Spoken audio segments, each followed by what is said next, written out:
Tell Me Your Dreams by Sidney Sheldon. Book 1. Chapter 1. Someone was following her. She had read about stalkers, but they belonged in a different, violent world. She had no idea who it could be, who would want to harm her. She was trying desperately hard not to panic, but lately her sleep had been filled with unbearable nightmares, and she had awakened each morning with a feeling of impending doom. Perhaps it's all in my imagination, Ashley Patterson thought. I'm working too hard. I need a vacation. She turned to study herself in her bedroom mirror. She was looking at the image of a woman in her late 20s, neatly dressed, with patrician features, a slim figure, and intelligent, anxious brown eyes. There was a quiet elegance about her, a subtle attractiveness. Her dark hair fell softly to her shoulders. I hate my looks, Ashley thought. I'm too thin. I must start eating more. She walked into the kitchen and began to fix breakfast, forcing her mind to forget about the frightening thing that was happening, and concentrating on preparing a fluffy omelet. She turned on the coffee maker and put a slice of bread in the toaster. 10 minutes later, everything was ready. Ashley placed the dishes on the table and sat down. She picked up a fork, stared at the food for a moment, then shook her head in despair. Fear had taken away her appetite. This can't go on, she thought angrily. Whoever he is, I won't let him do this to me. I won't. Ashley glanced at her watch. It was time to leave for work. She looked around the familiar apartment, as though seeking some kind of reassurance from it. It was an attractively furnished third-floor apartment on Via Camino Court, with a living room, bedroom and den, bathroom, kitchen and guest powder room. She had lived here in Cupertino, California, for 3 years. Until 2 weeks ago, Ashley had thought of it as a comfortable nest, a haven. Now it had turned into a fortress, a place where no one could get in to harm her. Ashley walked to the front door and examined the lock. I'll have a deadbolt put in, she thought. Tomorrow. She turned off all the lights, checked to make sure the door was firmly locked behind her, and took the elevator to the basement garage. The garage was deserted. Her car was 20 feet from the elevator. She looked around carefully, then ran to the car, slid inside, and locked the doors, her heart pounding. She headed downtown under a sky the color of malice, dark and foreboding. The weather report had said rain. But it's not going to rain, Ashley thought. The sun is going to come out. I'll make a deal with you, God. If it doesn't rain, it means that everything is all right, that I've been imagining things. 10 minutes later, Ashley Patterson was driving through downtown Cupertino. She was still awed by the miracle of what this once sleepy little corner of Santa Clara Valley had become. Located 50 miles south of San Francisco, it was where the computer revolution had started, and it had been appropriately nicknamed Silicon Valley. Ashley was employed at Global Computer Graphics Corporation, a successful, fast-growing young company with 200 employees. As Ashley turned the car onto Silverado Street, she had the uneasy feeling that he was behind her, following her. But who? And why? She looked into her rearview mirror. Everything seemed normal. Every instinct told her otherwise. Ahead of Ashley was the sprawling, modern-looking building that housed Global Computer Graphics. She turned into the parking lot, showed the guard her identification, and pulled into her parking space. She felt safe here. As she got out of the car, it began to rain. At 9 o'clock in the morning, Global Computer Graphics was already humming with activity. There were 80 modular cubicles occupied by computer whizzes, all young, busily building websites, creating logos for new companies, doing artwork for record and book publishing companies, and composing illustrations for magazines. The work floor was divided into several divisions: administration, sales, marketing, and technical support. The atmosphere was casual. The employees walked around in jeans, tank tops, and sweaters. As Ashley headed toward her desk, her supervisor, Shane Miller, approached her. "Morning, Ashley." Shane Miller was in his early 30s, a burly, earnest man with a pleasant personality. In the beginning, he had tried to persuade Ashley to go to bed with him, but he had finally given up, and they had become good friends. He handed Ashley a copy of the latest Time magazine. "Seen this?" Ashley looked at the cover. It featured a picture of a distinguished-looking man in his 50s with silver hair. The caption read, "Dr. Stephen Patterson, father of mini heart surgery." "I've seen it." "How does it feel to have a famous father?" Ashley smiled. "Wonderful." "He's a great man." "I'll tell him you said so. We're having lunch." "Good. By the way—" Shane Miller showed Ashley a photograph of a movie star who was going to be used in an ad for a client. "We have a little problem here. Desiree has gained about 10 pounds, and it shows. Look at those dark circles under her eyes, and even with makeup her skin is splotchy. Do you think you can help this?" Ashley studied the picture. "I can fix her eyes by applying the blur filter. I could try to thin her face by using the distort tool, but no. That would probably end up making her look odd." She studied the picture again. "I'll have to airbrush or use the clone tool in some areas." "Thanks. Are we on for Saturday night?" "Yes." Shane Miller nodded toward the photograph. "There's no hurry on this. They want it last month." Ashley smiled. "What else is new?" She went to work. Ashley was an expert in advertising and graphic design, creating layouts with text and images. Half an hour later, as Ashley was working on the photograph, she sensed someone watching her. She looked up. It was Dennis Tibble. "Morning, honey."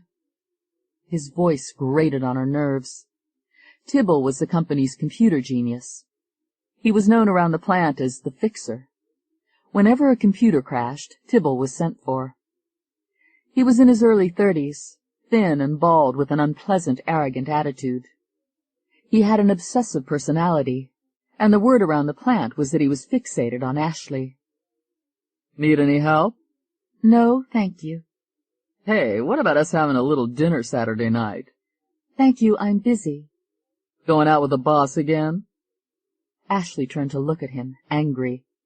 "Look, it's none of your—" "I don't know what you see in him, anyway. He's a nerd cubed. I can give you a better time." He winked. "You know what I mean?" Ashley was trying to control her temper. "I have work to do, Dennis." Tibble leaned close to her and whispered, "There's something you're going to learn about me, honey. I don't give up. Ever." She watched him walk away and wondered, could he be the one?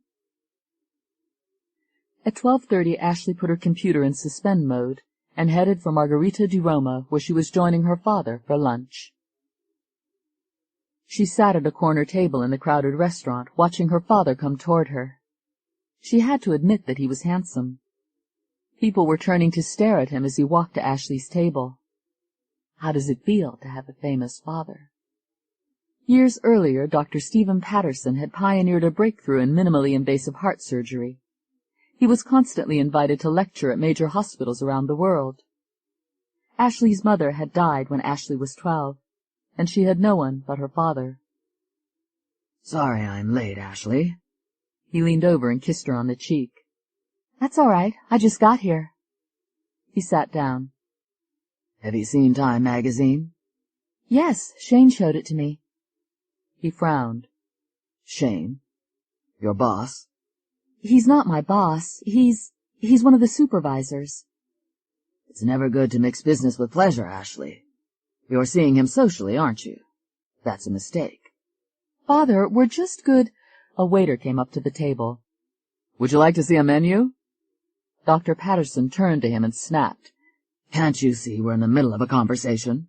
Go away until you're sent for." I'm sorry."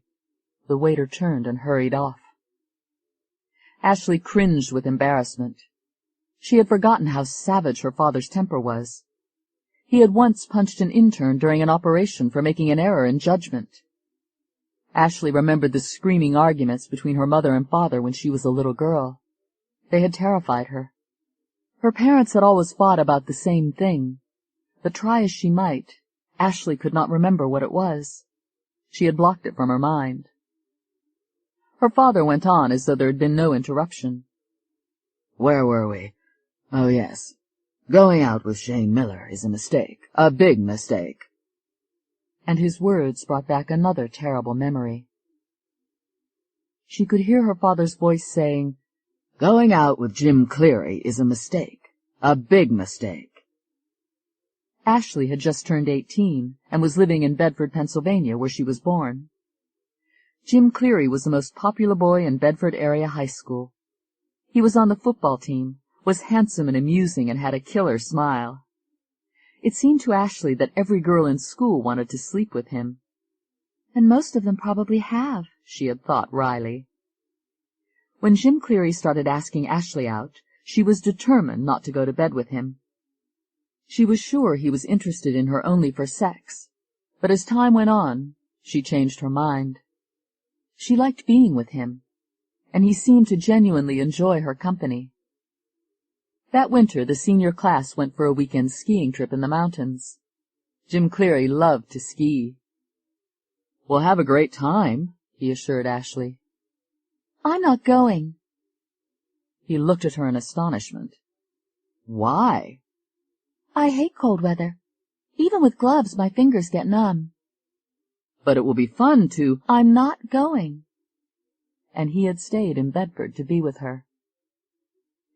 They shared the same interests and had the same ideals, and they always had a wonderful time together. When Jim Cleary had said to Ashley, "Someone asked me this morning if you're my girlfriend. What shall I tell him?" Ashley had smiled and said, "Tell him yes."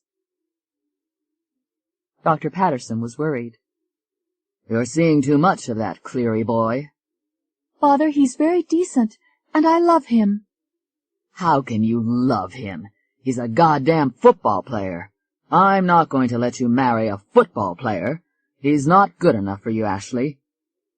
He had said that about every boy she had gone out with. Her father kept making disparaging remarks about Jim Cleary, but the explosion occurred on the night of the high school graduation.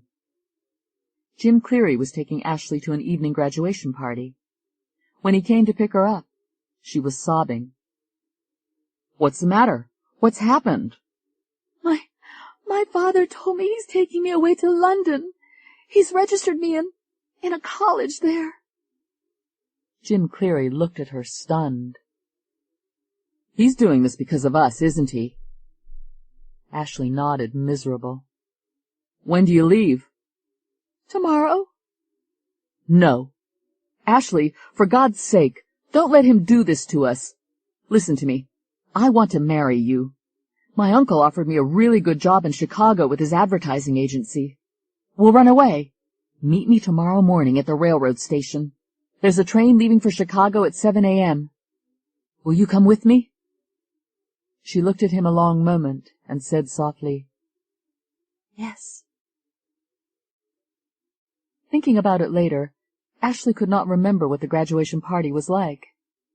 She and Jim had spent the entire evening excitedly discussing their plans. "Why don't we fly to Chicago?" Ashley asked. "Because we would have to give our names to the airline. If we go by train, nobody will know where we've gone." As they were leaving the party, Jim Cleary asked softly, "Would you like to stop off at my place? My folks are out of town for the weekend." Ashley hesitated, torn. "Jim, we've waited this long. A few more days won't matter." "You're right," he grinned. "I may be the only man on this continent marrying a virgin." When Jim Cleary brought Ashley home from the party, Dr. Patterson was waiting in a rage. "Do you have any idea how late it is?" "I'm sorry, sir. The party—" "Don't give me any of your goddamn excuses, Cleary. Who the hell do you think you're fooling?" "I'm not—" "From now on, you keep your goddamn hands off my daughter. Do you understand?" Father! You keep out of this! He was screaming now. Cleary, I want you to get the hell out of here and stay out. Sir, your daughter and I— Jim, get up to your room. Sir, if I ever see you around here again, I'll break every bone in your body. Ashley had never seen him so furious. It had ended with everyone yelling. When it was over, Jim was gone and Ashley was in tears. I'm not going to let my father do this to me, Ashley thought determinedly. He's trying to ruin my life. She sat on her bed for a long time. Jim is my future. I want to be with him. I don't belong here anymore. She rose and began to pack an overnight bag. 30 minutes later, Ashley slipped out the back door and started toward Jim Cleary's home a dozen blocks away. I'll stay with him tonight, and we'll take the morning train to Chicago. But as she got nearer to his house, Ashley thought, No, this is wrong. I don't want to spoil everything. I'll meet him at the station. And she turned and headed back home. Ashley was up the rest of that night thinking about her life with Jim and how wonderful it was going to be. At 5:30 she picked up her suitcase and moved silently past the closed door of her father's bedroom. She crept out of the house and took a bus to the railroad station. When she reached the station, Jim had not arrived. She was early. The train was not due for another hour.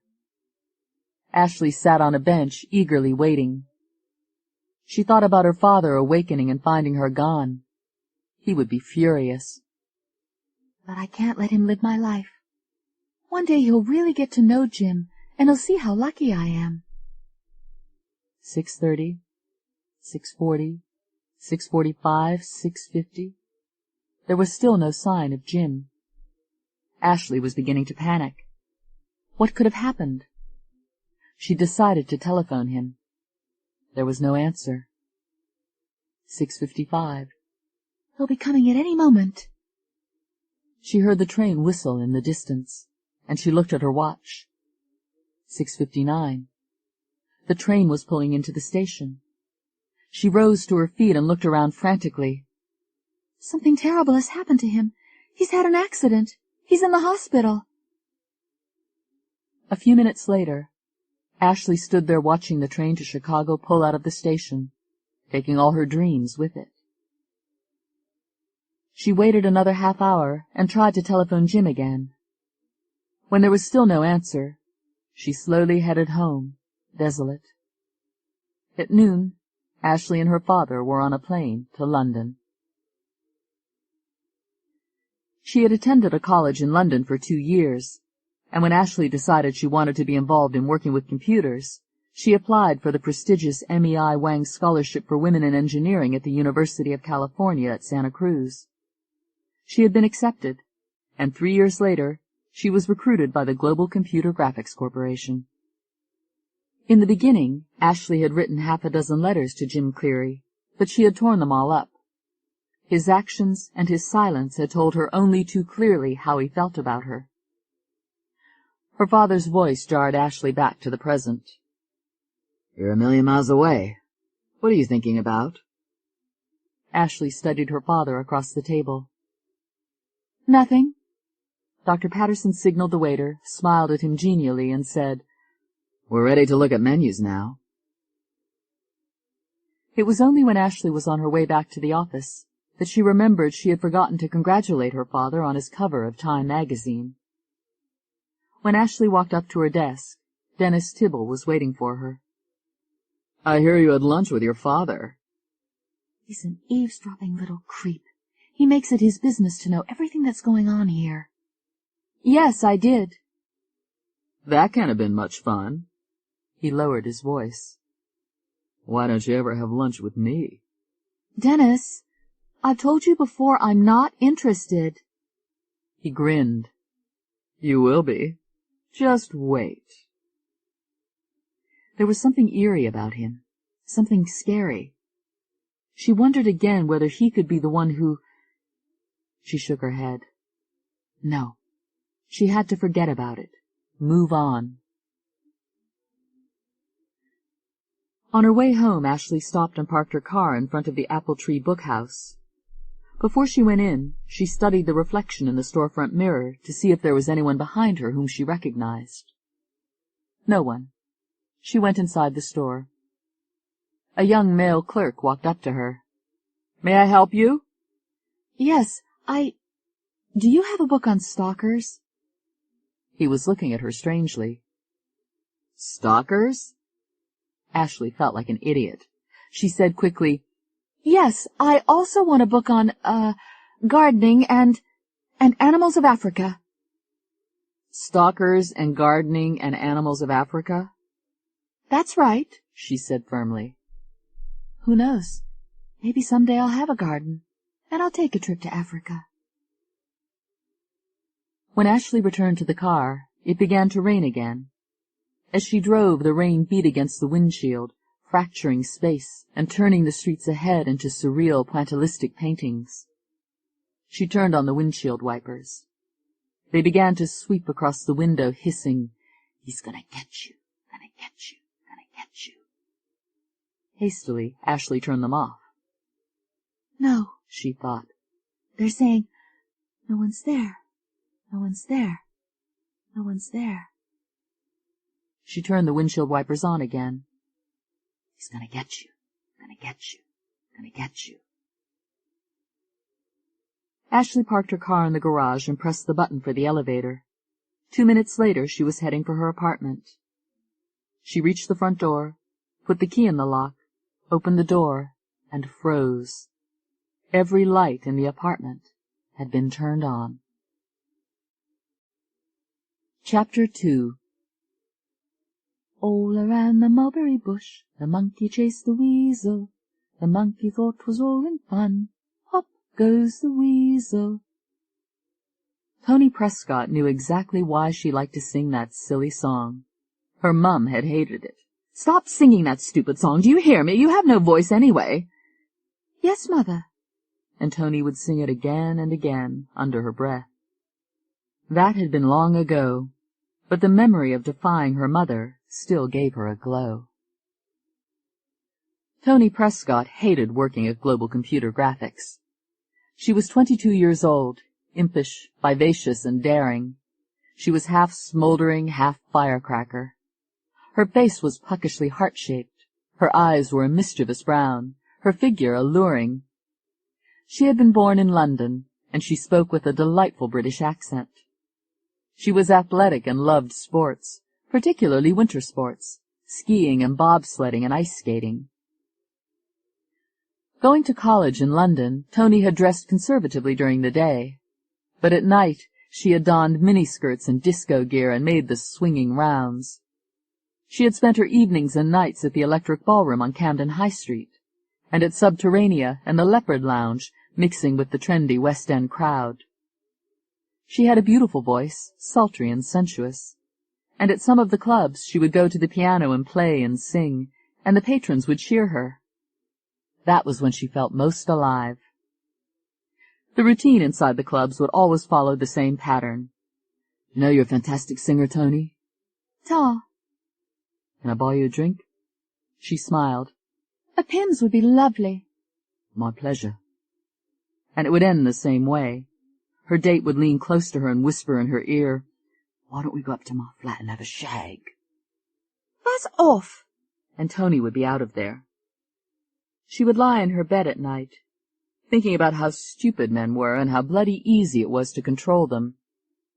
The poor sods did not know it, but they wanted to be controlled. They needed to be controlled. And then came the move from London to Cupertino. In the beginning it had been a disaster. Tony hated Cupertino, and she loathed working at Global Computer Graphics. She was bored with hearing about plug-ins and DPIs and halftones and grids. She desperately missed the exciting nightlife of London. There were a few night spots in the Cupertino area, and Tony frequented those. San Jose Live or P.J. Mulligan's or Hollywood Junction. She wore tight-fitting miniskirts and tube tops with open-toed shoes having 5-inch heels or platform shoes with thick cork soles. She used a lot of makeup, thick dark eyeliner, false eyelashes, colored eyeshadow and bright lipstick. It was as though she were trying to hide her beauty. Some weekends Tony would drive up to San Francisco, where the real action was. She haunted the restaurants and clubs that had music bars. She would visit Harry Denton's and One Market Restaurant and the California Cafe, and during the evening, while the musicians took their break, Tony would go to the piano and play and sing. The customers loved it. When Tony tried to pay her dinner bills, the owners would say, "No, this is on the house. You're wonderful. Please come back again." "Did you hear that, Mother? You're wonderful. Please come back again." On a Saturday night, Tony was having dinner in the French room at the Cliff Hotel. The musicians had finished their set and left the bandstand. The maitre d' looked at Tony and nodded invitingly. Tony rose and walked across the room to the piano. She sat down and began to play and sing an early Cole Porter number. When she was finished, there was enthusiastic applause. She sang 2 more songs and returned to her table. A bald, middle-aged man came up to her. "Excuse me, may I join you for a moment?" Tony started to say no, when he added, "I'm Norman Zimmerman. I'm producing a road company of The King and I. I'd like to talk to you about it." Tony had just read a glowing article about him. He was a theatrical genius. He sat down.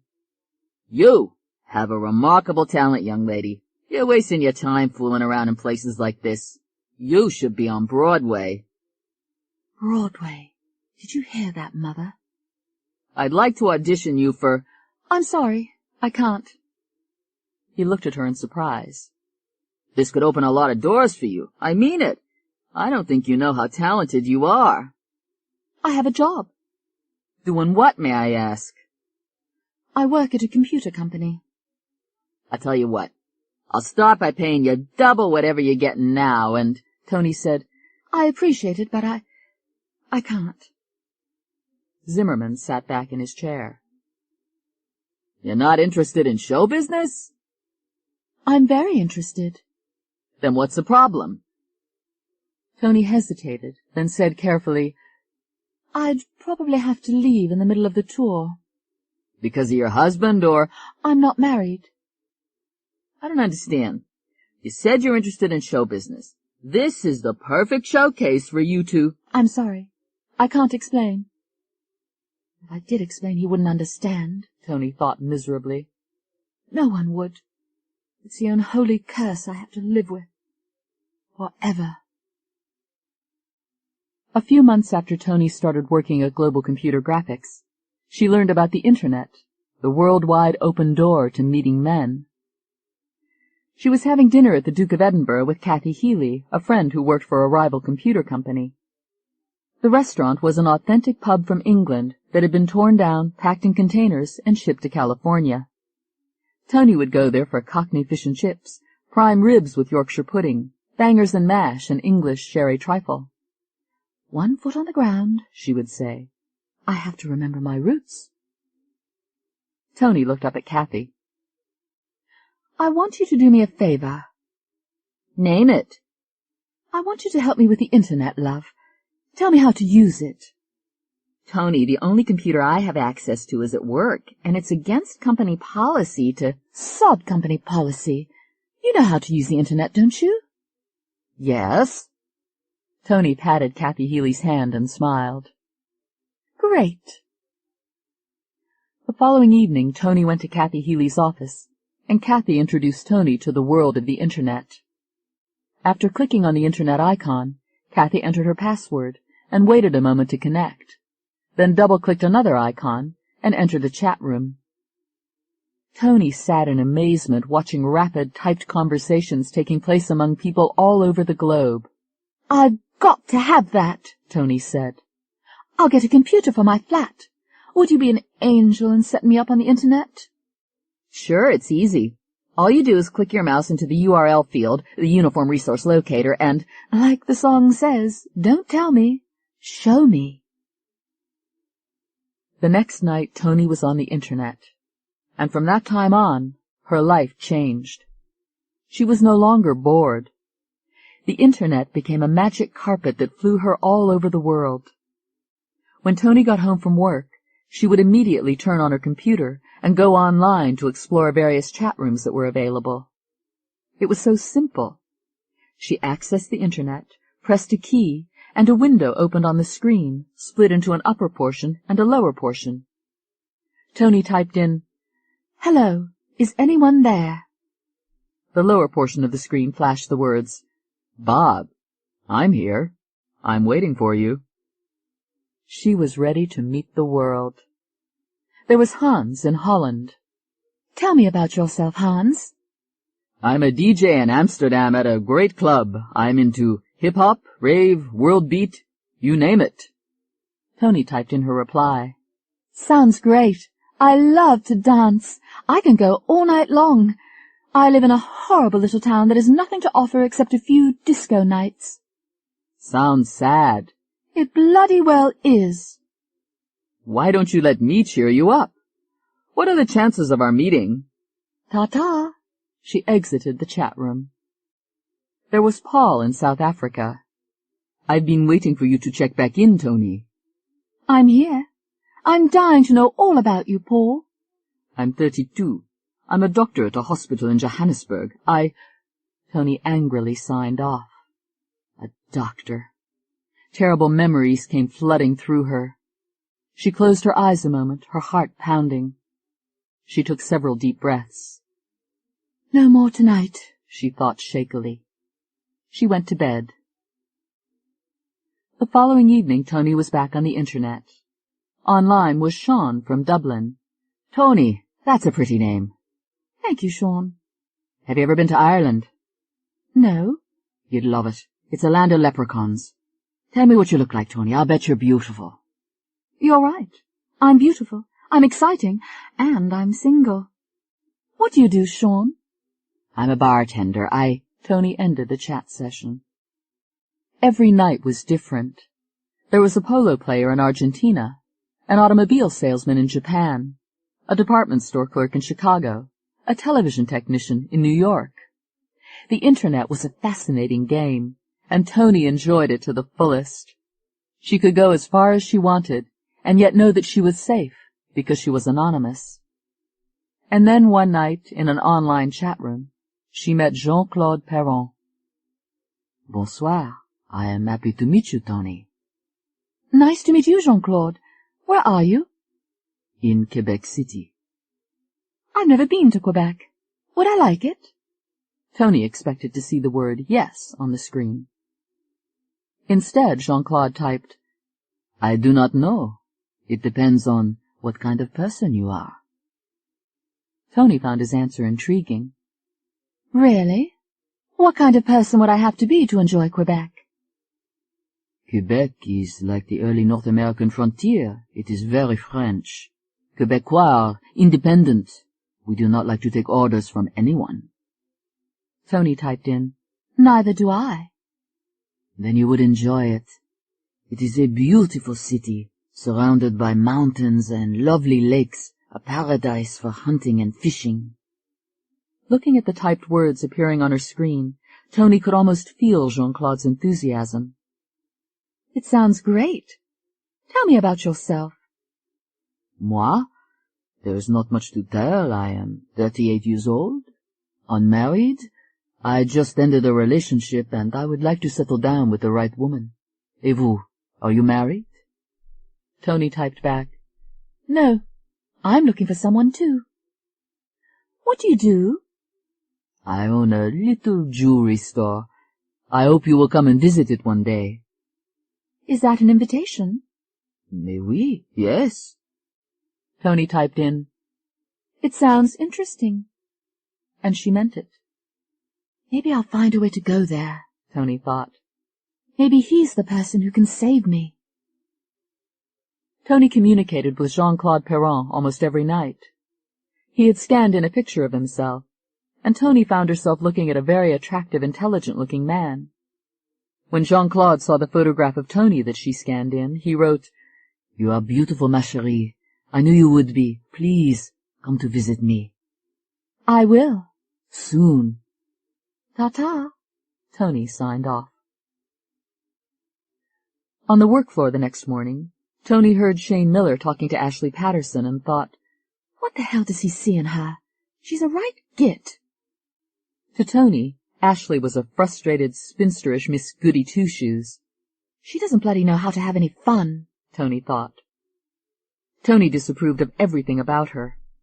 Ashley was a stick in the mud who liked to stay home at night and read a book or watch the History Channel or CNN. She had no interest in sports. Boring. She had never entered a chat room. Meeting strangers through a computer was something Ashley would never do. "Cold fish. She doesn't know what she's missing," Tony thought. "Without the online chat room, I never would have met Jean-Claude." Tony thought about how much her mother would have hated the Internet. But then, her mother had hated everything. She had only two means of communicating, screaming or whining. Tony could never please her. "Can't you ever do anything right, you stupid child?" Well, her mother had yelled at her once too often. Tony thought about the terrible accident in which her mother had died. Tony could still hear her screams for help. The memory of it made Tony smile. "A penny for a spool of thread, a penny for a needle. That's the way the money goes. Pop goes the weasel." Chapter 3. In another place, at another time, Alette Peters could have been a successful artist. As far back as she could remember, her senses were tuned to the nuances of color. She could see colors, smell colors, and hear colors. Her father's voice was blue and sometimes red. Her mother's voice was dark brown. Her teacher's voice was yellow. The grocer's voice was purple. The sound of the wind in the trees was green. The sound of running water was gray. Alette Peters was 20 years old. She could be plain-looking, attractive, or stunningly beautiful, depending on her mood or how she was feeling about herself. But she was never simply pretty. Part of her charm was that she was completely unaware of her looks. She was shy and soft-spoken, with a gentleness that was almost an anachronism. Alette had been born in Rome, and she had a musical Italian accent. She loved everything about Rome. She had stood at the top of the Spanish Steps and looked over the city and felt that it was hers. When she gazed at the ancient temples and the giant Colosseum, she knew she belonged to that era. She had strolled in the Piazza Navona, listened to the music of the waters in the Fountain of the Four Rivers, and walked the Piazza Venezia with its wedding cake monument to Victor Emmanuel II. She had spent endless hours at St. Peter's Basilica, the Vatican Museum, and the Borghese Gallery, enjoying the timeless works of Raphael and Fra Bartolomeo and Andrea del Sarto and Pontormo. Their talent both transfixed her and frustrated her. She wished she had been born in the 16th century and had known them. They were more real to Alette than the passers-by on the streets. She wanted desperately to be an artist. She could hear her mother's dark brown voice. "You're wasting paper and paint. You have no talent." The move to California had been unsettling at first. Alette had been concerned as to how she would adjust, but Cupertino had turned out to be a pleasant surprise. She enjoyed the privacy that the small town afforded, and she liked working for Global Computer Graphics Corporation. There were no major art galleries in Cupertino, but on weekends Alette would drive to San Francisco to visit the galleries there. "Why are you interested in that stuff?" Tony Prescott would ask her. "Come on to P.J. Mulligan's with me and have some fun." "Don't you care about art?" Tony laughed. "Sure. What's his last name?" There was only one cloud hanging over Alette Peters' life. She was manic-depressive. She suffered from anomie, a feeling of alienation from others. Her mood swings always caught her unaware, and in an instant she could go from a blissful euphoria to a desperate misery. She had no control over her emotions. Tony was the only one with whom Alette would discuss her problems. Tony had a solution for everything, and it was usually, "Let's go and have some fun." Tony's favorite subject was Ashley Patterson. She was watching Shane Miller talking to Ashley. "Look at that tight-ass bitch," Tony said contemptuously. "She's the ice queen." Alette nodded. "She's very serious. Someone should teach her how to laugh.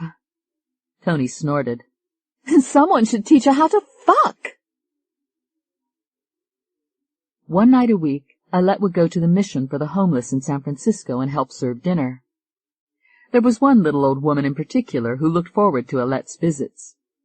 She was in a wheelchair, and Alette would help her to a table and bring her hot food. The woman said gratefully, "Dear, if I had a daughter, I'd want her to be exactly like you." Alette squeezed her hand. "That's such a great compliment. Thank you." And her inner voice said, "If you had a daughter, she'd look like a pig, like you." And Alette was horrified by her thoughts. It was as though someone else inside her was saying those words. It happened constantly. She was out shopping with Betty Hardy, a woman who was a member of Alette's church. They stopped in front of a department store. Betty was admiring a dress in the window. "Isn't that beautiful?" "Lovely," Alette said. "That's the ugliest dress I've ever seen. Perfect for you." One evening Alette had dinner with Ronald, a sexton at the church. "I really enjoy being with you, Alette. Let's do this more often." She smiled shyly. "I'd like that." And she thought, "Non faccio lo stupido. Maybe in another lifetime a creep."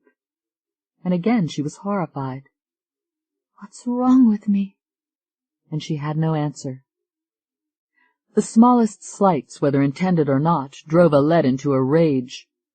Driving to work one morning, a car cut in front of her. She gritted her teeth and thought, "I'll kill you, you bastard." The man waved apologetically, and Alette smiled sweetly, but the rage was still there. When the black cloud descended, Alette would imagine people on the street having heart attacks or being struck by automobiles or being mugged and killed. She would play the scenes out in her mind, and they were vividly real. Moments later, she would be filled with shame. On her good days, Alette was a completely different person. She was genuinely kind and sympathetic and enjoyed helping people. The only thing that spoiled her happiness was the knowledge that the darkness would come down on her again, and she would be lost in it. Every Sunday morning, Alette went to church. The church had volunteer programs to feed the homeless, to teach after-school art lessons, and to tutor students. Alette would lead children's Sunday school classes and help in the nursery. She volunteered for all of the charitable activities, and devoted as much time as she could to them. She particularly enjoyed giving painting classes for the young. One Sunday the church had a fair for a fundraiser, and Alette brought in some of her own paintings for the church to sell. The pastor, Frank Salvaggio, looked at them in amazement. These are brilliant. You should be selling them at a gallery." Alette blushed. "No, not really. I just do them for fun." The fair was crowded. The churchgoers had brought their friends and families, and game booths as well as arts and crafts booths had been set up for their enjoyment. There were beautifully decorated cakes, incredible handmade quilts, homemade jams in beautiful jars, carved wooden toys. People were going from booth to booth, sampling the sweets, buying things they would have no use for the next day. "But it's in the name of charity," Alette heard one woman explain to her husband. Alette looked at the paintings that she had placed around the booth, most of them landscapes in bright, vivid colors that leaped from the canvas. She was filled with misgivings. "You're wasting good money on paint, child." A man came up to the booth. "Hi there.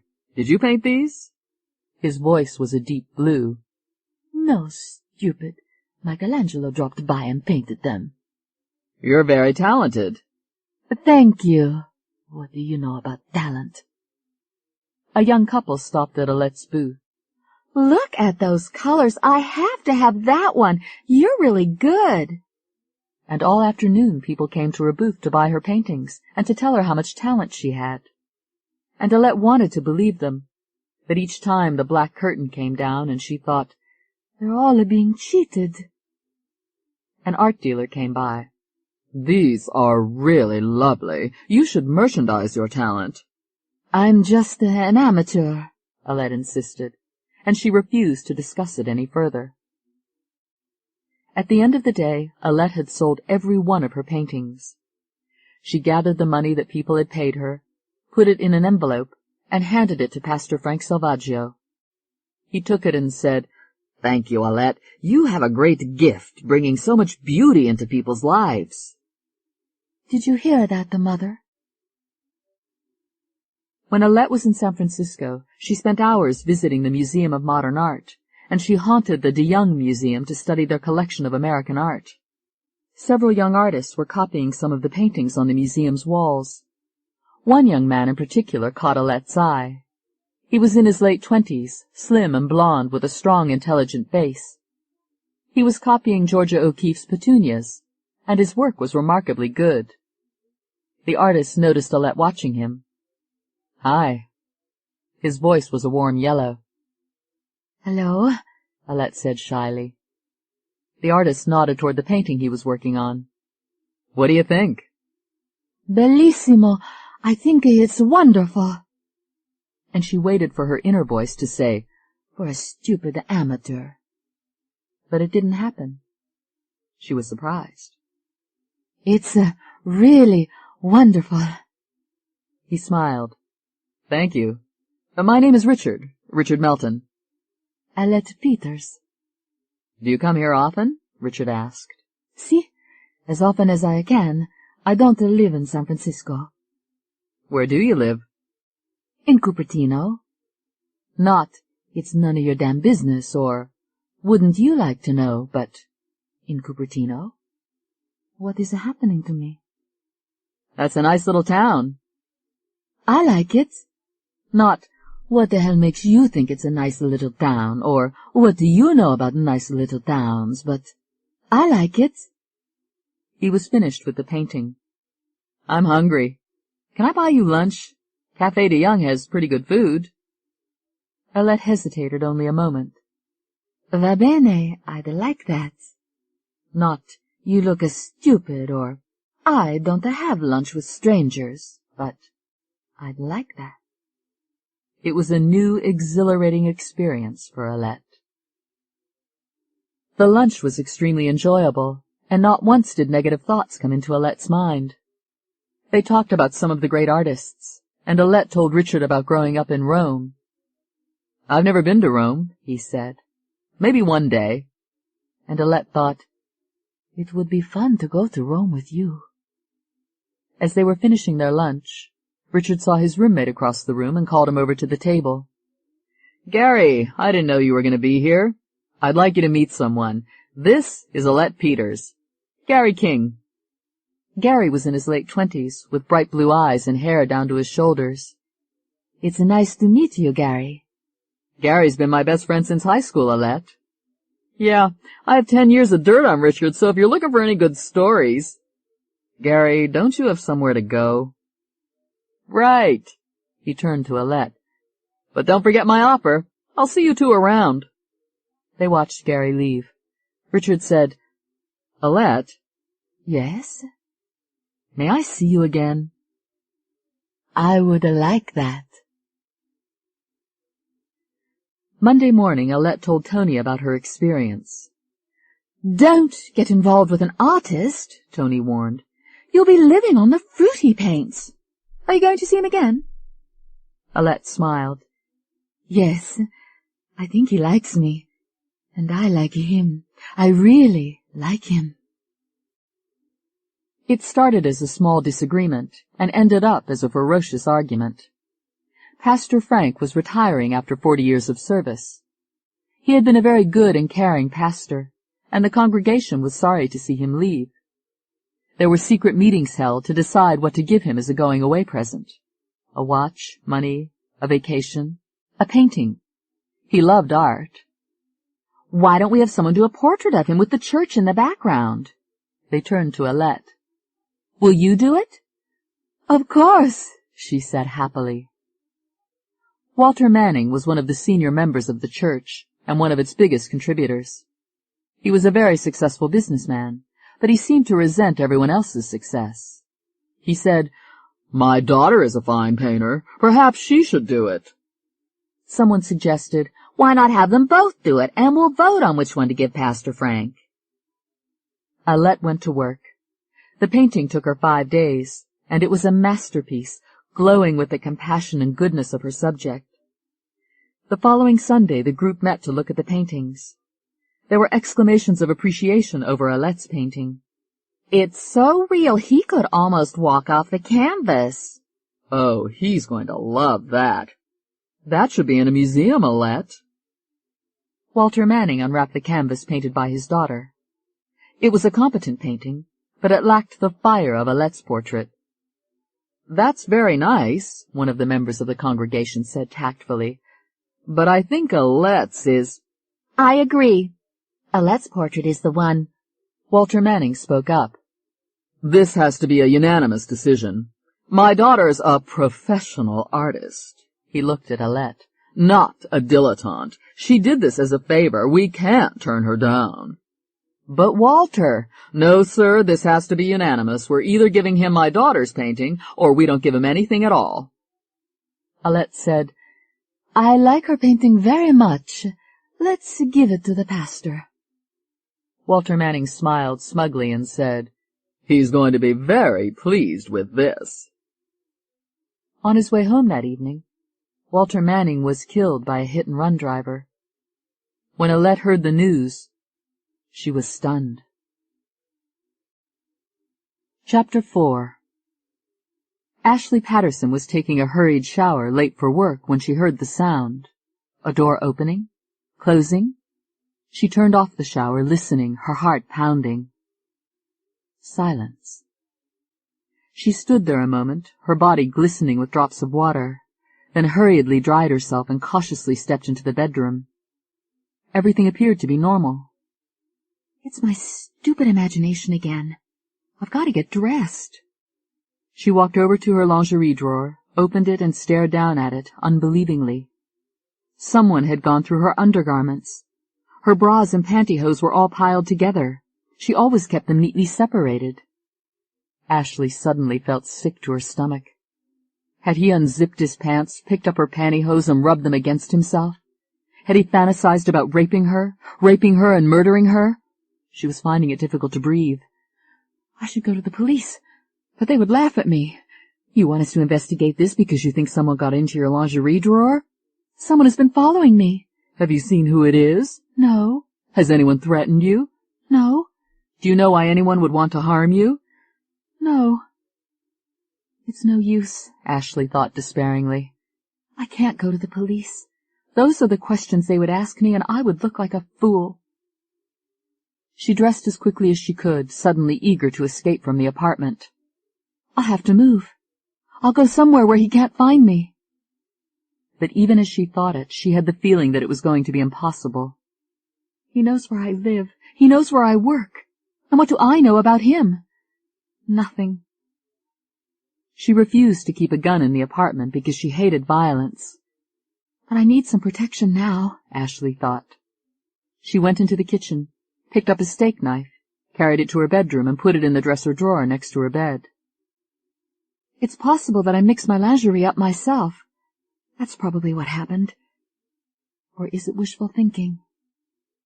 There was an envelope in her mailbox in the downstairs entrance hall. The return address read Bedford Area High School, Bedford, Pennsylvania. Ashley read the invitation twice. 10-year class reunion. Rich man, poor man, beggar man, thief. Have you often wondered how your classmates have fared during the last 10 years? Here's your chance to find out. The weekend of June 15th, we're going to have a spectacular get-together. Food, drinks, a great orchestra, and dancing. Join the fun. Just mail the enclosed acceptance card so we'll know you're coming. Everyone looks forward to seeing you. Driving to work, Ashley thought about the invitation. Everyone looks forward to seeing you. Everyone except Jim Cleary, she thought bitterly. I want to marry you. My uncle offered me a really good job in Chicago with his advertising agency. There's a train leaving for Chicago at 7 a.m. Will you come with me? And she remembered the pain of desperately waiting at the station for Jim, believing in him, trusting him. He had changed his mind, and he had not been man enough to come and tell her. Instead, he had left her sitting in a train station alone. Forget the invitation. I'm not going. Ashley had lunch with Shane Miller at TGI Fridays. They sat in a booth eating in silence. "You seem preoccupied," Shane said. "Sorry." Ashley hesitated a moment. She was tempted to tell him about the lingerie, but it would sound stupid. "Someone got into your drawers?" Instead, she said, "I got an invitation to my 10-year high school reunion." "Are you going?" "Certainly not."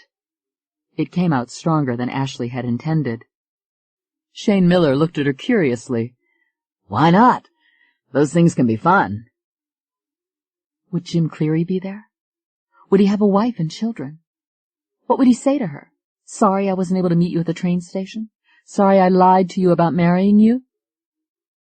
"I'm not going." But Ashley was unable to get the invitation out of her mind. It would be nice to see some of my old classmates, she thought. There were a few she had been close to. One in particular was Florence Schiffer. I wonder what's become of her. And she wondered whether the town of Bedford had changed. Ashley Patterson had grown up in Bedford, Pennsylvania, a small town 2 hours east of Pittsburgh, deep in the Allegheny Mountains. Her father had been head of the Memorial Hospital of Bedford County, one of the top 100 hospitals in the country. Bedford had been a wonderful town to grow up in. There were parks for picnics, rivers to fish in, and social events that went on all year. Ashley enjoyed visiting Big Valley, where there was an Amish colony. It was a common sight to see horses pulling Amish buggies with different colored tops, colors that depended on the degree of orthodoxy of the owners.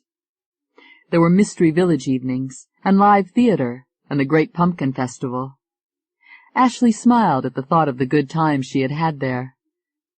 Maybe I will go back, she thought. Jim Cleary won't have the nerve to show up.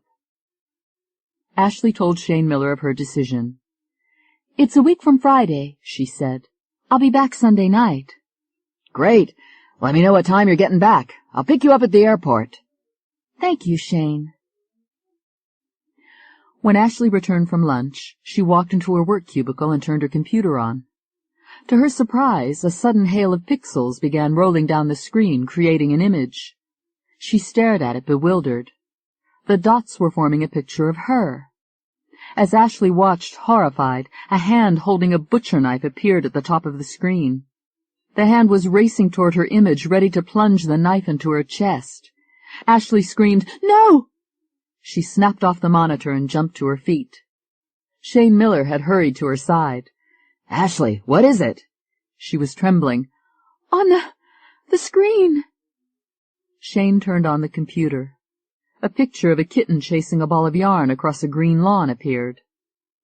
Shane turned to look at Ashley, bewildered. "What?"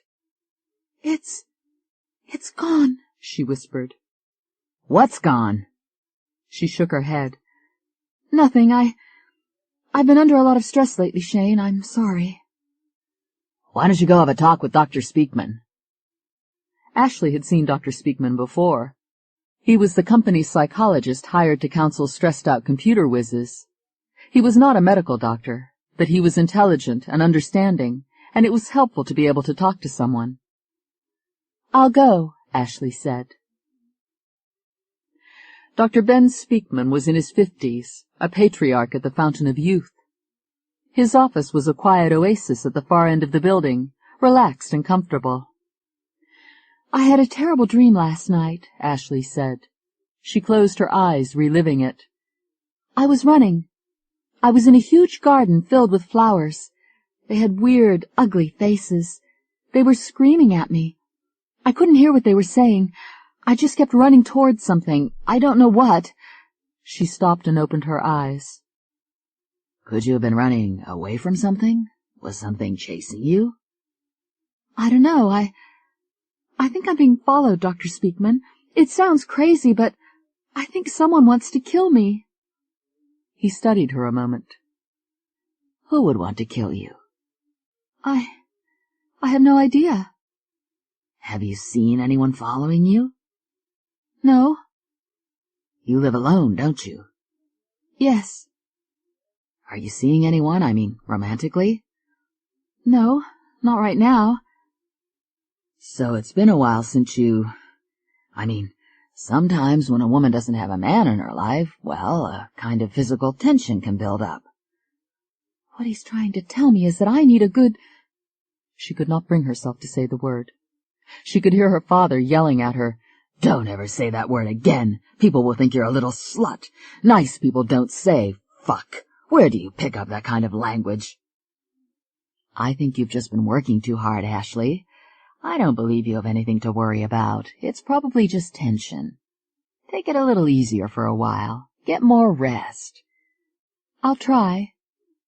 Shane Miller was waiting for her. What did Dr. Speakman say? Ashley managed to smile.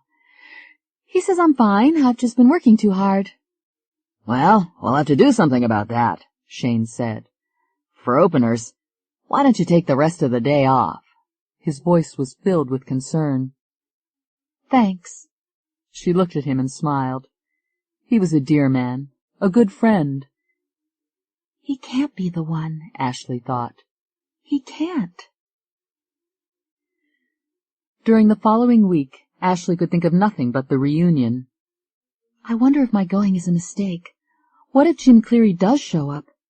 Does he have any idea how much he hurt me? Does he care? Will he even remember me?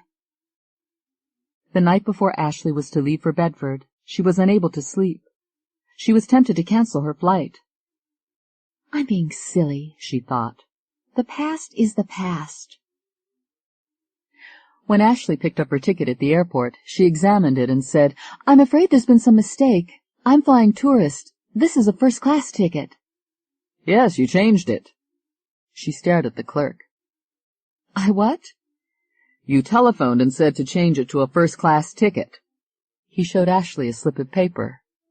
Is this your credit card number? She looked at it and said slowly, Yes. She had not made that phone call. Ashley arrived in Bedford early and checked in at the Bedford Springs Resort.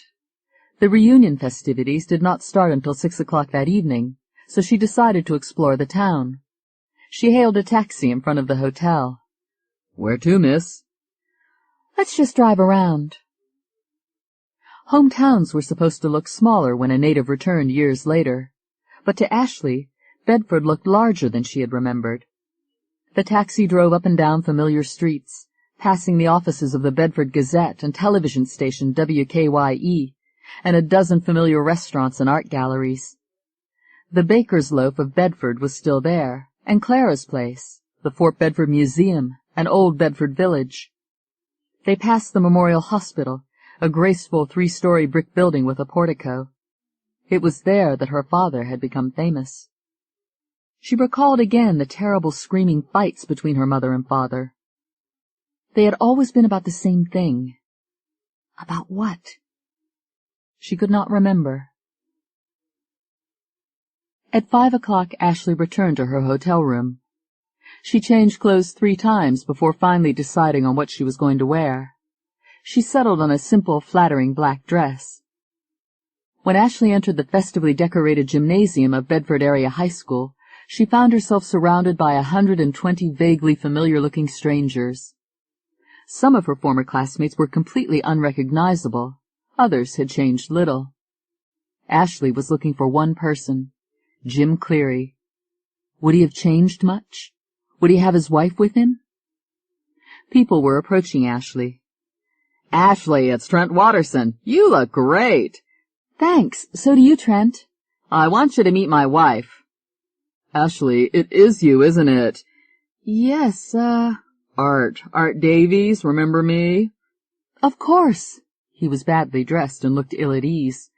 How is everything going, Art? Well, you know I wanted to become an engineer, but it didn't work out. I'm sorry. Yeah, anyway, I became a mechanic. Ashley, it's Lenny Holland. For God's sake, you look beautiful. Thank you, Lenny. He had gained weight and was wearing a large diamond ring on his little finger. I'm in real estate now, doing great. Did you ever get married? Ashley hesitated. No. Remember Nikki Brandt? We got married. We have twins. Congratulations. It was amazing how much people could change in 10 years. They were fatter and thinner, prosperous and downtrodden. They were married and divorced, parents and parentless. As the evening wore on, there was dining and music and dancing.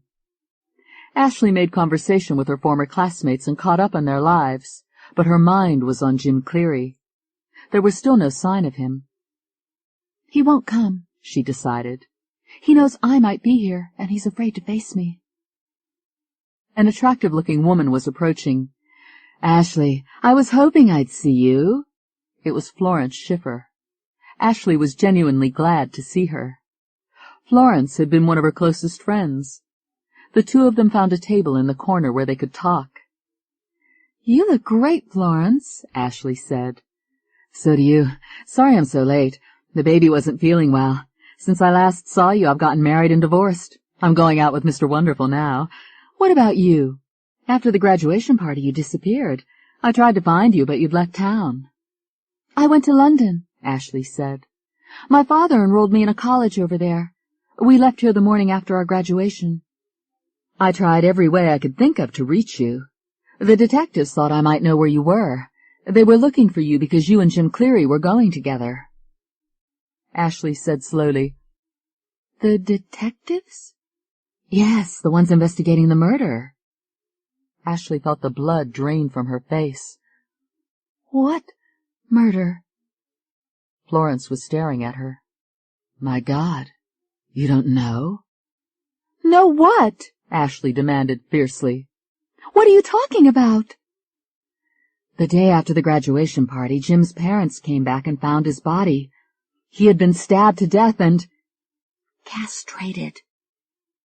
The room started to spin. Ashley held on to the edge of the table. Florence grabbed her arm. I'm sorry, Ashley. I thought you would have read about it, but of course you had left for London." Ashley squeezed her eyes tightly shut. She saw herself sneaking out of the house that night, heading toward Jim Cleary's house. But she had turned and gone back home to wait for him in the morning.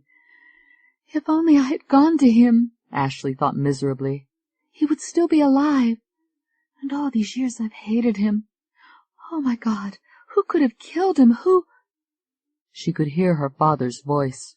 "You keep your goddamn hands off my daughter, do you understand? If I ever see you around here again, I'll break every bone in your body." She got to her feet. "You'll have to excuse me, Florence. I'm not feeling very well." And Ashley fled. The detectives. They must have gotten in touch with her father. Why didn't he tell me? She took the first plane back to California. It was early in the morning before she could fall asleep. She had a nightmare. A figure standing in the dark was stabbing Jim and screaming at him. The figure stepped into the light. It was her father. Chapter 5. The next few months were misery for Ashley. The image of Jim Cleary's bloody, mutilated body kept going through her mind. She thought of seeing Dr. Speakman again, but she knew she dare not discuss this with anyone. She felt guilty even thinking that her father might have done such a terrible thing. She pushed the thought away and tried to concentrate on her work. It was impossible. She looked down in dismay at a logo she had just botched. Shane Miller was watching her, concerned. "Are you all right, Ashley?" She forced a smile. "I'm fine." "I really am sorry about your friend." She had told him about Jim. I'll get over it." "What about dinner tonight?" "Thanks, Shane. I'm not up to it just yet. Next week." "Right. If there's anything I can do." "I appreciate it. There's nothing anyone can do." Tony said to Alette, "Miss Tighthouse has a problem. Well, she can get stuffed."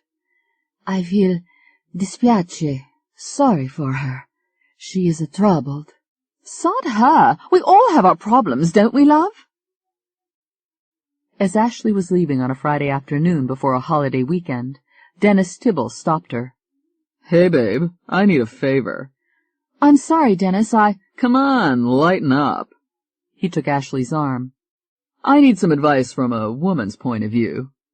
"Dennis, I'm not in the—" "I've fallen in love with somebody and I want to marry her, but there are problems." Will you help me? Ashley hesitated. She did not like Dennis Tibble, but she could see no harm in trying to help him. Can this wait until tomorrow? I need to talk to you now. It's really urgent.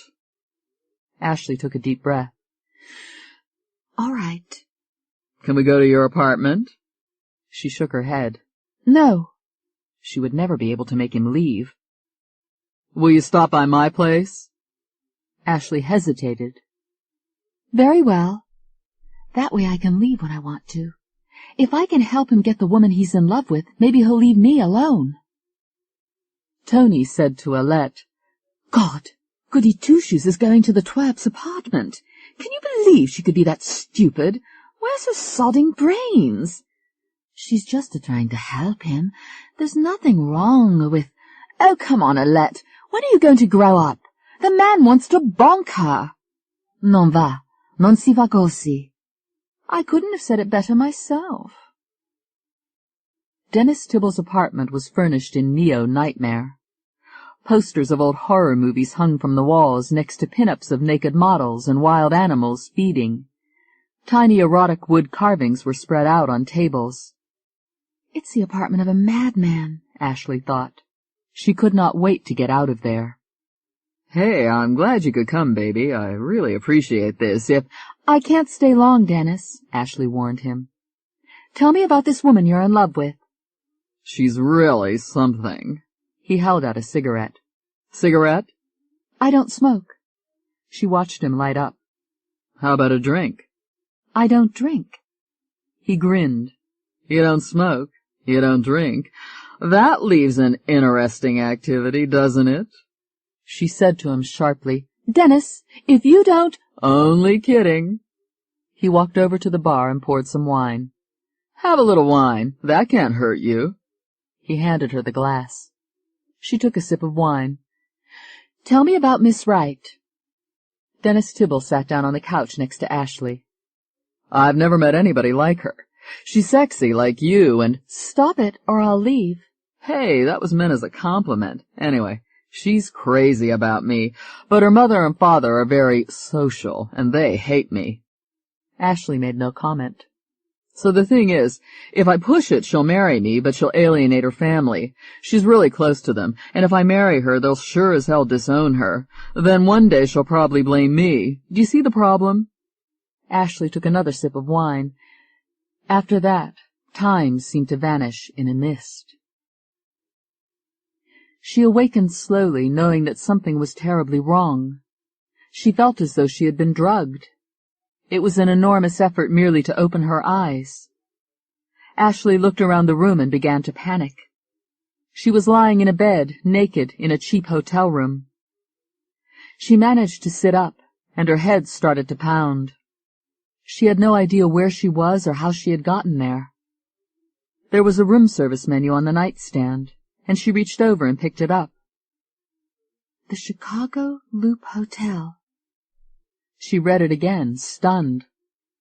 What am I doing in Chicago? How long have I been here? The visit to Dennis Tibble's apartment had been on Friday. What day is this? With growing alarm, she picked up the telephone. May I help you? It was difficult for Ashley to speak. What day is this? Today is the 17th of... No, I mean what day of the week is this? Oh, today is Monday. Can I... Ashley replaced the receiver in a daze. Monday. She had lost 2 days and 2 nights. She sat up at the edge of the bed, trying to remember. She had gone to Dennis Tibble's apartment. She had had a glass of wine. After that, everything was a blank.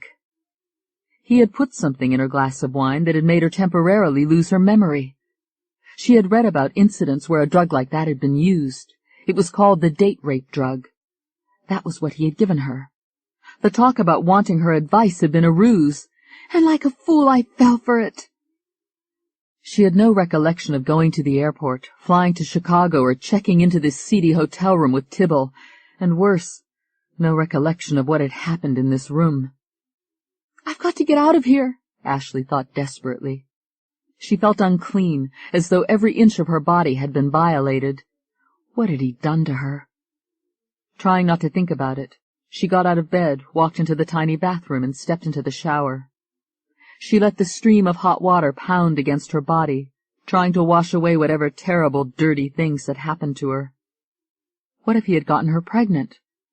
The thought of having his child was sickening. Ashley got out of the shower, dried herself, and walked over to the closet. Her clothes were missing. The only things inside the closet were a black leather miniskirt, a cheap-looking tube top, and a pair of spiked high-heeled shoes.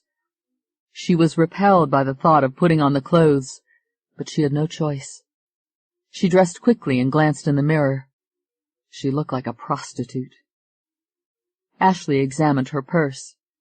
Only $40. Her checkbook and credit card were still there, thank God. She went out into the corridor. It was empty. She took the elevator down to the seedy-looking lobby and walked over to the checkout desk, where she handed the elderly cashier her credit card. "Leaving us already?" he leered. "Well, you had a good time, huh?" Ashley stared at him, wondering what he meant and afraid to find out. She was tempted to ask him when Dennis Tibble had checked out, but she decided it was better not to bring it up. The cashier was putting her credit card through a machine. He frowned and put it through again. Finally, he said, "I'm sorry, this card won't go through. You've exceeded your limit." Ashley's mouth dropped open. "That's impossible. There's some mistake." The clerk shrugged. "Do you have another credit card?"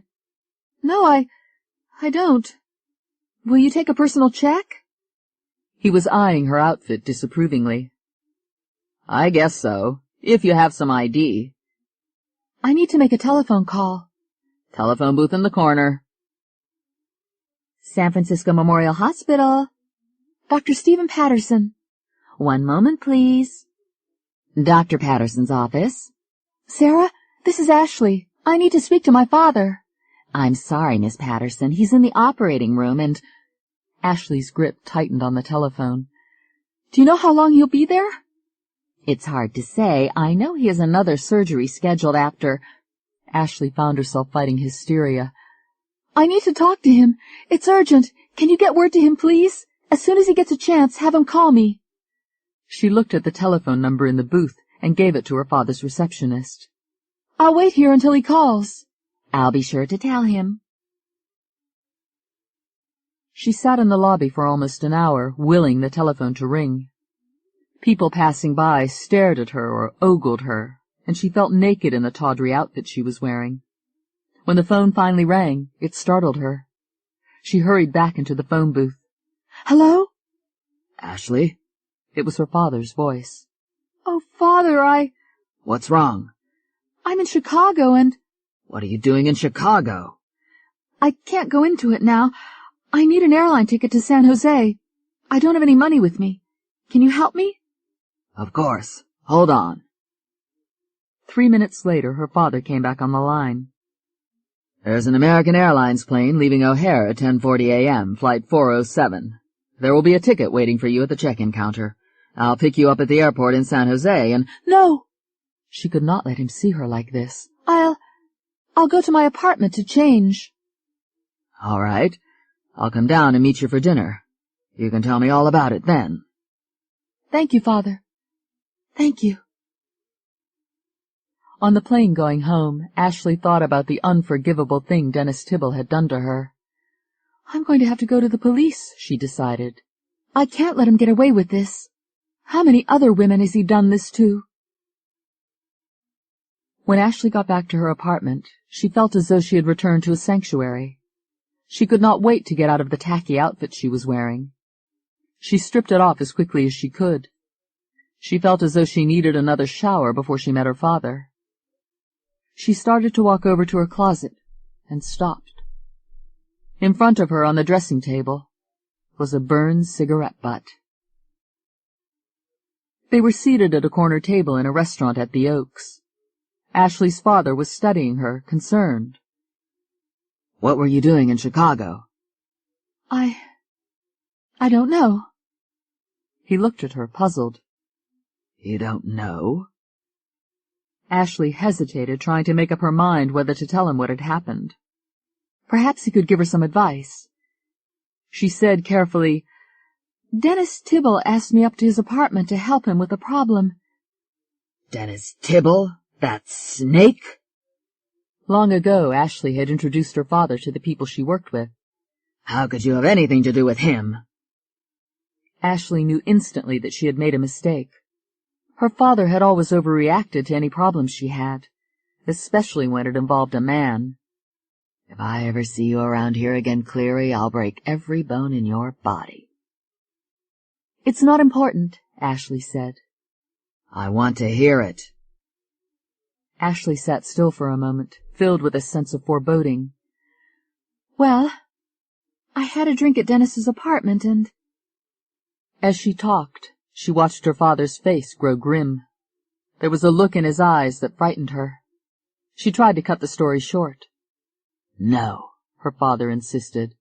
I want to hear it all. Ashley lay in bed that night, too drained to sleep, her thoughts chaotic.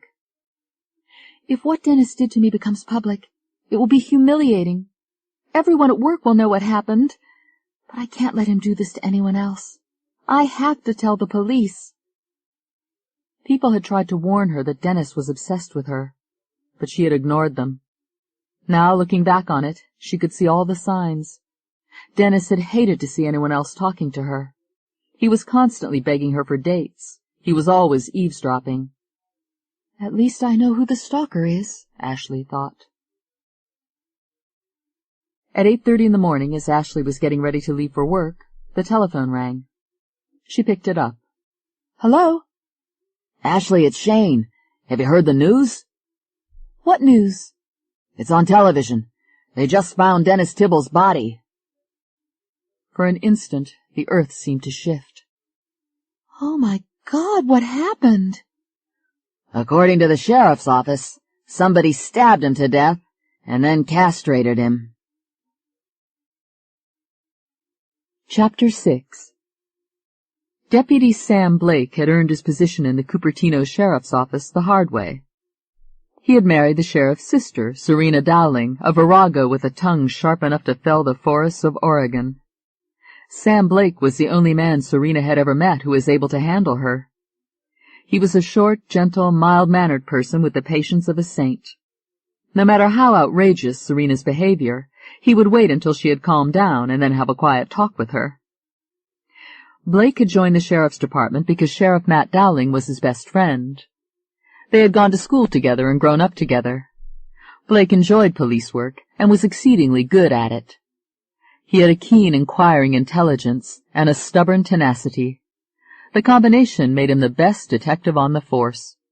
Earlier that morning, Sam Blake and Sheriff Dowling were having coffee together. Sheriff Dowling said, "I hear my sister gave you a bad time last night. We got half a dozen calls from the neighbors complaining about the noise. Serena's a champion screamer, all right." Sam shrugged. "I finally got her calmed down, Matt." "Thank God she's not living with me anymore, Sam. I don't know what gets into her. Her temper tantrums." Their conversation was interrupted. "Sheriff, we just got a 911. There's been a murder over on Sunnyvale Avenue." Sheriff Dowling looked at Sam Blake. Blake nodded. "I'll catch it." 15 minutes later, Deputy Blake was walking into Dennis Tibble's apartment. A patrolman in the living room was talking to the building superintendent. "Where's the body?" Blake asked. The patrolman nodded toward the bedroom. "In there, sir." He looked pale. Blake walked to the bedroom and stopped in shock. A man's naked body was sprawled across the bed, and Blake's first impression was that the room was soaked in blood. As he stepped closer to the bed, he saw where the blood had come from. The ragged edge of a broken bottle had punctured the victim's back over and over again, and there were shards of glass in his body. The victim's testicles had been slashed off. Looking at it, Blake felt a pain in his groin. "How the hell could a human being do a thing like this?" he said aloud. There was no sign of the weapon, but they would make a thorough search. Deputy Blake went back into the living room to talk to the building superintendent. "Did you know the deceased?" "Yes, sir, this is his apartment." "What's his name?" "Tibble. Dennis Tibble." Deputy Blake made a note. How long had he lived here? Almost 3 years. What can you tell me about him? Not too much, sir. Tibble kept pretty much to himself, always paid his rent on time. Once in a while he'd have a woman in here. I think they were mostly pros. Do you know where he worked? Oh, yes. Global Computer Graphics Corporation. He was one of them computer nerds. Deputy Blake made another note. Who found the body? One of the maids, Maria. Yesterday was a holiday, so she didn't come in until this morning. I want to talk to her. Yes, sir. I'll get her. Maria was a dark-looking Brazilian woman in her 40s, nervous and frightened. You discovered the body, Maria? I didn't do it. I swear to you. She was on the verge of hysteria. Do I need a lawyer? No, you don't need a lawyer. Just tell me what happened. Nothing happened. I mean, I walked in here this morning to clean the way I always do. I thought he was gone. He's always out of here by 7 in the morning. I tidied up the living room and... Damn. Maria, do you remember what the room looked like before you tidied up? What do you mean? Did you move anything? Take anything out of here? Well, yes. There was a broken wine bottle on the floor. It was all sticky. What did you do with it? He asked excitedly. I put it in the garbage compactor and ground it up. What else did you do? Well, I cleaned out the ashtray and... Were there any cigarette butts in it? She stopped to remember. One. I put it in the trash basket in the kitchen. Let's take a look at it. He followed her to the kitchen, and she pointed to a wastebasket. Inside was a cigarette butt with lipstick on it.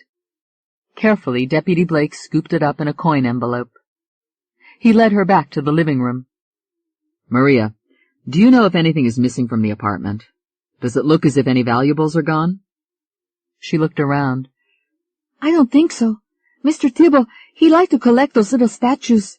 He spent a lot of money on them. It looks like they're all here. So the motive was not robbery. Drugs? Revenge? A love affair gone wrong? What did you do after you tidied up here, Maria? I vacuumed in here the way I always do, and then... Her voice faltered. I walked into the bedroom and... I saw him. She looked at Deputy Blake.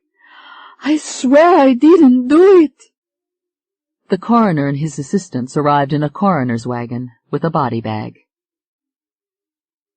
3 hours later, Deputy Sam Blake was back in the sheriff's office. What have you got, Sam? Not much. Deputy Blake sat down across from Sheriff Dowling. Dennis Tibble worked over at Global. He was apparently some kind of genius. But not genius enough to keep himself from getting killed. He wasn't just killed, Matt. He was slaughtered. You should have seen what someone did to his body. It has to be some kind of maniac. Nothing to go on? We aren't sure what the murder weapon is. We're waiting for results from the lab, but it may be a broken wine bottle. The maid threw it in the compactor. It looks like there's a fingerprint on one of the pieces of glass in his back. I talked to the neighbors. No help there. No one saw anyone coming in or out of his apartment. No unusual noises. Apparently Tibble stuck pretty much to himself. He wasn't the neighborly type. One thing. Tibble had sex before he died. We have vaginal traces, pubic hairs, other trace evidence, and a cigarette stub with lipstick. We'll test for DNA. The newspapers are going to have a good time with this one, Sam. I can see the headlines now. Maniac strikes Silicon Valley. Sheriff Dowling sighed. Let's knock this off as fast as we can. I'm on my way over to Global Computer Graphics now. It had taken Ashley an hour to decide whether she should go into the office. She was torn. One look at me and everyone will know that something is wrong. But if I don't show up, they'll want to know why. The police will probably be there asking questions. If they question me, I'll have to tell them the truth. They won't believe me. They'll blame me for killing Dennis Tibble. And if they do believe me, and if I tell them my father knew what he did to me, they'll blame him. She thought of Jim Cleary's murder. She could hear Florence's voice. Jim's parents came back and found his body. He had been stabbed to death and castrated. Ashley squeezed her eyes shut tightly. My God, what's happening? What's happening? Deputy Sam Blake walked onto the work floor where groups of somber employees stood around talking quietly. Blake could imagine what the subject of conversation was. Ashley watched him apprehensively as he headed toward Shane Miller's office. Shane rose to greet him. "Deputy Blake?" "Yes." The two men shook hands. "Sit down, Deputy." Sam Blake took his seat. "I understand Dennis Tibble was an employee here." "That's right, one of the best. It's a terrible tragedy." "He worked here about 3 years?" "Yes, he was our genius. There wasn't anything he couldn't do with a computer." "What can you tell me about his social life?" Shane Miller shook his head. "Not much, I'm afraid. Tibble was kind of a loner." "Do you have any idea if he was into drugs?" "Dennis? Hell no, he was a health nut." "Did he gamble? Could he have owed someone a lot of money?" "No, he made a damn good salary, but I think he was pretty tight with a buck." "What about women? Did he have a girlfriend?" "Women weren't very attracted to Tibble." He thought for a moment. "Lately, though, he was going around telling people there was someone he was thinking of marrying." "Did he happen to mention her name?" Miller shook his head. "No, not to me, anyway." "Would you mind if I talked to some of your employees?" "Not at all, go ahead. I have to tell you, they're all pretty shaken up." They would be more shaken up if they could have seen his body, Blake thought. The two men walked out onto the work floor. Shane Miller raised his voice. "May I have your attention, please? This is Deputy Blake. He'd like to ask a few questions." The employees had stopped what they were doing and were listening. Deputy Blake said, "I'm sure that all of you have heard what happened to Mr. Tibble. We need your help in finding out who killed him. Do any of you know of any enemies he had? Anyone who hated him enough to want to murder him?" There was a silence.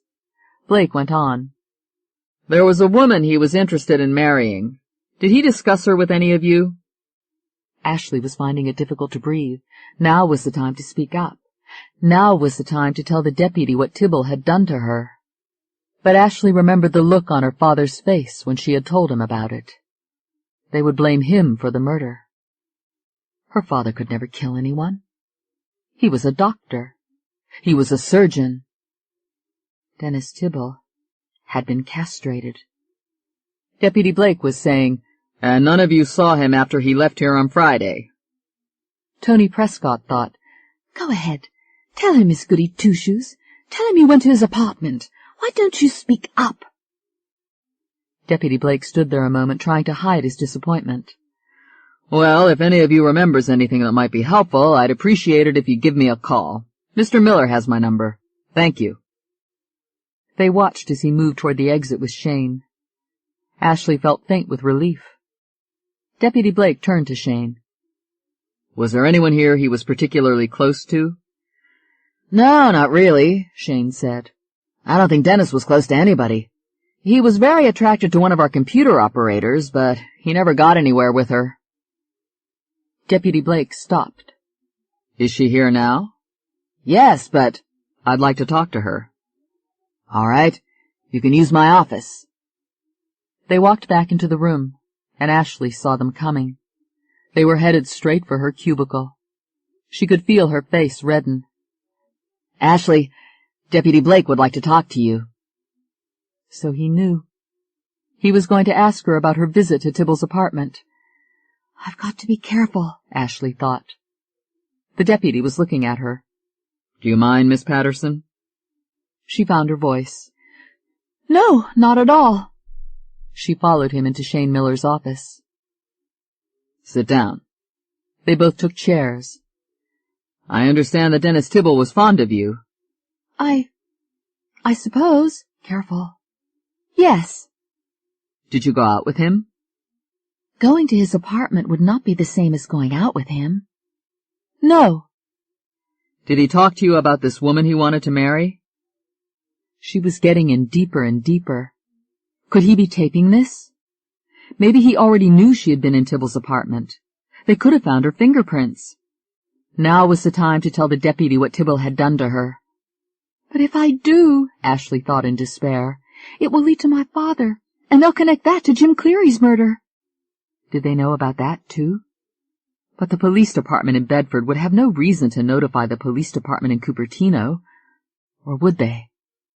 Deputy Blake was watching her, waiting for an answer. Miss Patterson. What? Oh, I'm sorry. This has got me so upset. I understand. Did Tibble ever mention this woman he wanted to marry? Yes, but he never told me her name. That at least was true. Have you ever been to Tibble's apartment? Ashley took a deep breath. If she said no, the questioning would probably end. But if they had found her fingerprints... Yes. You have been to his apartment? Yes. He was looking at her more closely now. You said you'd never been out with him. Ashley's mind was racing now. That's right. Not on a date, no. I went to bring him some papers he had forgotten. When was this?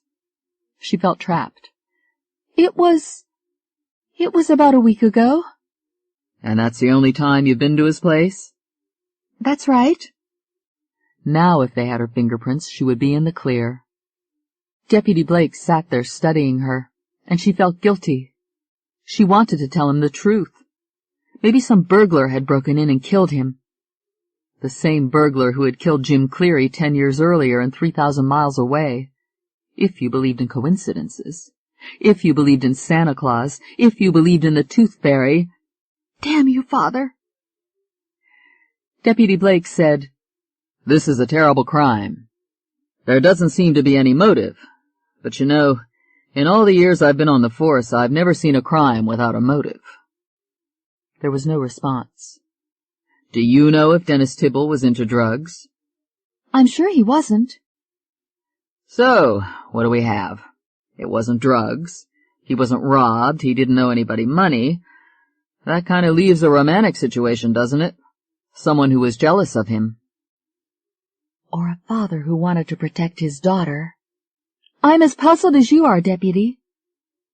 He stared at her for a moment, and his eyes seemed to say, I don't believe you, lady. Deputy Blake got to his feet. He took out a card and handed it to Ashley. If there's anything you can think of, I'd appreciate your giving me a call. I'll be happy to. Good day. She watched him leave. It's over. Father's in the clear. When Ashley returned to her apartment that evening, there was a message on the answering machine. You got me real hot last night, baby. I'm talking blue balls. But you'll take care of me tonight, though, the way you promised. Same time, same place. Ashley stood there listening in disbelief. I'm going crazy, she thought. This has nothing to do with Father. Someone else must be behind all this. But who?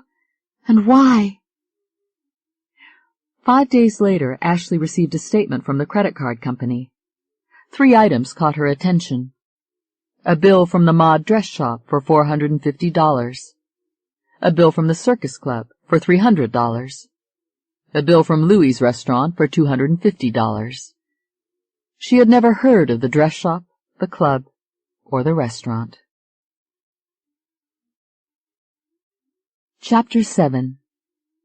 Ashley Patterson followed the investigation of Dennis Tibble's murder in the newspapers and on television every day. The police appeared to have reached a dead end. It's over, Ashley thought. There's nothing more to worry about.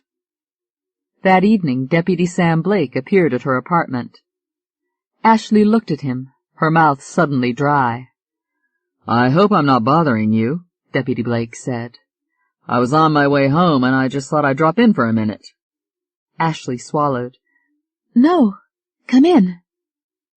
Deputy Blake walked into the apartment. Nice place you have here. Thank you. I'll bet Dennis Tibble didn't like this kind of furniture. Ashley's heart began to pound. I don't know. He's never been in this apartment. Oh, I thought he might have, you know. No, I don't know, Deputy. I told you, I never dated him. Right. May I sit down? Please. You see, I'm having a big problem with this case, Miss Patterson. It doesn't fit into any pattern. Like I said, there's always a motive.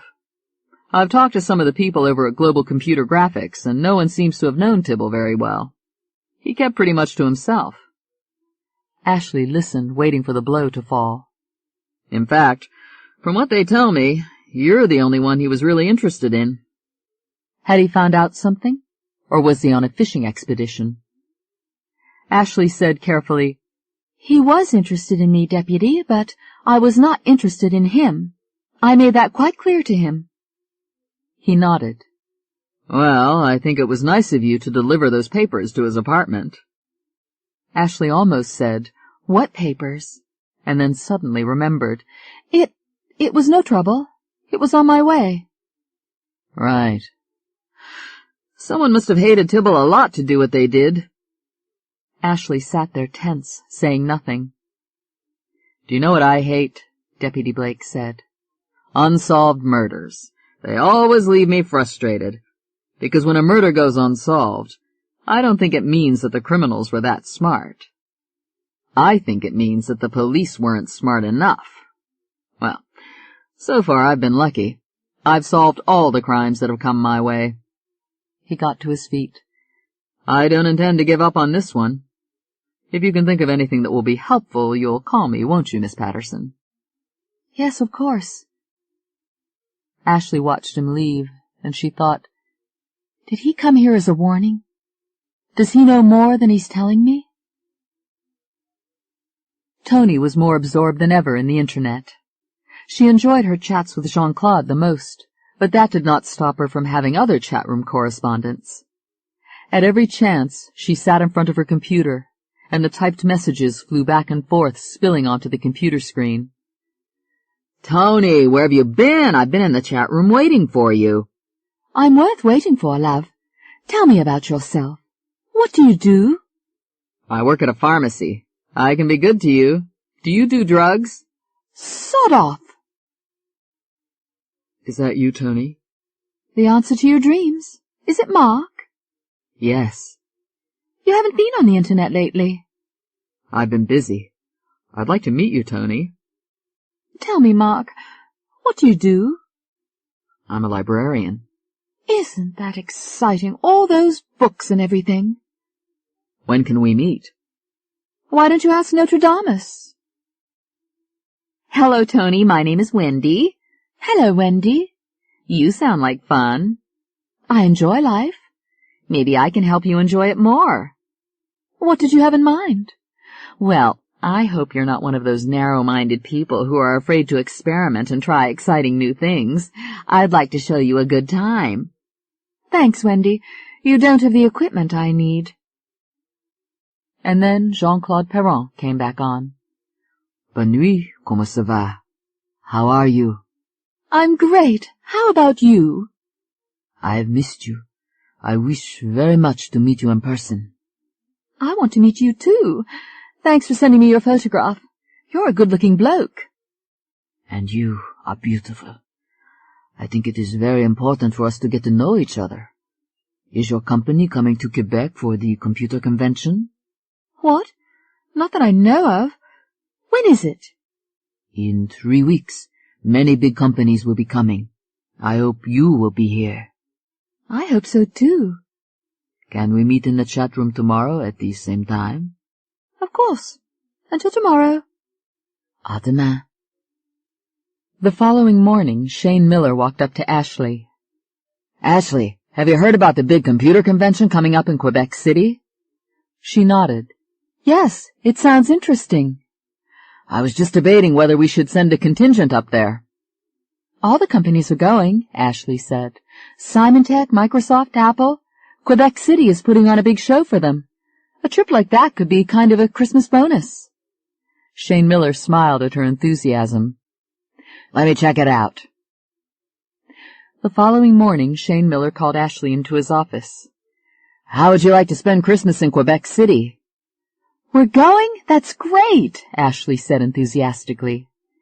In the past, she had spent the Christmas holidays with her father, but this year she had dreaded the prospect.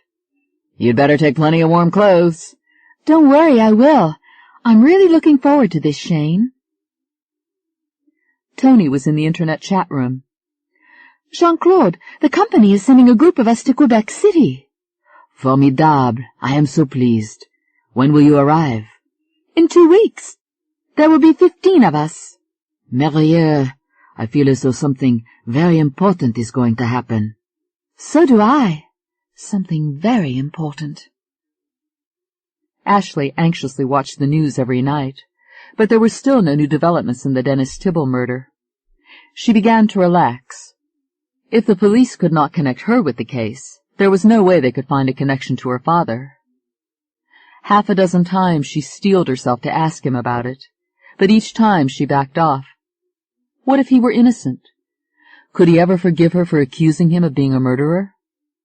And if he is guilty, I don't want to know, Ashley thought. I couldn't bear it. And if he has done those terrible things, in his mind he would have done them to protect me. At least I won't have to face him this Christmas. Ashley telephoned her father in San Francisco. She said without preamble, I'm not going to be able to spend Christmas with you this year, Father. My company is sending me to a convention in Canada. There was a long silence. That's bad timing, Ashley.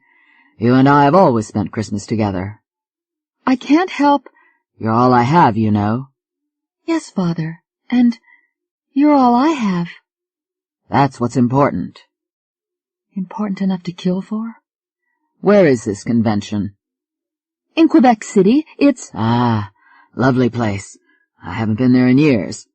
I'll tell you what I'll do. I haven't anything scheduled at the hospital around that time. I'll fly up and we'll have a Christmas dinner together. Ashley said quickly, I don't think it's— You just make a reservation for me at whatever hotel you're staying at. We don't want to break tradition, do we?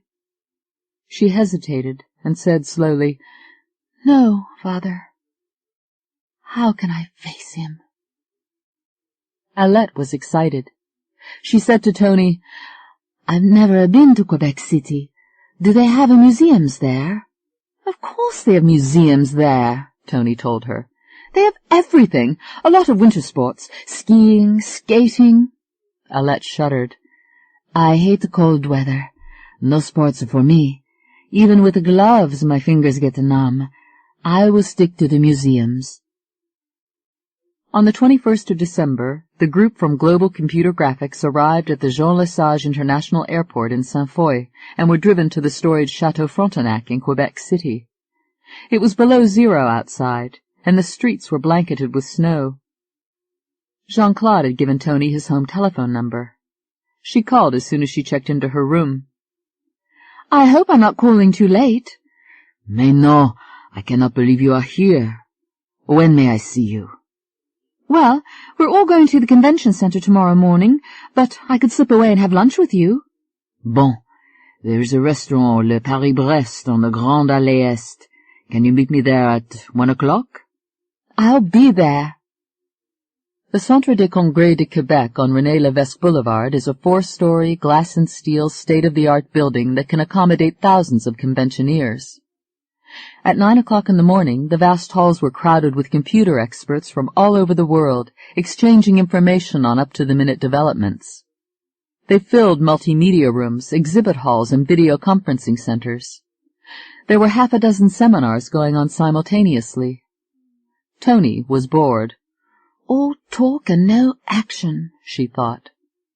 At 12:45 she slipped out of the convention hall and took a taxi to the restaurant. Jean-Claude was waiting for her.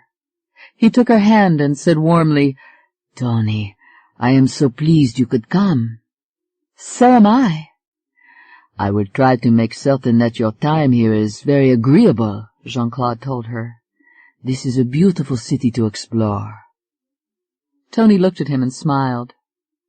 I know I'm going to enjoy it. I would like to spend as much time with you as I can. Can you take the time off? What about the jewelry store? Jean-Claude smiled. It will have to manage without me. The maitre d' brought menus. Jean-Claude said to Tony, Would you like to try some of our French-Canadian dishes? Fine. Then please, let me order for you. He said to the maitre d', Nous voudrions le bromley duckling. He explained to Tony, It is a local dish, duckling cooked in calvados and stuffed with apples. Sounds delicious. And it was. During luncheon, they filled each other in on their pasts. "So, you've never been married?" Tony asked. "No. And you?" "No."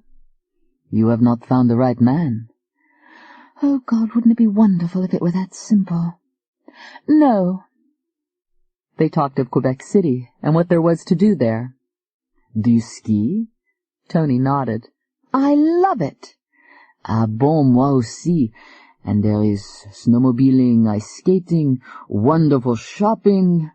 There was something almost boyish about his enthusiasm. Tony had never felt more comfortable with anyone. Shane Miller arranged it so his group attended the convention mornings and had their afternoons free.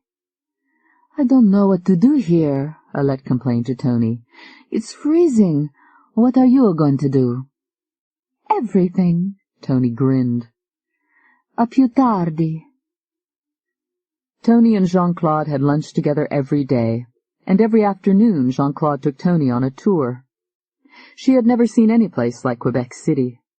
It was like finding a turn-of-the-century picturesque French village in North America. The ancient streets had colorful names like Breakneck Stairs and Below the Fort and Sailor's Leap. It was a Currier and Ives city framed in snow. They visited La Citadelle, with its walls protecting old Quebec, and they watched the traditional changing of the guard inside the walls of the fort.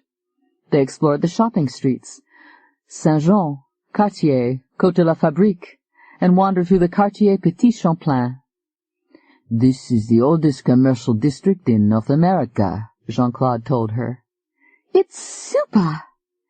Everywhere they went, there were sparkling Christmas trees, nativity scenes, and music for the enjoyment of the strollers. Jean-Claude took Tony snowmobiling in the countryside.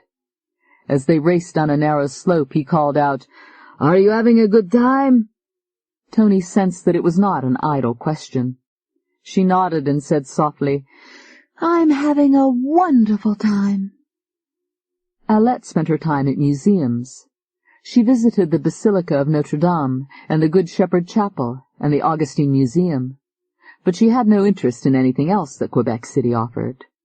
There were dozens of gourmet restaurants, but when she was not dining at the hotel, she ate at Le Commensal, a vegetarian cafeteria.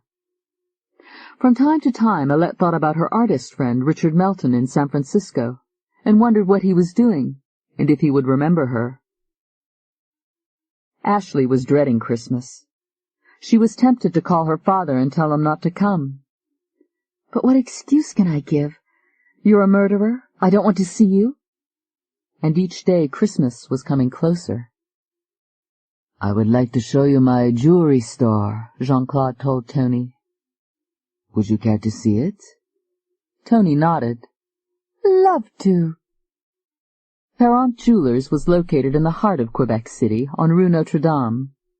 When she walked in the door, Tony was stunned.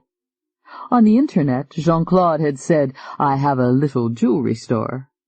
It was a very large store, tastefully done. Half a dozen clerks were busy with customers. Tony looked around and said, It's smashing." He smiled. "Merci. I would like to give you a cadeau, a gift for Christmas." "No, that isn't necessary. Please, do not deprive me of the pleasure." Jean-Claude led Tony to a showcase filled with rings. "Tell me what you like." Tony shook her head. "Those are much too expensive. I couldn't." "Please." Tony studied him a moment, then nodded. "All right." She examined the showcase again. In the center was a large emerald ring set with diamonds. Jean-Claude saw her looking at it. "Do you like the emerald ring?" "It's lovely, but it's much too—" "It is yours." Jean-Claude took out a small key, unlocked the case, and pulled out the ring. "No, Jean-Claude." "Pour moi." He slipped it on Tony's finger. It was a perfect fit. "Voilà. It is a sign." Tony squeezed his hand. I don't know what to say." "I cannot tell you how much pleasure this gives me.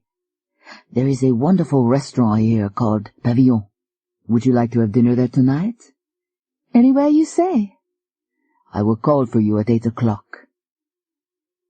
At 6 o'clock that night, Ashley's father telephoned. I'm afraid I'm going to have to disappoint you, Ashley. I won't be able to be there for Christmas. An important patient of mine in South America has had a stroke. I'm flying to Argentina tonight. I'm sorry, Father, Ashley said. She tried to sound convincing. We'll make up for it, won't we, darling? Yes, Father. Have a good flight. Tony was looking forward to dinner with Jean-Claude. It was going to be a lovely evening. As she dressed, she sang softly to herself. Up and down the city road, in and out of the Eagle, that's the way the money goes, pop goes the weasel. I think Jean-Claude is in love with me, Mother. Pavillon is located in the cavernous Gare du Palais, Quebec City's old railroad station. It is a large restaurant with a long bar at the entrance and rows of tables spreading toward the back. At 11 o'clock each night, a dozen tables are moved to the side to create a dance floor, and a disc jockey takes over with a variety of tapes ranging from reggae to jazz to blues. Tony and Jean-Claude arrived at 9, and they were warmly greeted at the door by the owner. Monsieur Perron, how nice to see you. Thank you, Andre. This is Miss Tony Prescott, Mr. Nicholas. A pleasure, Miss Prescott. Your table is ready. The food is excellent here, Jean-Claude assured Tony when they were seated. Let us start with champagne. They ordered paillard de veau and torpille and salad and a bottle of Valpolicella. Tony kept studying the emerald ring Jean-Claude had given her. "It's so beautiful!" she exclaimed. Jean-Claude leaned across the table. Tu aussi. I cannot tell you how happy I am that we have finally met. I am, too, Tony said softly. The music began. Jean-Claude looked at Tony. Would you like to dance? I'd love to. Dancing was one of Tony's passions, and when she got out on the dance floor she forgot everything else. She was a little girl, dancing with her father, and her mother said, "The child is clumsy." Jean-Claude was holding her close. You're a wonderful dancer. Thank you. Do you hear that, Mother? Tony thought, I wish this could go on forever. On the way back to the hotel, Jean-Claude said, Chérie, would you like to stop at my house and have a nightcap? Tony hesitated. Not tonight, Jean-Claude. Tomorrow, peut-être? She squeezed his hand. Tomorrow. At 3 a.m., police officer René Picard was in a squad car cruising down Grande Allée in the Quartier Montcalm when he noticed that the front door of a 2-story red brick house was wide open. He pulled over to the curb and stepped out to investigate. He walked to the front door and called, Bonsoir, y a-t-il quelqu'un? There was no answer. He stepped into the foyer and moved toward the large drawing room.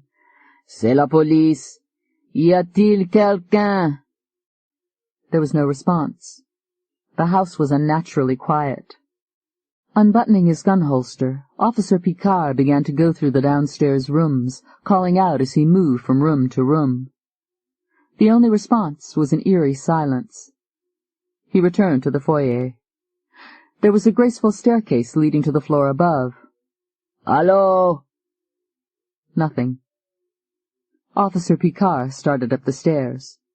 When he got to the top of the stairs, his gun was in his hand. He called out again, then started down the long hallway. Ahead, a bedroom door was ajar. He walked over to it, opened it wide, and turned pale. Mon Dieu! At 5 o'clock that morning, in the gray stone and yellow brick building on Story Boulevard, where Centrale de Police is located, Inspector Paul Caillet was asking, What do we have? Officer Guy Fontaine replied, The victim's name is Jean-Claude Perron. He was stabbed at least a dozen times and his body was castrated. The coroner says that the murder took place in the last 3 or 4 hours. We found a restaurant receipt from Pavillon in Perron's jacket pocket. He had dinner there earlier in the evening. We got the owner of the restaurant out of bed. Yes? Monsieur Perron was at Pavillon with a woman named Tony Prescott, a brunette, very attractive, with an English accent. The manager of Monsieur Perron's jewelry store said that earlier that day Monsieur Perron had brought a woman answering that description into the store and introduced her as Tony Prescott. He gave her an expensive emerald ring. We also believe that Monsieur Perron had sex with someone before he died, and that the murder weapon was a steel-blade letter opener. There were fingerprints on it. We sent them on to our lab and to the FBI. We are waiting to hear. Have you picked up Tony Prescott? No. And why not? We cannot find her. We have checked all the local hotels, we have checked our files and the files of the FBI. She has no birth certificate, no social security number, no driver's license. Impossible. Could she have gotten out of the city? Officer Fontaine shook his head. I don't think so, Inspector. The airport closed at midnight. The last train out of Quebec City left at 5:35 last night. The first train this morning will be at 6:39. We have sent a description of her to the bus station, the 2 taxi companies, and the limousine company. For God's sake, we have her name, her description, and her fingerprints. She can't just have disappeared. 1 hour later, a report came in from the FBI. They were unable to identify the fingerprints. There was no record of Tony Prescott. Chapter 8. 5 days after Ashley returned from Quebec City, her father was on the telephone. I just got back. Back? It took Ashley a moment to remember. Oh, your patient in Argentina. How is he? He'll live. I'm glad. Can you come up to San Francisco for dinner tomorrow? She dreaded the thought of facing him, but she could think of no excuse. All right.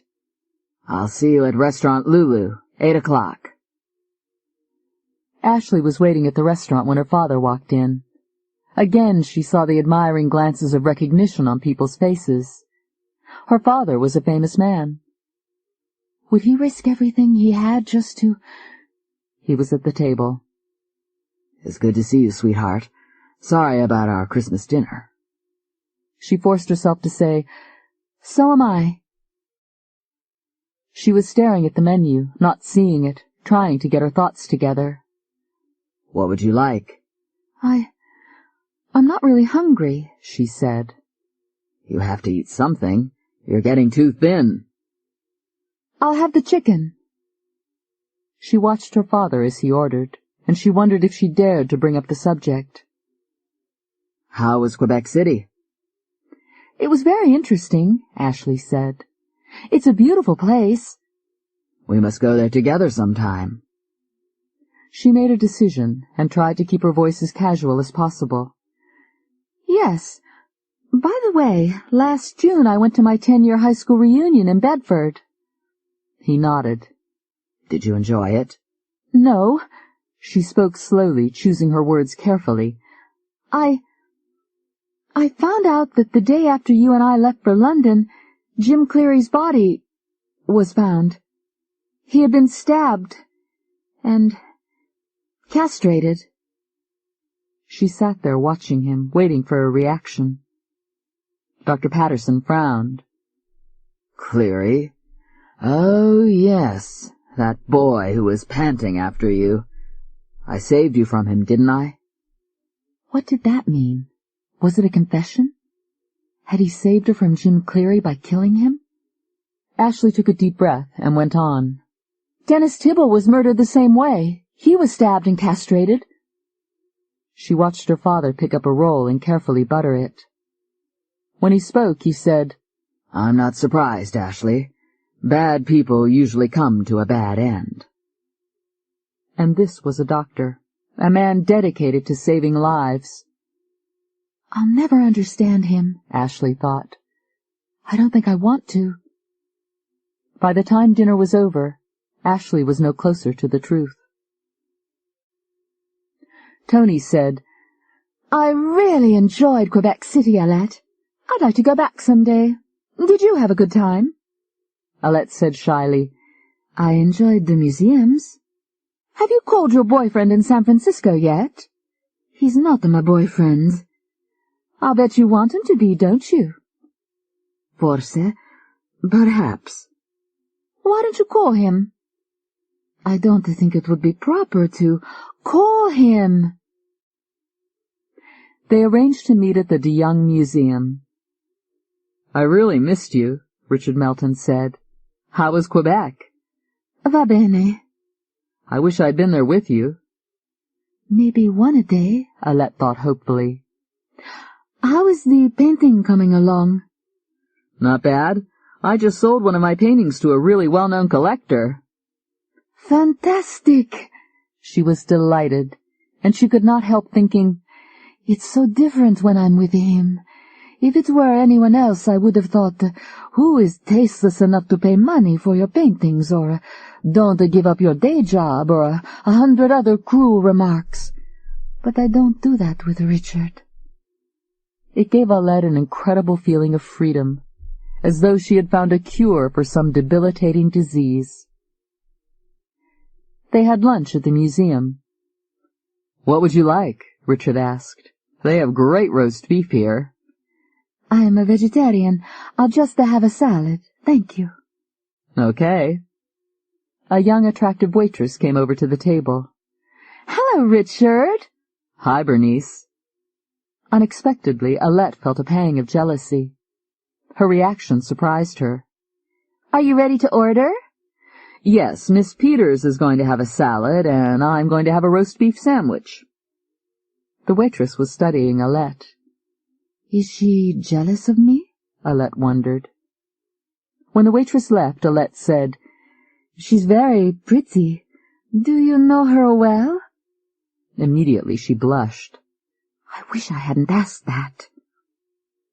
Richard smiled. I come here a lot.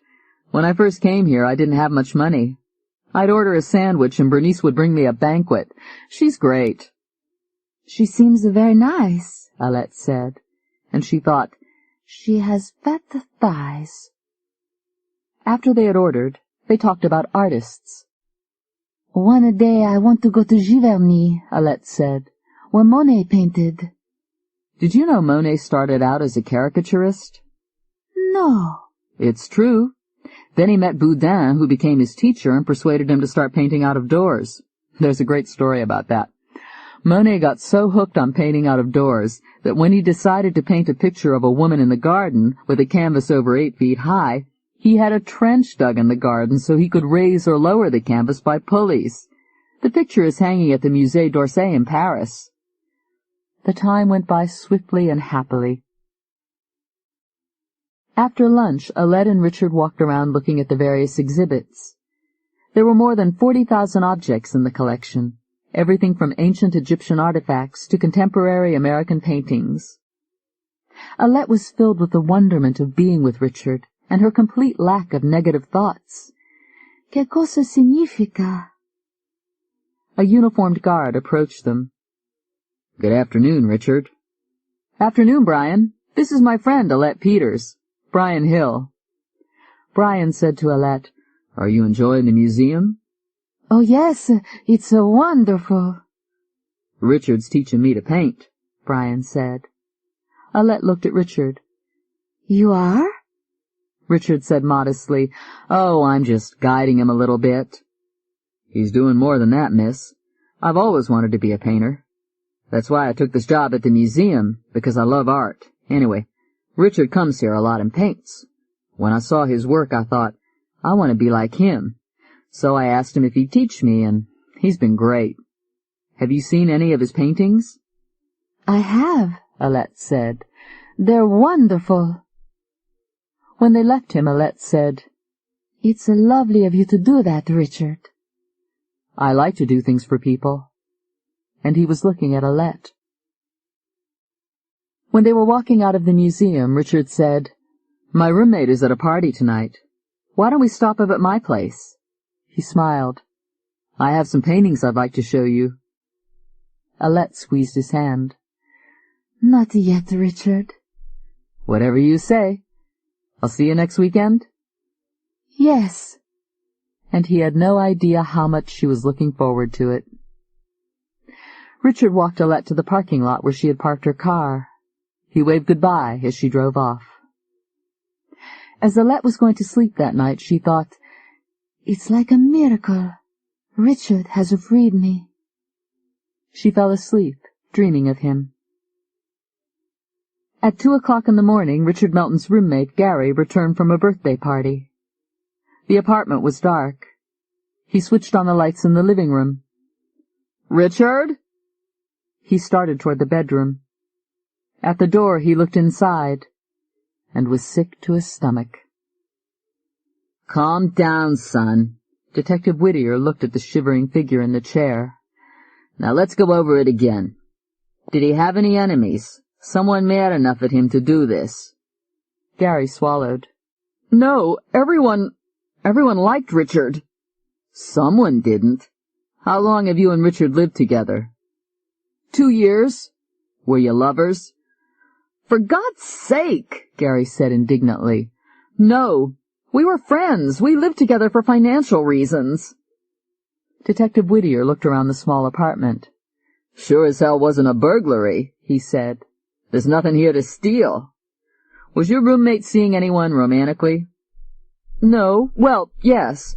There was a girl he was interested in. I think he was really starting to like her." "Do you know her name?" "Yes, Alette. Alette Peters. She works in Cupertino."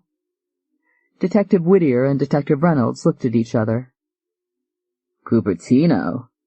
Jesus," Reynolds said. 30 minutes later, Detective Whittier was on the phone with Sheriff Dowling. "Sheriff, I thought you might be interested to know that we have a murder here that's the same M.O. as the case you had in Cupertino. Multiple stab wounds and castration." "My God!" "I just had a talk with the FBI. Their computer shows that there have been 3 previous castration killings very similar to this one.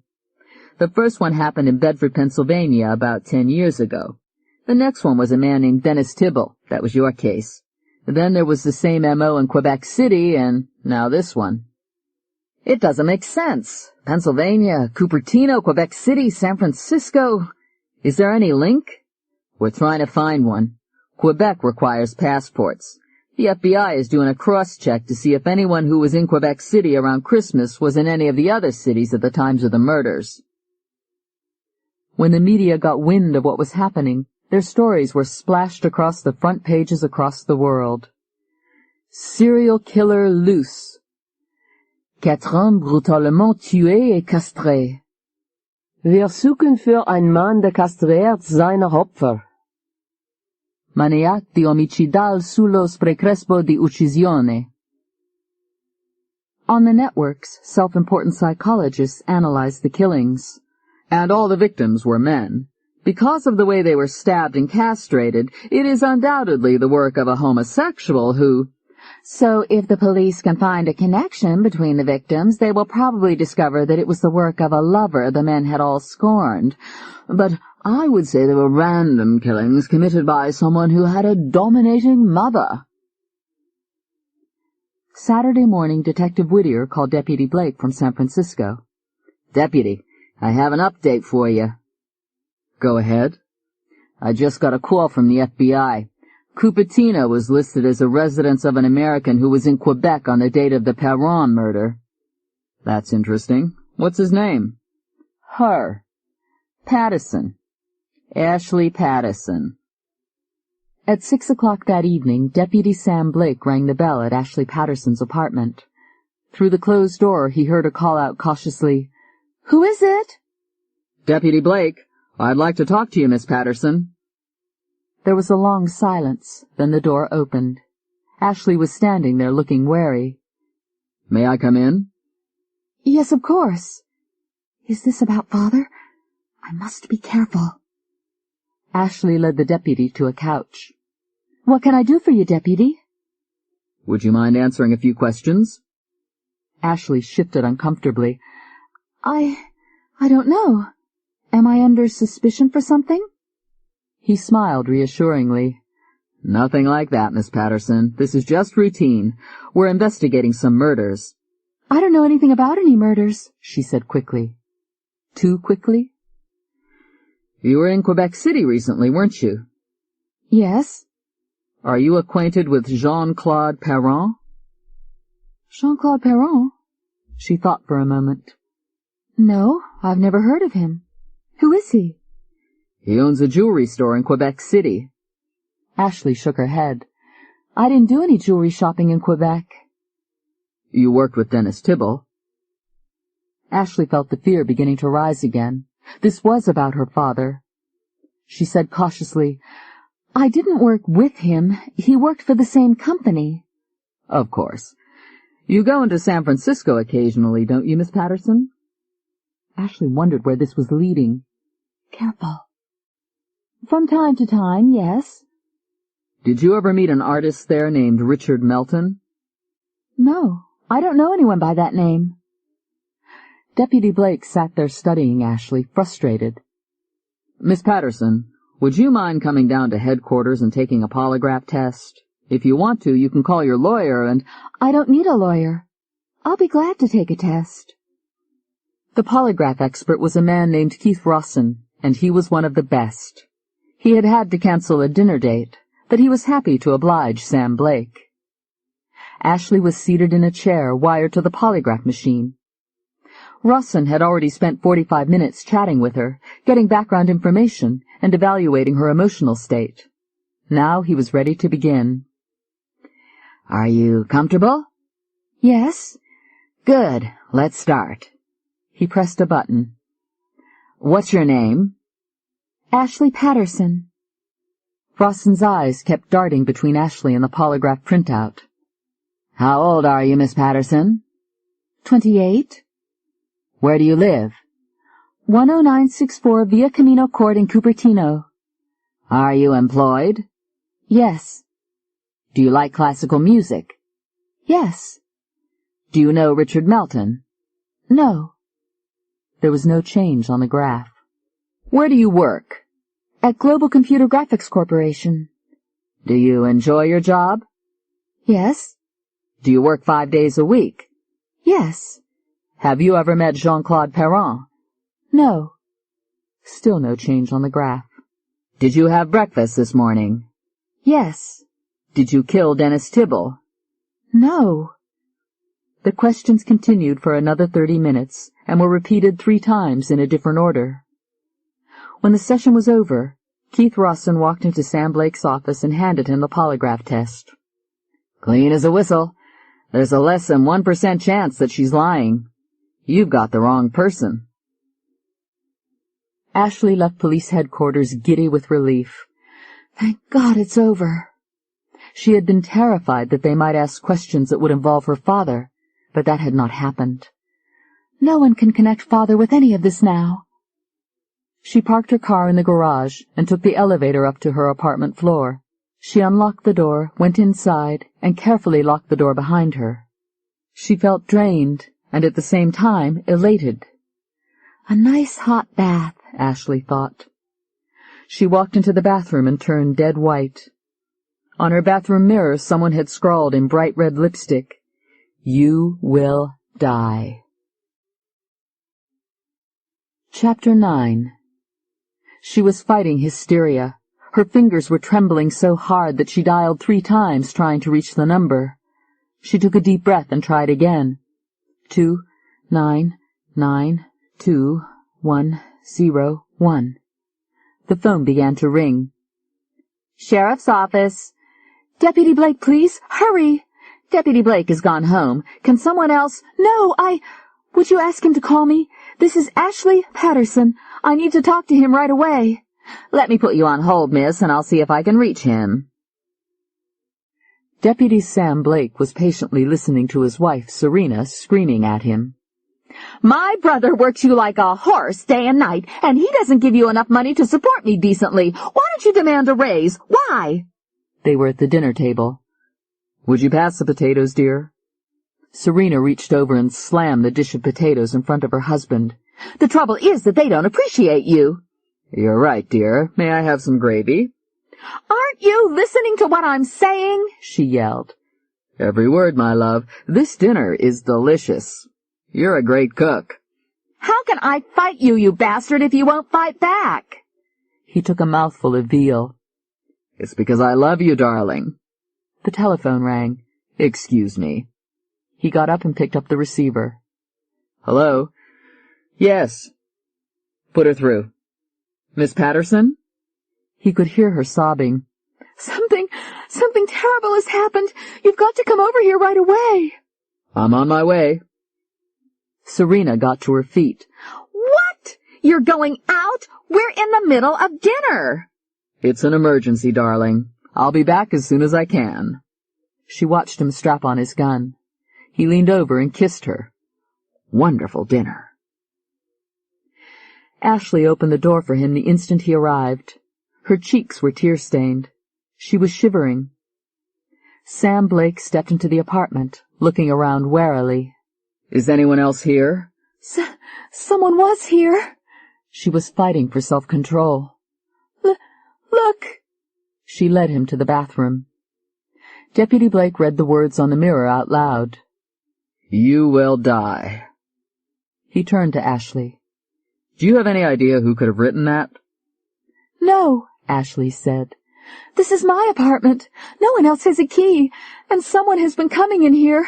Someone's been following me. Someone's planning to kill me. She burst into tears. I can't stand this any longer. She was sobbing uncontrollably. Deputy Blake put his arm around her and patted her shoulder. Come on. It's going to be all right. We'll give you protection and we'll find out who's behind this. Ashley took a deep breath. I'm sorry, I don't usually carry on like this. It's just been horrible. Let's talk, Sam Blake said. She managed to force a smile. All right. How about a nice cup of tea? They sat talking over cups of hot tea. When did all this start, Miss Patterson? About 6 months ago. I thought I was being followed. At first it was just a vague feeling, but then it began to grow. I knew I was being followed, but I couldn't see anyone. Then at work, someone got into my computer and drew a picture of a hand with a knife in it trying to stab me. And do you have any idea who it could have been? No. You said someone has gotten into this apartment before today. Yes. Once, someone turned on all the lights when I was gone. Another time I found a cigarette butt on my dressing table. I don't smoke. And someone opened a drawer and went through my underwear. She took a deep breath. And now, this. Do you have any boyfriends who might feel rejected? Ashley shook her head. No. Have you had any business dealings where somebody's lost money because of you? No. No threats from anyone? No. She thought of telling him about the lost weekend in Chicago, but that might involve mentioning her father. She decided to say nothing. I don't want to be alone here tonight, Ashley said. All right. I'll call the station and have them send someone here to— No, please. I'm afraid to trust anyone else. Could you stay here with me, just until morning? I don't think I— Oh, please. She was trembling. He looked into her eyes and thought he had never seen anyone so terrified. Isn't there someplace you could stay tonight? Don't you have any friends who— What if it's one of my friends who's doing this? He nodded. Right. I'll stay. In the morning I'll arrange for 24-hour protection for you. Thank you. Her voice was filled with relief. He patted Ashley's hand. And don't worry. I promise you that we'll get to the bottom of this. Let me call Sheriff Dowling and tell him what's going on. He spoke on the phone for 5 minutes, and when he hung up, he said, I'd better call my wife. Of course. Deputy Blake picked up the telephone again and dialed. Hello, darling. I won't be home tonight, so why don't you watch some You won't what? Where are you with one of your cheap whores? Ashley could hear her screaming over the phone. Serena. You're not fooling me. Serena. That's all you men think about, getting laid. Serena. Well, I won't put up with it any longer. Serena. That's the thanks I get for being such a good wife. The one-sided conversation went on for another 10 minutes. Finally, Deputy Blake replaced the receiver and turned to Ashley, embarrassed. "I'm sorry about that. She's not like that." Ashley looked at him and said, "I understand." "No, I mean it. Serena acts that way because she's scared." Ashley looked at him curiously. "Scared?" He was silent for a moment. "Serena is dying. She has cancer. It was in remission for a while. It first started about 7 years ago. We've been married for 5 years. "So you knew?" "Yes.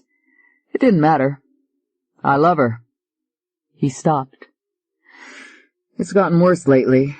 She's scared because she's afraid to die, and she's afraid I'll leave her. All the yelling is a cover-up to hide that fear." I'm so sorry." She's a wonderful person. Inside, she's gentle and caring and loving. That's the Serena I know. Ashley said, "I'm sorry if I caused any—" "Not at all." He looked around. Ashley said, "There's just the one bedroom. You can take it and I'll sleep on the couch." Deputy Blake shook his head. "The couch will be fine for me." Ashley said, "I can't tell you how grateful I am." "No problem, Miss Patterson." He watched her go into a linen closet and take out sheets and blankets. She walked over to the couch and spread the linen out. "I hope that you'll—" "Perfect. I don't plan on doing much sleeping anyway." He checked the windows to make sure they were locked, and then walked over to the door and double-bolted it. "All right." He placed his gun on the table next to the couch. "You get a good night's sleep. In the morning, we'll get everything organized." Ashley nodded. She walked over to him and kissed him on the cheek. "Thank you." Deputy Blake watched her walk into the bedroom and close the door. He walked back to the windows and checked them again. It was going to be a long night. At FBI headquarters in Washington, Special Agent Ramirez was talking to Roland Kingsley, the chief of his section. "We had the fingerprints and DNA reports found at the murder scenes in Bedford, Cupertino, Quebec, and San Francisco. We just got in the final DNA report. The fingerprints from the scenes all match, and the DNA traces match." Kingsley nodded. "So it's definitely a serial killer." No question. Let's find the bastard. At 6 o'clock in the morning, Deputy Sam Blake's naked body was found by the wife of the building superintendent in the alley that ran behind Ashley Patterson's apartment building. He had been stabbed to death and castrated.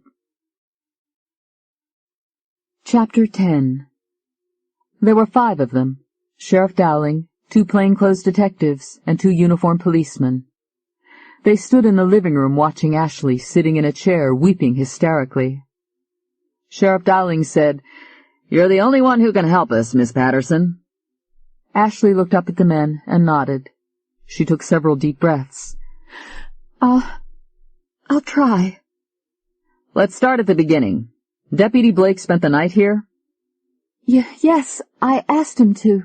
I was desperately afraid." "This apartment has 1 bedroom." "That's right." "Where did Deputy Blake sleep?" Ashley pointed to the couch, which had a blanket and a pillow on it.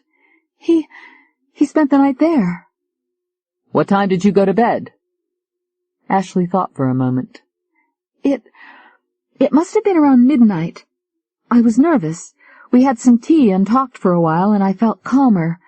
I brought out blankets and a pillow for him. Then I went into my bedroom." She was fighting for self-control. "Was that the last time you saw him?" "Yes." "And you went to sleep?" "Not immediately. I finally took a sleeping pill. The next thing I remember, I was awakened by a woman's screams coming from the alley." She began to tremble. "Do you think someone came into this apartment and killed Deputy Blake?" I don't know," Ashley said desperately. "Someone has been getting in here. They even wrote a threatening message on my mirror." "He told me about that on the telephone." "He might have heard something and gone outside to investigate," Ashley said. Sheriff Dowling shook his head. I don't think he would have gone out naked. Ashley cried. I don't know. I don't know. It's a nightmare. She covered her eyes with her hands. Sheriff Dowling said, I'd like to look around the apartment. Do I need a search warrant? Of course not. Go ahead. Sheriff Dowling nodded to the detectives. One of them went into the bedroom. The other one went into the kitchen. What did you and Deputy Blake talk about? Ashley took a deep breath. I told him about the things that have been happening to me. He was very... She looked up at the sheriff. Why would anyone kill him? Why? I don't know, Miss Patterson. We're going to find out. Lieutenant Elton, the detective who had gone into the kitchen, stood in the doorway. Could I see you for a moment, Sheriff? Excuse me. Sheriff Dowling walked into the kitchen. What? Lieutenant Elton said, I found this in the sink. He was holding up a blood-stained butcher knife by the edge of the blade. It hasn't been washed. I think we're going to get some prints. Kostoff, the second detective, came in from the bedroom and hurried into the kitchen. He was holding an emerald ring mounted with diamonds. I found this in the jewelry box in the bedroom. It fits a description we got from Quebec of the ring that Jean-Claude Perron gave to Tony Prescott. The three men were looking at one another. This doesn't make any sense, the sheriff said. Gingerly he took the butcher knife and the ring and walked back into the living room. He held out the knife and said, Miss Patterson, is this your knife? Ashley looked at it. Yes, it could be. Why? Sheriff Dowling held out the ring. Have you ever seen this ring before? Ashley looked at it and shook her head. No. We found it in your jewelry box. They watched her expression. She was completely bewildered. She whispered, Someone must have put it there. Who would do a thing like that? Her face was pale. I don't know. A detective walked in the front door. Sheriff? Yes, Baker? He motioned the detective over to a corner. What have you got? We found bloodstains on a corridor rug and in the elevator. It looks like the body was laid on a sheet, dragged into the elevator, and dumped in the alley. Holy shit! Sheriff Dowling turned to Ashley. Miss Patterson, you're under arrest. I'm going to read you your rights.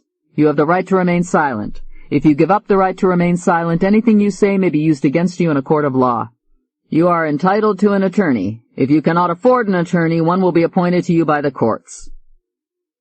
When they reached the sheriff's office, Sheriff Dowling said, Fingerprinter and booker. Ashley went through the procedure like an automaton. When it was finished, Sheriff Dowling said, You have the right to make one phone call.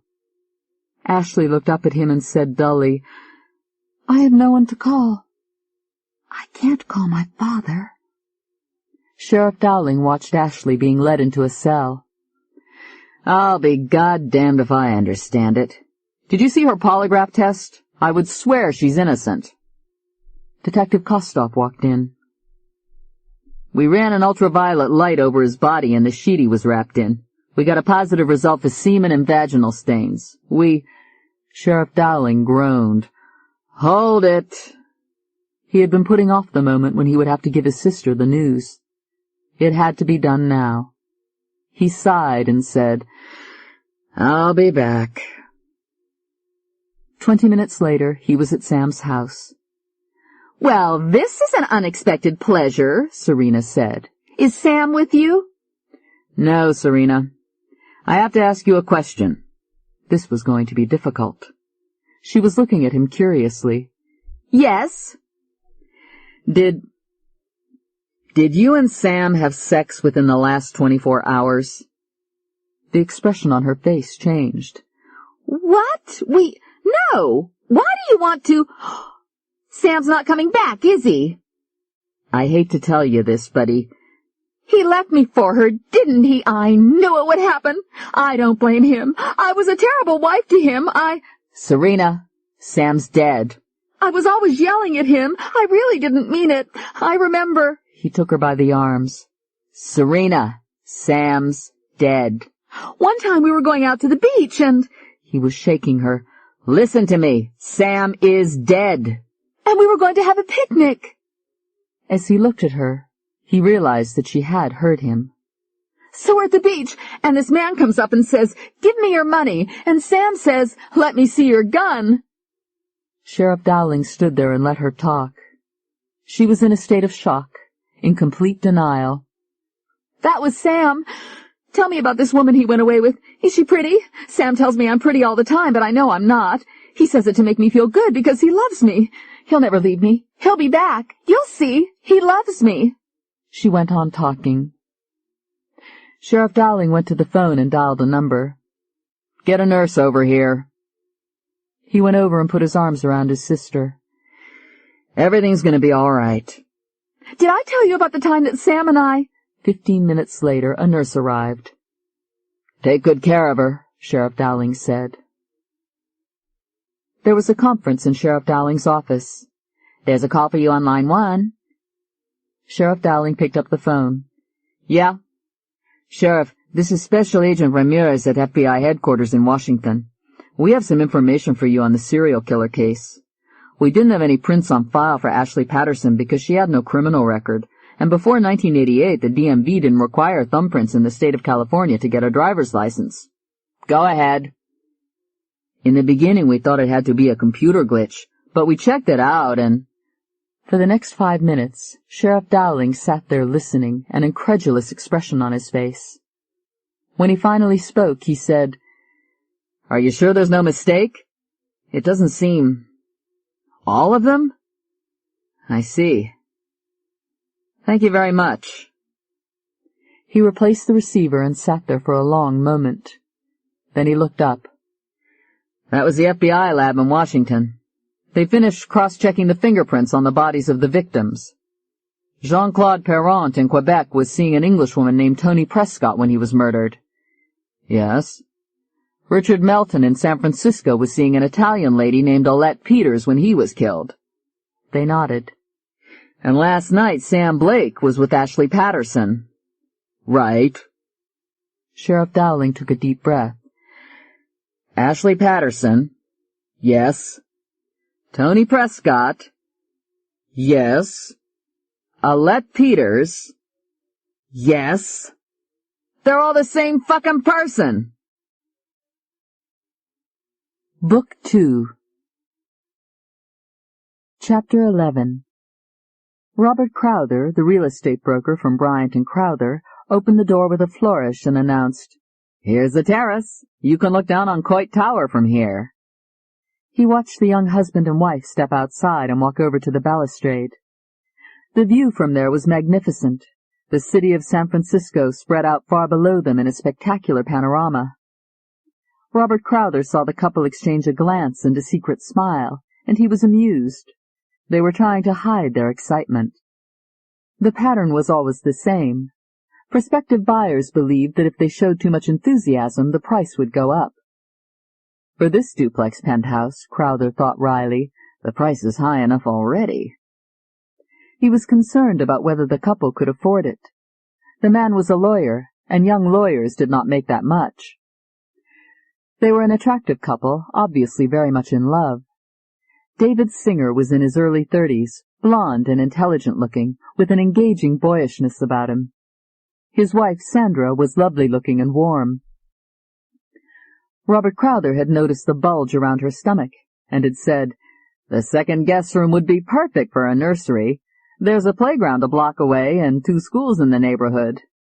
He had watched them exchange that secret smile again.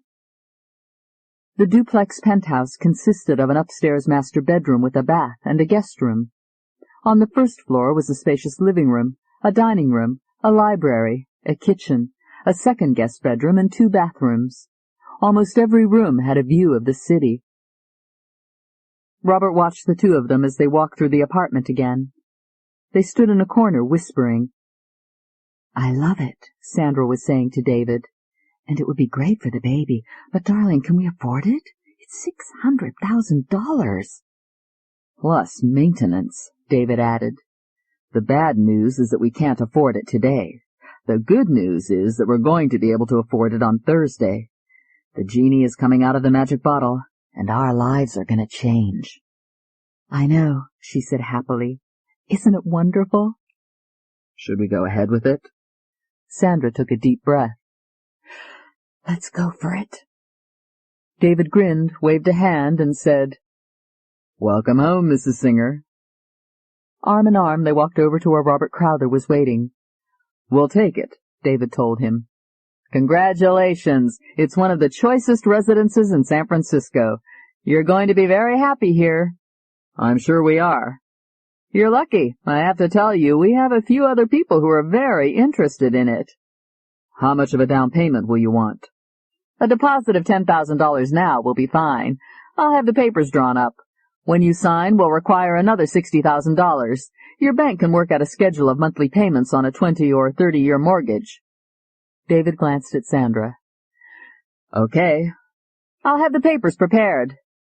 "Can we look around once more?" Sandra asked eagerly. Crowther smiled benevolently. "Take all the time you want, Mrs. Singer. It's yours." "It all seems like a wonderful dream, David. I can't believe it's really happening." "It's happening." David took her in his arms. "I want to make all your dreams come true." "You do, darling." They had been living in a small 2-bedroom apartment in the Marina district, but with the baby coming, it was going to be crowded. Until now, they could never have afforded the duplex on Nob Hill, but Thursday was partnership day at the international law firm of Kincaid, Turner, Rose, and Ripley, where David worked. Out of a possible 25 candidates, 6 would be chosen to enter the rarefied air of the firm's partnership, and everyone agreed that David was one of those who would be selected. Kincaid, Turner, Rose, and Ripley, with offices in San Francisco, New York, London, Paris, and Tokyo, was one of the most prestigious law firms in the world, and it was usually the #1 target for graduates of all the top law schools. The firm used the stick-and-carrot approach on their young associates. The senior partners took merciless advantage of them, disregarding their hours and illnesses and handing the younger lawyers the donkey's work that they themselves did not want to be bothered with. It was a heavy-pressure, 24-hour-a-day job. That was the stick. Those who stayed on did so because of the carrot. The carrot was the promise of a partnership in the firm. Becoming a partner meant a larger salary, a piece of the huge corporate profit pie, a spacious office with a view, a private washroom, assignments overseas, and myriad other perks. David had practiced corporate law with Kincaid, Turner, Rose, and Ripley for 6 years, and it had been a mixed blessing. The hours were horrific, and the stress was enormous. But David, determined to hang in there for the partnership, had stayed and had done a brilliant job. Now the day was finally at hand. When David and Sandra left the real estate agent, they went shopping. They bought a bassinet, high chair, stroller, playpen, and clothes for the baby, whom they were already thinking of as Jeffrey. "Let's get him some toys," David said. "There's plenty of time for that," Sandra laughed. After shopping, they wandered around the city, walking along the waterfront at Ghirardelli Square, past the cannery to Fisherman's Wharf. They had lunch at the American Bistro. It was Saturday, a perfect San Francisco day for monogrammed leather briefcases and power ties, dark suits, and discreetly monogrammed shirts. A day for power lunches and penthouses. A lawyer's day. David and Sandra had met 3 years earlier at a small dinner party. David had gone to the party with the daughter of a client of the firm. Sandra was a paralegal working for a rival firm. At dinner, Sandra and David had gotten into an argument about a decision that had been rendered in a political case in Washington. As the others at the dinner table watched, the argument between the two of them had become more and more heated, and in the middle of it, David and Sandra realized that neither of them cared about the court's decision. They were showing off for each other, engaged in a verbal mating dance. David telephoned Sandra the next day. "I'd like to finish discussing that decision," David said. "I think it's important." "So do I," Sandra agreed. "Could we talk about it at dinner tonight?" Sandra hesitated. She had already made a dinner date for that evening. "Yes," she said. "Tonight will be fine." They were together from that night on. 1 year from the day they met, they were married. Joseph Kincaid, the firm's senior partner, had given David the weekend off. David's salary at Kincaid, Turner, Rose & Ripley was $45,000 a year. Sandra kept her job as a paralegal.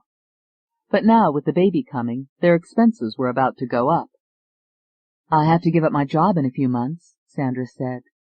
"I don't want a nanny bringing up our baby darling. I want to be here for him." The sonogram had shown that the baby was a boy. "We'll be able to handle it," David assured her. The partnership was going to transform their lives. David had begun to put in even longer hours. He wanted to make sure that he was not overlooked on partnership day. Thursday morning, as David got dressed, he was watching the news on television. An anchorman was saying breathlessly, "We have a breaking story. Ashley Patterson, the daughter of the prominent San Francisco doctor Stephen Patterson, has been arrested as the suspected serial killer the police and the FBI have been searching for." David stood in front of the television set, frozen.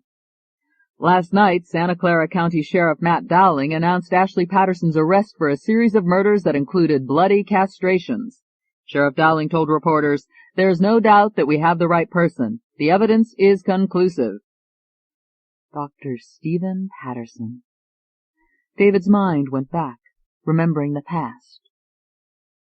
He was 21 years old and just starting law school. He came home from class one day to find his mother on the bedroom floor, unconscious. He called 911, and an ambulance took his mother to San Francisco Memorial Hospital. David waited outside the emergency room until a doctor came to talk to him. Is she going to be all right?" The doctor hesitated. "We had one of our cardiologists examine her. She has a ruptured cord in her mitral valve." "What does that mean?" David demanded. "I'm afraid there's nothing we can do for her. She's too weak to have a transplant, and mini heart surgery is new and too risky." David felt suddenly faint. How long can she?" "I'd say a few more days, maybe a week. I'm sorry, son." David stood there panicky. "Isn't there anyone who can help her?" "I'm afraid not. The only one who might have been able to help is Stephen Patterson, but he's a very—" "Who's Stephen Patterson?" "Dr. Patterson pioneered minimally invasive heart surgery, but between his schedule and his research, there's no chance that—" David was gone. He called Dr. Patterson's office from a payphone in the hospital corridor. "I'd like to make an appointment with Dr. Patterson. It's for my mother. "I'm sorry, we're not accepting any new appointments. The first available time would be 6 months from now." "She doesn't have 6 months!" David shouted. "I'm sorry, I can refer you to—" David slammed down the phone. The following morning, David went to Dr. Patterson's office. The waiting room was crowded. David walked up to the receptionist. "I'd like to make an appointment to see Dr. Patterson. My mother's very ill, and—" She looked up at him and said, "You called yesterday, didn't you?" "Yes." "I told you then. We don't have any appointments open, and we're not making any just now." "I'll wait," David said stubbornly. "You can't wait. The doctor is—" David took a seat. He watched the people in the waiting room being called into the inner office one by one, until finally he was the only one left. At 6 o'clock, the receptionist said, "There's no point in waiting any longer. Dr. Patterson has gone home." David went to visit his mother in intensive care that evening. "You can only stay a minute," a nurse warned him. "She's very weak." David stepped inside the room, and his eyes filled with tears. His mother was attached to a respirator with tubes running into her arms and through her nose. She looked whiter than the sheets she lay on. Her eyes were closed. David moved close to her and said, "It's me, Mom. I'm not going to let anything happen to you. You're going to be fine." Tears were running down his cheeks. "Do you hear me? We're going to fight this thing. Nobody can lick the two of us. Not as long as we're together. I'm going to get you the best doctor in the world. You just hang in there. I'll be back tomorrow." He bent down and gently kissed her cheek. Will she be alive tomorrow? The following afternoon, David went to the garage in the basement of the building where Dr. Patterson had his offices. An attendant was parking cars. He came up to David. "May I help you?" "I'm waiting for my wife," David said. "She's seeing Dr. Patterson." The attendant smiled. "He's a great guy." "He was telling us about some fancy car that he owns." David paused, trying to remember. "Was it a Cadillac?" The attendant shook his head. "No." He pointed to a Rolls-Royce parked in the corner. "It's that Rolls over there." David said, "Right. I think he said he has a Cadillac, too." "Wouldn't surprise me," the attendant said. He hurried off to park an incoming car. David walked casually toward the Rolls. When he was sure no one was watching, he opened the door, slipped into the back seat, and got down on the floor. He lay there cramped and uncomfortable, willing Dr. Patterson to come out. At 6:15, David felt a slight jar as the front door of the car opened and someone moved into the driver's seat. He heard the engine start, and then the car began to move. "Good night, Dr. Patterson." "Good night, Margot." The car left the garage, and David felt it turn a corner. He waited for 2 minutes, then took a deep breath and sat up. Dr. Patterson saw him in the rearview mirror. He said calmly, "If this is a hold-up, I have no cash with me." "Turn onto a side street and pull over to the curb." Dr. Patterson nodded. David watched warily as the doctor turned the car onto a side street, pulled over to the curb, and stopped. "I'll give you what cash I have on me," Dr. Patterson said. "You can take the car. There's no need for violence. If—" David had slid into the front seat. "This isn't a hold-up. I don't want the car." Dr. Patterson was looking at him with annoyance. "What the hell do you want?" "My name is Singer. My mother's dying. I want you to save her." There was a flicker of relief on Dr. Patterson's face, replaced by a look of anger. "Make an appointment with my—" "There's no time to make a goddamn appointment," David was yelling. "She's going to die, and I'm not going to let that happen." He was fighting to control himself. "Please, the other doctors told me you're the only hope we have." Dr. Patterson was watching him, still wary. "What's her problem?" "She has a ruptured cord in her mitral valve. The doctors are afraid to operate. They say that you're the only one who can save her life." Dr. Patterson shook his head. "My schedule—" "I don't give a shit about your schedule. This is my mother. You've got to save her. She's all I have." There was a long silence. David sat there, his eyes tightly shut. He heard Dr. Patterson's voice. "I won't promise a damn thing, but I'll see her. Where is she?" David turned to look at him. "She's in the intensive care unit at San Francisco Memorial Hospital." "Meet me there at 8 o'clock tomorrow morning." David had difficulty finding his voice. "I don't know how to—" "Remember, I'm not promising anything. And I don't appreciate being scared out of my wits, young man. Next time, try the telephone." David sat there rigid. Dr. Patterson looked at him. "What?" "There's another problem." "Oh, really?" I don't have any money. I'm a law student, and I'm working my way through law school." Dr. Patterson was staring at him. David said passionately, "I swear I'll find a way to pay you back. If it takes all my life, I'll see that you get paid. I know how expensive you are, and I don't think you do, son." "I have no one else to turn to, Dr. Patterson. I'm begging you." There was another silence. "How many years of law school have you had?" "None. I'm just starting." "But you expect to be able to pay me back?" "I swear it." "Get the hell out." When David got home, he was certain he was going to be picked up by the police for kidnapping, threatening bodily harm, God only knew what. But nothing happened. The question in his mind was whether Dr. Patterson was going to show up at the hospital. When David walked into the intensive care ward the next morning, Dr. Patterson was there, examining David's mother. David watched, his heart pounding, his throat dry. Dr. Patterson turned to one of a group of doctors standing there. "Get her up to the operating room, Al. Stat!" As they started to slide David's mother onto a gurney, David said hoarsely, "Is she?" "We'll see." 6 hours later, David was in the waiting room when Dr. Patterson approached him. David jumped to his feet. "How is—" He was afraid to finish the question. "She's going to be fine.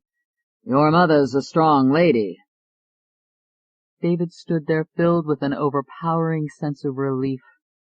He breathed a silent prayer. "Thank you, God." Dr. Patterson was watching him. "I don't even know your first name." "David, sir."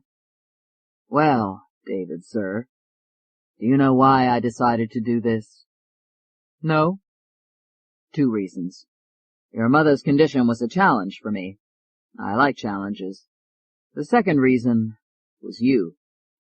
I don't understand." What you did was the kind of thing I might have done myself when I was younger. You showed imagination. Now, His tone changed. you said you were going to repay me." David's heart sank. "Yes, sir. One day." "How about now?" David swallowed. "Now?" "I'll make you a deal." "Do you know how to drive?" "Yes, sir." "All right. I get tired of driving that big car around. You drive me to work every morning and pick me up at 6 or 7 o'clock every evening for 1 year. At the end of that time, I'll consider my fee paid." That was the deal. David drove Dr. Patterson to the office and back home every day, and in exchange, Dr. Patterson saved the life of David's mother. During that year, David learned to revere Dr. Patterson. Despite the doctor's occasional outbursts of temper, he was the most selfless man David had ever known.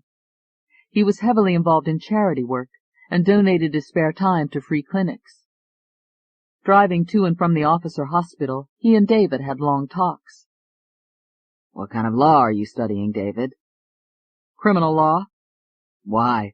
So you can help the damn scoundrels get off scot-free?" "No, sir. There are a lot of honest people caught up in the law who need help. I want to help them." When the year was up, Dr. Patterson shook David's hand and said, "We're even." David had not seen Stephen Patterson in years, but he kept coming across his name. Dr. Stephen Patterson opened a free clinic for babies with AIDS. Dr. Stephen Patterson arrived in Kenya today to open the Patterson Medical Center. Work on the Patterson Charity Shelter began today. He seemed to be everywhere, donating his time and his money to those who needed him. Sandra's voice shook David out of his reverie. "David, are you all right?" He turned away from the television set. "They've just arrested Stephen Patterson's daughter for those serial killings." Sandra said, "That's terrible. I'm so sorry, darling." "He gave Mother 7 more years of a wonderful life. It's unfair that anything like that should happen to a man like him. He's the greatest gentleman I've ever known, Sandra. He doesn't deserve this. How could he have a monster like that for a daughter?" He looked at his watch. "Damn, I'm going to be late." "You haven't had breakfast." "I'm too upset to eat." He glanced toward the television set.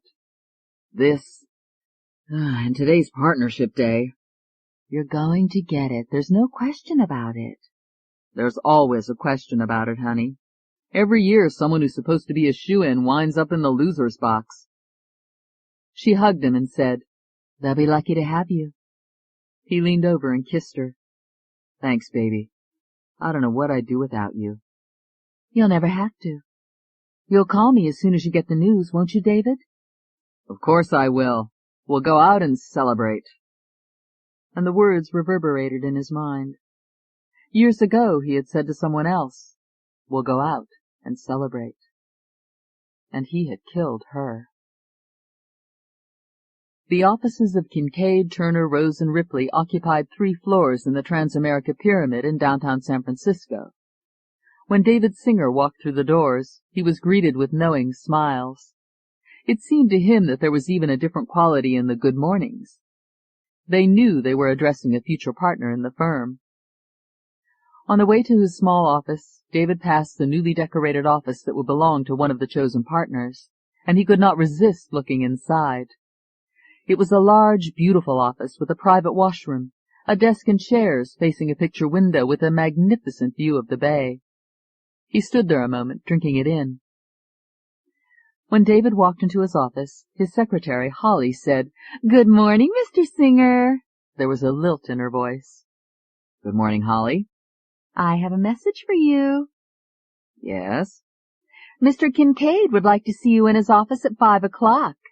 She broke into a broad smile. So it was really happening. Great. She moved closer to David and said, "I think I should also tell you I had coffee with Dorothy, Mr. Kincaid's secretary, this morning. She says you're at the top of the list." David grinned. "Thanks, Holly." "Would you like some coffee?" "Love it." "Hot and strong, coming up." David walked over to his desk. It was heaped with briefs and contracts and files. Today was the day. Finally. "Mr. Kincaid would like to see you in his office at 5 o'clock. You're at the top of the list." He was tempted to telephone Sandra with the news. Something held him back. "I'll wait until it happens," he thought. David spent the next 2 hours dealing with the material on his desk. At 11 o'clock, Holly came in. "There's a Dr. Patterson here to see you. He has no He looked up in surprise. "Dr. Patterson is here?" "Yes." David rose. "Send him in." Stephen Patterson came in, and David tried to conceal his reaction. The doctor looked old and tired. "Hello, David." "Dr. Patterson, please, sit down." David watched him slowly take a chair. "I saw the news this morning. I can't tell you how very sorry I am." Dr. Patterson nodded wearily. "Yes, it's been quite a blow." He looked up. "I need your help, David." "Of course," David said eagerly. "Anything I can do, anything." "I want you to represent Ashley." It took a moment for the words to sink in. I can't do that. I'm not a criminal defense lawyer." Dr. Patterson looked him in the eye and said, "Ashley's not a criminal." You don't understand, Dr. Patterson. I'm a corporate lawyer. I can recommend an excellent— I've already had calls from half a dozen top criminal defense lawyers. They all want to represent her. He leaned forward in his chair. "But they're not interested in my daughter, David. This is a high-profile case, and they're looking for the limelight.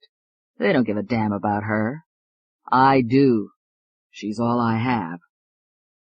"I want you to save my mother's life. She's all I have." David said, "I really want to help you, but—" "When you got out of law school, you went to work for a criminal law firm." David's heart began to beat faster. "That's true, but you were a criminal defense lawyer for several years." David nodded. "Yes, but I gave it up. That was a long time ago, and—" "Not that long ago, David. And you told me how much you loved it. Why did you quit and go into corporate law?" David sat there, silent for a moment. "It's not important." Dr. Patterson took out a handwritten letter and handed it to David. David knew what it said without reading it. "Dear Dr. Patterson, there are no words that can ever express how much I owe you, and how much I appreciate your great generosity. If there's ever anything at all that I can do for you, all you have to do is ask me, and it shall be done without question." David stared at the letter without seeing it. "David, will you talk to Ashley?" David nodded. "Yes, of course I'll talk to her, but Dr. Patterson rose. "Thank you." David watched him walk out the door. Why did you quit and go into corporate law? Because I made a mistake. And an innocent woman I loved is dead. I swore I would never take anyone's life in my hands again. Ever. I can't defend Ashley Patterson. David pressed down the intercom button. Holly, would you ask Mr. Kincaid if he can see me now? Yes, sir. 30 minutes later, David was walking into the elaborate offices of Joseph Kincaid. Kincaid was in his 60s, a gray monochrome of a man, physically, mentally, and emotionally. Well, he said as David walked in the door, you're an anxious young fella, aren't you? Our meeting wasn't supposed to be until 5 o'clock. David approached the desk. I know. I came here to discuss something else, Joseph. Years ago, David had made the mistake of calling him Joe, and the old man had had a fit. Don't you ever call me Joe. Sit down, David. David took a seat. Cigar? They're from Cuba. No, thanks. What's on your mind? Dr. Stephen Patterson was just in to see me. Kincaid said, he was on the news this morning. Damn shame. What did he want with you? He asked me to defend his daughter. Kincaid looked at David, surprised. You're not a criminal defense lawyer. I told him that. Well, then. Kincaid was thoughtful for a moment. You know, I'd like to get Dr. Patterson as a client. He's very influential. He could bring a lot of business to this firm. He has connections with several medical organizations that... There's more. Kincaid looked at David quizzically. Oh? I promised him I'd talk to his daughter. I see. Well, I suppose there's no harm in that. Talk to her, and then we'll find a good defense attorney to represent her. That's my plan. Good. We'll be building up some points with him. You go ahead. He smiled. I'll see you at 5 o'clock. Right. Thank you, Joseph. As David walked back to his office, he wondered to himself, why in the world would Dr. Patterson insist on having me represent his daughter? Chapter 12. At the Santa Clara County Jail, Ashley Patterson sat in her cell, too traumatized to try to make sense of how she got there. She was fiercely glad that she was in jail, because the bars would keep out whoever was doing this to her. She wrapped the cell around herself like a blanket, trying to ward off the awful, inexplicable things that were happening to her. Her whole life had become a screaming nightmare. Ashley thought of all the mysterious events that had been happening. Someone breaking into her apartment and playing tricks on her, the trip to Chicago, the writing on her mirror, and now the police accusing her of unspeakable things she knew nothing about. There was some terrible conspiracy against her, but she had no idea who could be behind it or why. Early that morning, one of the guards had come to Ashley's cell. "Visitor." The guard had led Ashley to the visitor's room, where her father was waiting for her. He stood there looking at her, his eyes grief-stricken. "Honey, I don't know what to say." Ashley whispered, "I didn't do any of the terrible things they said I did." "I know you didn't. Someone's made an awful mistake, but we're going to straighten everything out." Ashley looked at her father and wondered how she could have ever thought he was the guilty one. "Don't you worry," he was saying. "Everything's going to be fine. I'm getting a lawyer for you, David Singer. He's one of the brightest young men I know. He'll be coming to see you. I want you to tell him everything." Ashley looked at her father and said hopelessly, "Father, I don't know what to tell him. I don't know what's happening." "We'll get to the bottom of this, baby. I'm not going to let anyone hurt you. No one. Ever. You mean too much to me. You're all I have, honey." "And you're all I have," Ashley whispered. Ashley's father stayed for another hour. When he left, Ashley's world narrowed down to the small cell she was confined in. She lay on her cot, forcing herself not to think about anything. "This will be over soon, and I'll find that this is only a dream. Only a dream. Only a dream. She slept. The voice of a guard awakened her.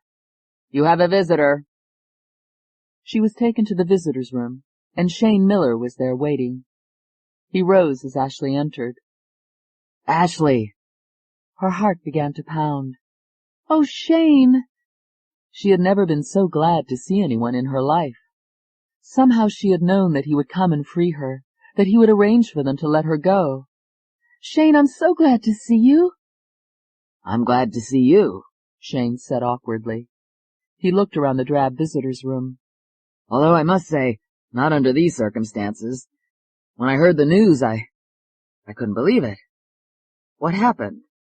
What made you do it, Ashley? The color slowly drained from her face.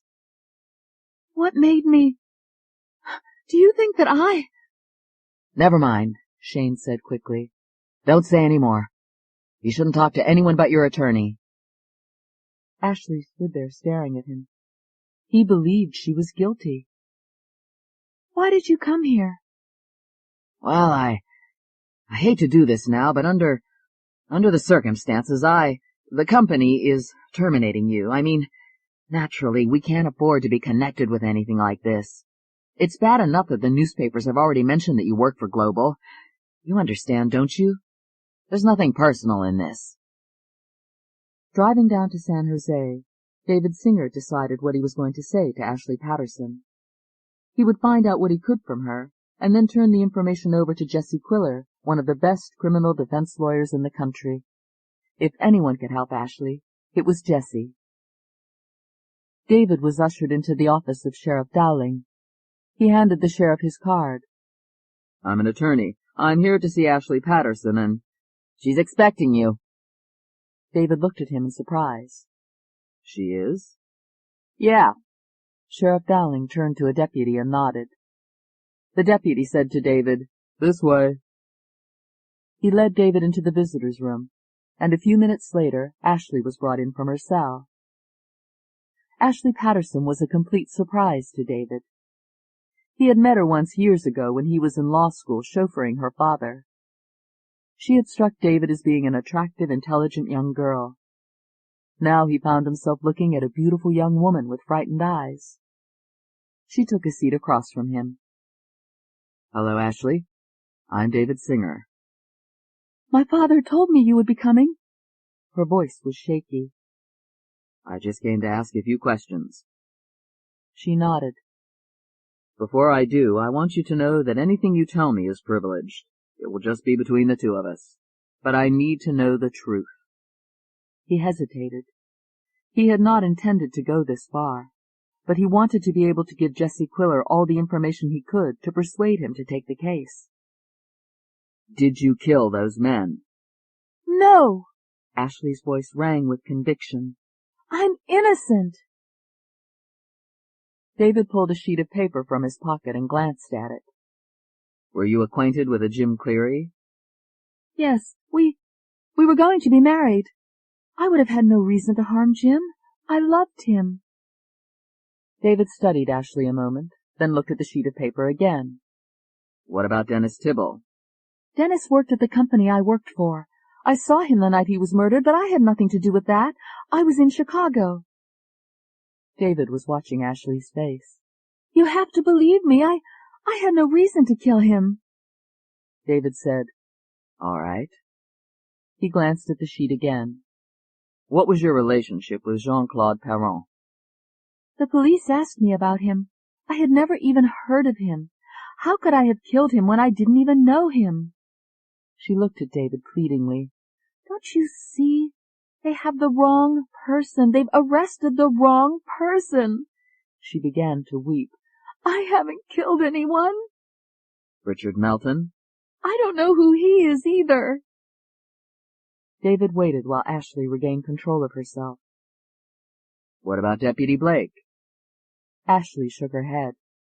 Deputy Blake stayed at my apartment that night to watch over me. Someone had been stalking me and threatening me. I slept in my bedroom and he slept on the couch in the living room. They found his body in the alley. Her lips were trembling. Why would I kill him? He was helping me.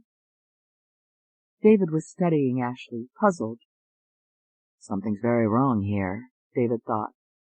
Either she's telling the truth or she's one hell of an actress. He stood up. I'll be back. I want to talk to the sheriff.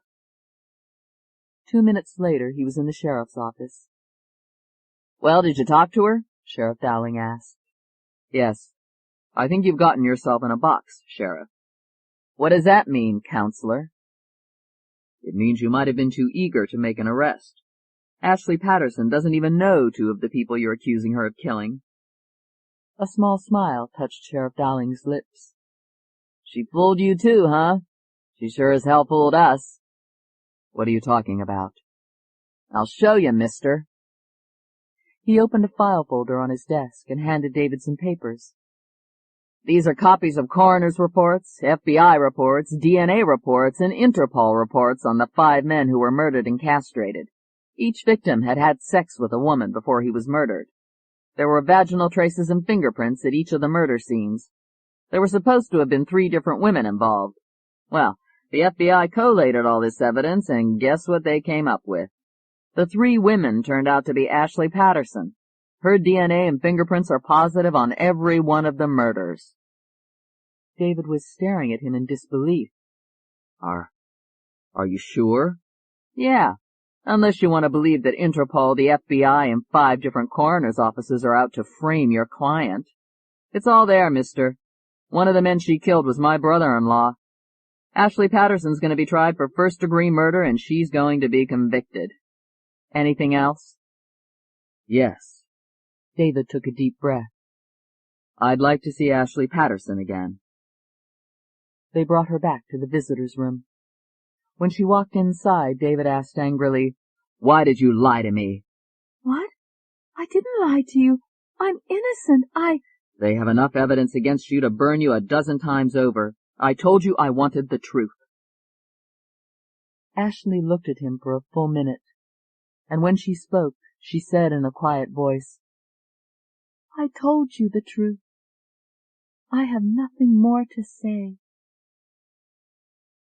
Listening to her, David thought, she really believes what she's saying. I'm talking to a nutcase. What am I going to tell Jesse Quiller? Would you talk to a psychiatrist? I don't... Yes, if you want me to. I'll arrange it. On his way back to San Francisco, David thought, I kept my end of the bargain. I talked to her. If she really thinks she's telling the truth, then she's crazy. I'll get her to Jesse, who will plead insanity, and that will be the end of it. His heart went out to Stephen Patterson. At San Francisco Memorial Hospital, Dr. Patterson was receiving the condolences of his fellow doctors. It's a damn shame, Stephen. You sure don't deserve anything like this. It must be a terrible burden for you, if there's anything I can do. I don't know what gets into kids these days. Ashley always seems so normal. And behind each expression of condolence was the thought, thank God it's not my kid. When David returned to the law firm, he hurried in to see Joseph Kincaid. Kincaid looked up and said, Well, it's after 6 o'clock, David, but I waited for you. Did you see Dr. Patterson's daughter? Yes, I did. And did you find an attorney to defend her? David hesitated. Not yet, Joseph. I'm arranging for a psychiatrist to see her. I'll be going back in the morning to talk to her again. Joseph Kincaid looked at David, puzzled. Oh? Frankly, I'm surprised that you're getting this involved.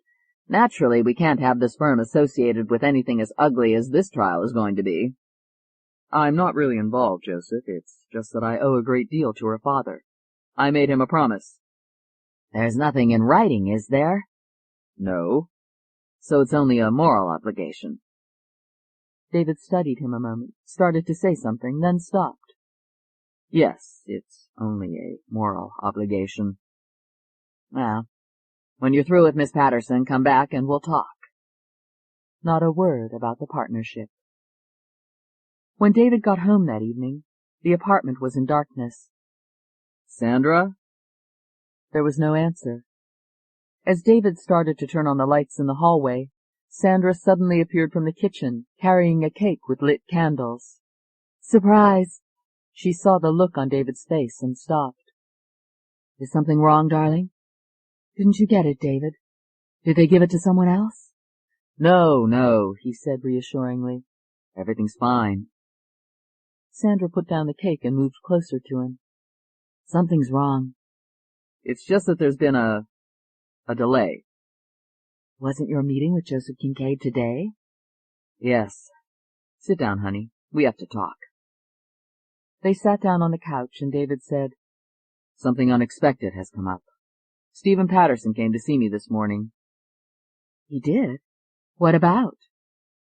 "He wants me to defend his daughter." Sandra looked at him in surprise. "But David, you're not—" "I know. I tried to tell him that. But I have practiced criminal law." "But you're not doing that anymore. Did you tell him you're about to become a partner in your firm?" "No. He was very insistent that I was the only one who could defend his daughter. It doesn't make any sense, of course. I tried to suggest someone like Jesse Quiller, but he wouldn't even listen." "Well, he'll have to get someone else." "Of course. I promised to talk to his daughter, and I did." Sandra sat back on the couch. "Does Mr. Kincaid know about this?" "Yes, I told him. He wasn't thrilled." He mimicked Kincaid's voice. "Naturally, we can't have this firm associated with anything as ugly as this trial is going to be." "What's Dr. Patterson's daughter like?" "In medical terms, she's a fruitcake." "I'm not a doctor," Sandra said. "What does that mean?" "It means that she really believes she's innocent." "Isn't that possible?" "The sheriff in Cupertino showed me the file on her. Her DNA and fingerprints are all over the murder scenes." "What are you going to do now?" "I've called Royce Salem. He's a psychiatrist that Jesse Quiller's office uses. I'm going to have him examine Ashley and turn the report over to her father. Dr. Patterson can bring in another psychiatrist if he likes, or turn the report over to whichever attorney is going to handle the case." "I see." Sandra studied her husband's troubled face. "Did Mr. Kincaid say anything about the partnership, David?" He shook his head. "No." Sandra said brightly, "He will. Tomorrow's another day." Dr. Royce Salem was a tall, thin man with a Sigmund Freud beard. "Maybe that's just a coincidence," David told himself. "Surely he's not trying to look like Freud." "Jesse talks about you often," Dr. Salem said. "He's very fond of you." "I'm fond of him, Dr. Salem." "The Patterson case sounds very interesting. Obviously the work of a psychopath. You're planning an insanity plea?" "Actually," David told him, "I'm not handling the case. Before I get an attorney for her, I'd like to get an evaluation of her mental state." David briefed Dr. Salem on the facts as he knew them. "She claims she's innocent, but the evidence shows she committed the crimes." "Well, let's have a look at the lady's psyche, shall we?" The hypnotherapy session was to take place in the Santa Clara County Jail, in an interrogation room. The furniture in the room consisted of a rectangular wooden table and 4 wooden chairs. Ashley, looking pale and drawn, was led into the room by a matron. "I'll wait outside," the matron said, and withdrew. David said, "Ashley, this is Dr. Salem. Ashley Patterson." Dr. Salem said, "Hello, Ashley." She stood there nervously looking from one to the other without speaking. David had the feeling that she was ready to flee the room. "Mr. Singer tells me that you have no objection to being hypnotized." Silence. Dr. Salem went on. "Would you let me hypnotize you, Ashley?" Ashley closed her eyes for a second and nodded. "Yes." "Why don't we get started?" "Well, I'll be running along," David said. "If—" "Just a moment." Dr. Salem walked over to David. "I want you to stay." David stood there frustrated. He regretted now that he had gone this far. "I'm not going to get in any deeper," David resolved. "This will be the end of it." "All right," David said reluctantly. He was eager to have it over with so he could get back to the office. The coming meeting with Kincaid loomed large in his mind. Dr. Salem said to Ashley, "Why don't you sit in this chair?" Ashley sat down. "Have you ever been hypnotized before, Ashley?" She hesitated an instant, then shook her head. "No." "There's nothing to it. All you have to do is relax and listen to the sound of my voice. You have nothing to worry about. No one's going to hurt you. Feel your muscles relax. That's it. Just relax and feel your eyes getting heavy. You've been through a lot. Your body is tired, very tired. All you want to do is to go to sleep. Just close your eyes and relax. You're getting very sleepy. Very sleepy." It took 10 minutes to put her under. Dr. Salem walked over to Ashley. "Ashley, do you know where you are?" "Yes. I'm in jail." Her voice sounded hollow, as though coming from a distance. "Do you know why you're in jail?" "People think I did something bad." "And is it true? Did you do something bad?" "No." "Ashley, did you ever kill anyone?" "No." David looked at Dr. Salem in surprise. Weren't people supposed to tell the truth under hypnosis? "Do you have any idea who could have committed those murders?" Suddenly Ashley's face contorted, and she began breathing hard in short, raspy breaths. The two men watched in astonishment as her persona started changing. Her lips tightened and her features seemed to shift. She sat up straight, and there was a sudden liveliness in her face. She opened her eyes, and they were sparkling. It was an amazing transformation. Unexpectedly, she began to sing in a sultry voice with an English accent. "Half a pound of twopenny rice, half a pound of treacle, mix it up and make it nice, pop goes the weasel." David listened in astonishment. Who does she think she's fooling? She's pretending to be someone else. "I want to ask you some more questions, Ashley." She tossed her head and said in an English accent, "I'm not Ashley." Dr. Salem exchanged a look with David, then turned back to Ashley. "If you're not Ashley, who are you?" Tony Prescott." And Ashley is doing this with a straight face, David thought. How long is she going to go on with this stupid charade? She was wasting their time. "Ashley," said Dr. Salem. "Tony." She's determined to keep it up, David thought. "All right, Tony. What I'd like is—" "Let me tell you what I'd like. I'd like to get out of this bloody place. Can you get us out of here?" "That depends," Dr. Salem said. "What do you know about—" "Those murders that little goody two-shoes is in here for? I can tell you things that—" Ashley's expression suddenly started to change again. As David and Dr. Salem watched, Ashley seemed to shrink in her chair, and her face began to soften and go through an incredible metamorphosis until she seemed to become another distinct personality. She said in a soft voice with an Italian accent, "Tony, don't say any more. Per piacere." David was watching in bewilderment. "Tony?" Dr. Salem edged closer. The soft voice said, "I apologize for the interruption, Dr. Salem." Dr. Salem asked, "Who are you?" "I am Alette Peters." My God, it's not an act, David thought. It's real. He turned to Dr. Salem. Dr. Salem said quietly, "They're altars." David stared at him, totally confused. "The what?" "I'll explain later." Dr. Salem turned back to Ashley.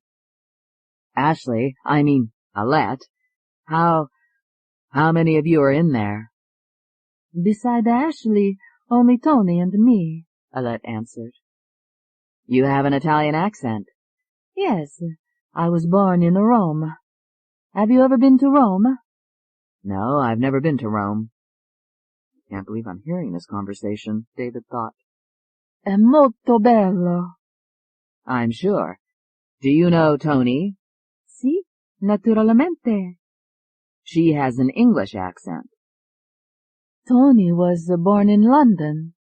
Right. Alette, I want to ask you about these murders. Do you have any idea who— And David and Dr. Salem watched as Ashley's face and personality changed again before their eyes. Without her saying a word, they knew that she had become Tony. You're wasting your time with her, love. There was that English accent. Alette doesn't know anything. I'm the one you're going to have to talk to. All right, Tony, I'll talk to you.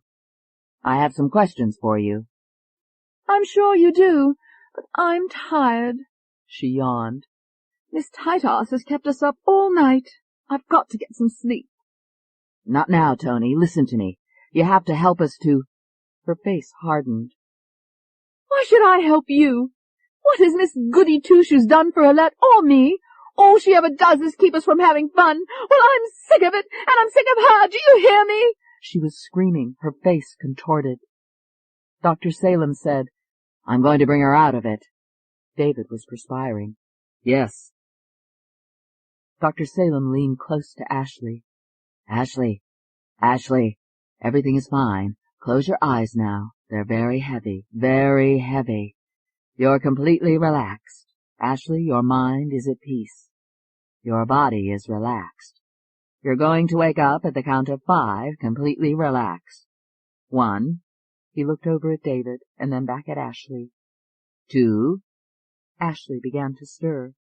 They watched her expression start to change. 3. Her face softened. 4. They could sense her returning, and it was an eerie feeling. 5. Ashley opened her eyes. She looked around the room. I feel— Was I asleep? David stood there staring at her, stunned. Yes, Dr. Salem said. Ashley turned to David. Did I say anything? Was I helpful? My God, David thought. She doesn't know. She really doesn't know. David said, You did fine, Ashley. I'd like to talk to Dr. Salem alone. All right. I'll see you later. The men stood there watching the matron lead Ashley away. David sank into a chair. What the hell was that all about? Dr. Salem took a deep breath. In all the years that I've been practicing, I've never seen a more clear-cut case. A case of what? Have you ever heard of multiple personality disorder? What is it? It's a condition where there are several completely different personalities in one body. It's also known as dissociative identity disorder. It's been in the psychiatric literature for more than 200 years. It usually starts because of a childhood trauma. The victim shuts out the trauma by creating another identity. Sometimes a person will have dozens of different personalities or alters. And they know about each other? Sometimes yes, sometimes no. Tony and Alette know each other. Ashley is obviously not aware of either of them. Alters are created because the host can't stand the pain of the trauma. It's a way of escape. Every time a fresh shock occurs, a new alter can be born. The psychiatric literature on the subject shows that alters can be totally different from one another. Some alters are stupid, while others are brilliant. They can speak different languages. They have varied tastes and personalities. How common is this? Some studies suggest that 1% of the entire population suffers from multiple personality disorder, and that up to 20% of all patients in psychiatric hospitals have it. David said, But Ashley seems so normal, and people with MPD are normal, until an alter takes over. The host can have a job, raise a family, and live a perfectly ordinary life, but an alter can take over at any time. An alter can be in control for an hour, a day, or even weeks, and then the host suffers a fugue, a loss of time and memory for the period that the alter is in charge. So Ashley, the host, would have no recollection of anything that the alter does? None. David listened, spellbound. The most famous case of multiple personality disorder was Bridie Murphy. That's what first brought the subject to the public's attention. Since then, there have been an endless number of cases, but none as spectacular or as well publicized. It seems so incredible. It's a subject that's fascinated me for a long time. There are certain patterns that almost never change. For instance, frequently alters use the same initials as their host. Ashley Patterson, Alette Peters, Tony Prescott. Tony? David started to ask. Then he realized. Antoinette. Right. You've heard the expression alter ego. Yes. In a sense, we all have alter egos or multiple personalities. A kind person can commit acts of cruelty. Cruel people can do kind things. There's no limit to the incredible range of human emotions. Dr. Jekyll and Mr. Hyde is fiction, but it's based on fact. David's mind was racing. If Ashley committed the murders, she would not be aware of it. It was done by one of her alters. My God.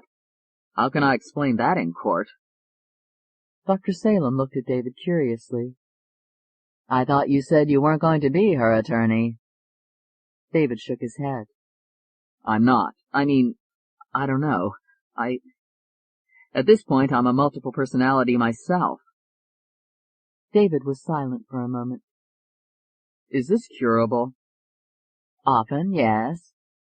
And if it can't be cured, what happens? There was a pause. The suicide rate is quite high. And Ashley knows nothing about this? No. Would you explain it to her? Yes, of course. No! It was a scream. She was cowering against the wall of her cell, her eyes filled with terror. You're lying! It's not true! Dr. Salem said, Ashley, it is. You have to face it. I've explained to you that what happened to you is not your fault. Don't come near me! No one's going to hurt you. I want to die! Help me die! She began sobbing uncontrollably. Dr. Salem looked at the matron and said, You'd better give her a sedative and put a suicide watch on her. David telephoned Dr. Patterson.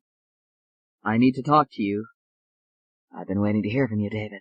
Did you see Ashley? Yes. Can we meet somewhere? I'll wait in my office for you. Driving back to San Francisco, David thought, There's no way that I can take this case. I have too much to lose. I'll find her a good criminal attorney, and that will be the end of it. Dr. Patterson was waiting for David in his office. You talked to Ashley? Yes. Is she all right? How do I answer that question? David took a deep breath. Have you ever heard of multiple personality disorder? Dr. Patterson frowned. Vaguely. It's when one or more personalities, or alters, exist in a person and take control from time to time, and that person is not aware of it. Your daughter has multiple personality disorder. Dr. Patterson was looking at him stunned. What? I can't believe it. Are you sure? I listened to Ashley while Dr. Salem had her under hypnosis. She has 2 alters. At various times they possess her. David was talking more rapidly now. The sheriff showed me the evidence against your daughter. There's no doubt that she committed the murders. Dr. Patterson said, Oh my God, then she's guilty? No, because I don't believe she was aware that she committed the murders. She was under the influence of one of the alters. Ashley had no reason to commit those crimes. She had no motive, and she was not in control of herself. I think the state may have a difficult time proving motive or intent. And your defense is going to be that... David stopped him. I'm not going to defend her. I'm going to get you Jesse Quiller. He's a brilliant trial lawyer. I used to work with him, and he's the most... No. Dr. Patterson's voice was sharp. You must defend Ashley. David said patiently, You don't understand. I'm not the right one to defend her. She needs... I told you before that you're the only one I trust. My daughter means everything in the world to me, David. You're going to save her life. I can't. I'm not qualified to— Of course you are. You were a criminal attorney. Yes, but I won't have anyone else. David could see that Dr. Patterson was trying to keep his temper under control. This makes no sense, David thought. He tried again. Jesse Quiller is the best. Dr. Patterson leaned forward, the color rising in his face. David, your mother's life meant a lot to you. Ashley's life means as much to me. You asked for my help once, and you put your mother's life in my hands. I'm asking for your help now, and I'm putting Ashley's life in your hands. I want you to defend Ashley. You owe me that. He won't listen, David thought despairingly. What's the matter with him? A dozen objections flashed through David's mind, but they all faded before that one line, "You owe me that." David tried one last time.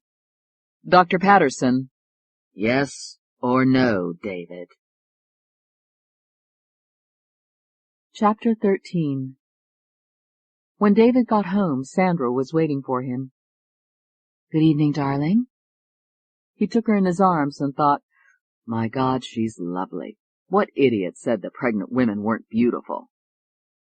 Sandra said excitedly, The baby kicked again today. She took David's hand and put it on her belly. Can you feel him? After a few moments, David said, No, he's a stubborn little devil. By the way, Mr. Crowther called. Crowther? The real estate broker. The papers are ready to be signed.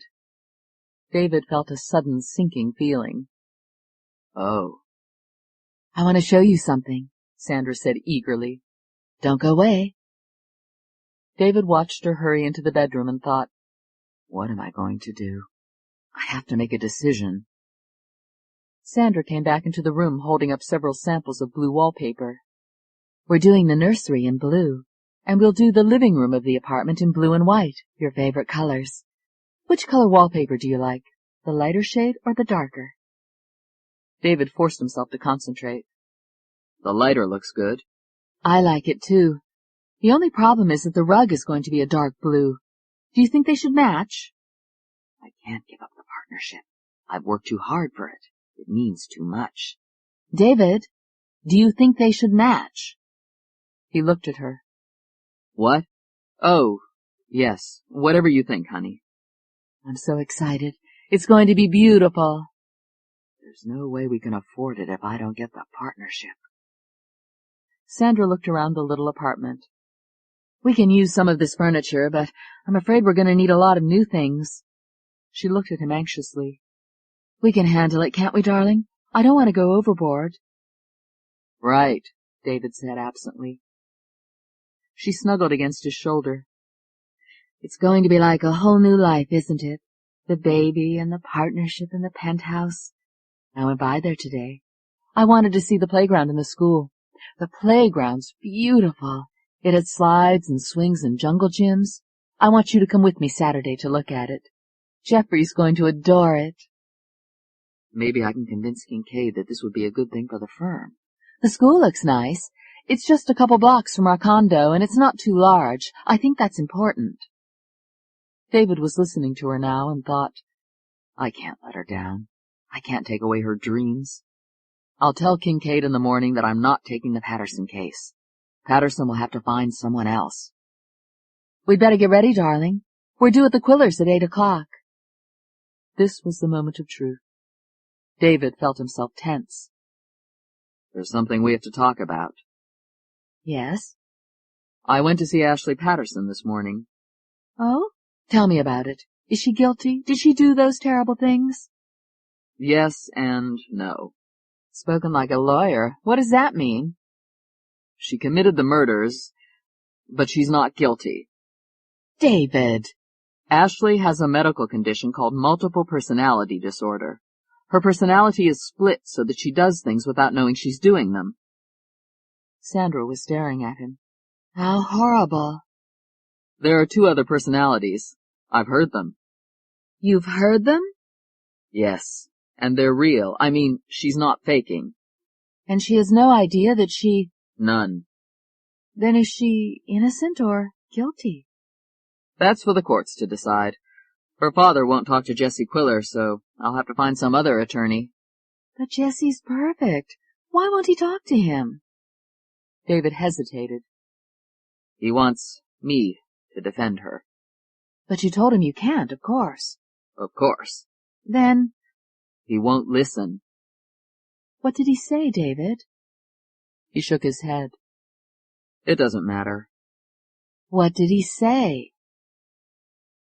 David replied slowly. He said that I trusted him enough to put my mother's life in his hands, and he saved her. And now he was trusting me enough to put his daughter's life in my hands, and he is asking me to save her. Sandra was studying his face. Do you think you could? I don't know. Kincaid doesn't want me to take the case. If I did take it, I could lose the partnership. Oh. There was a long silence. When he spoke, David said, I have a choice. I can say no to Dr. Patterson and become a partner in the firm, or I can defend his daughter and probably go on an unpaid leave and see what happens afterward. Sandra was listening quietly. There are people much better qualified to handle Ashley's case, but for some damn reason her father won't hear of anyone else. I don't know why he's so stubborn about it, but he is. If I take the case and I don't get the partnership, we'll have to forget about moving. We'll have to forget about a lot of our plans, Sandra. Sandra said softly, I remember before we were married, you told me about him. He was one of the busiest doctors in the world, but he found time to help a penniless young boy. He was your hero, David.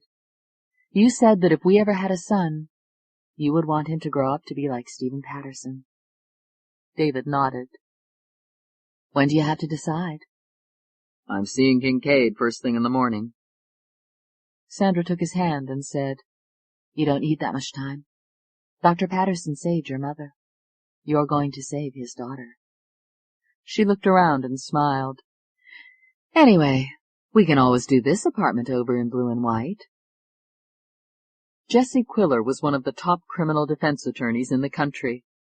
He was a tall, rugged man with a homespun touch that made jurors identify with him. They felt that he was one of them, and they wanted to help him. That was one of the reasons he seldom lost a case.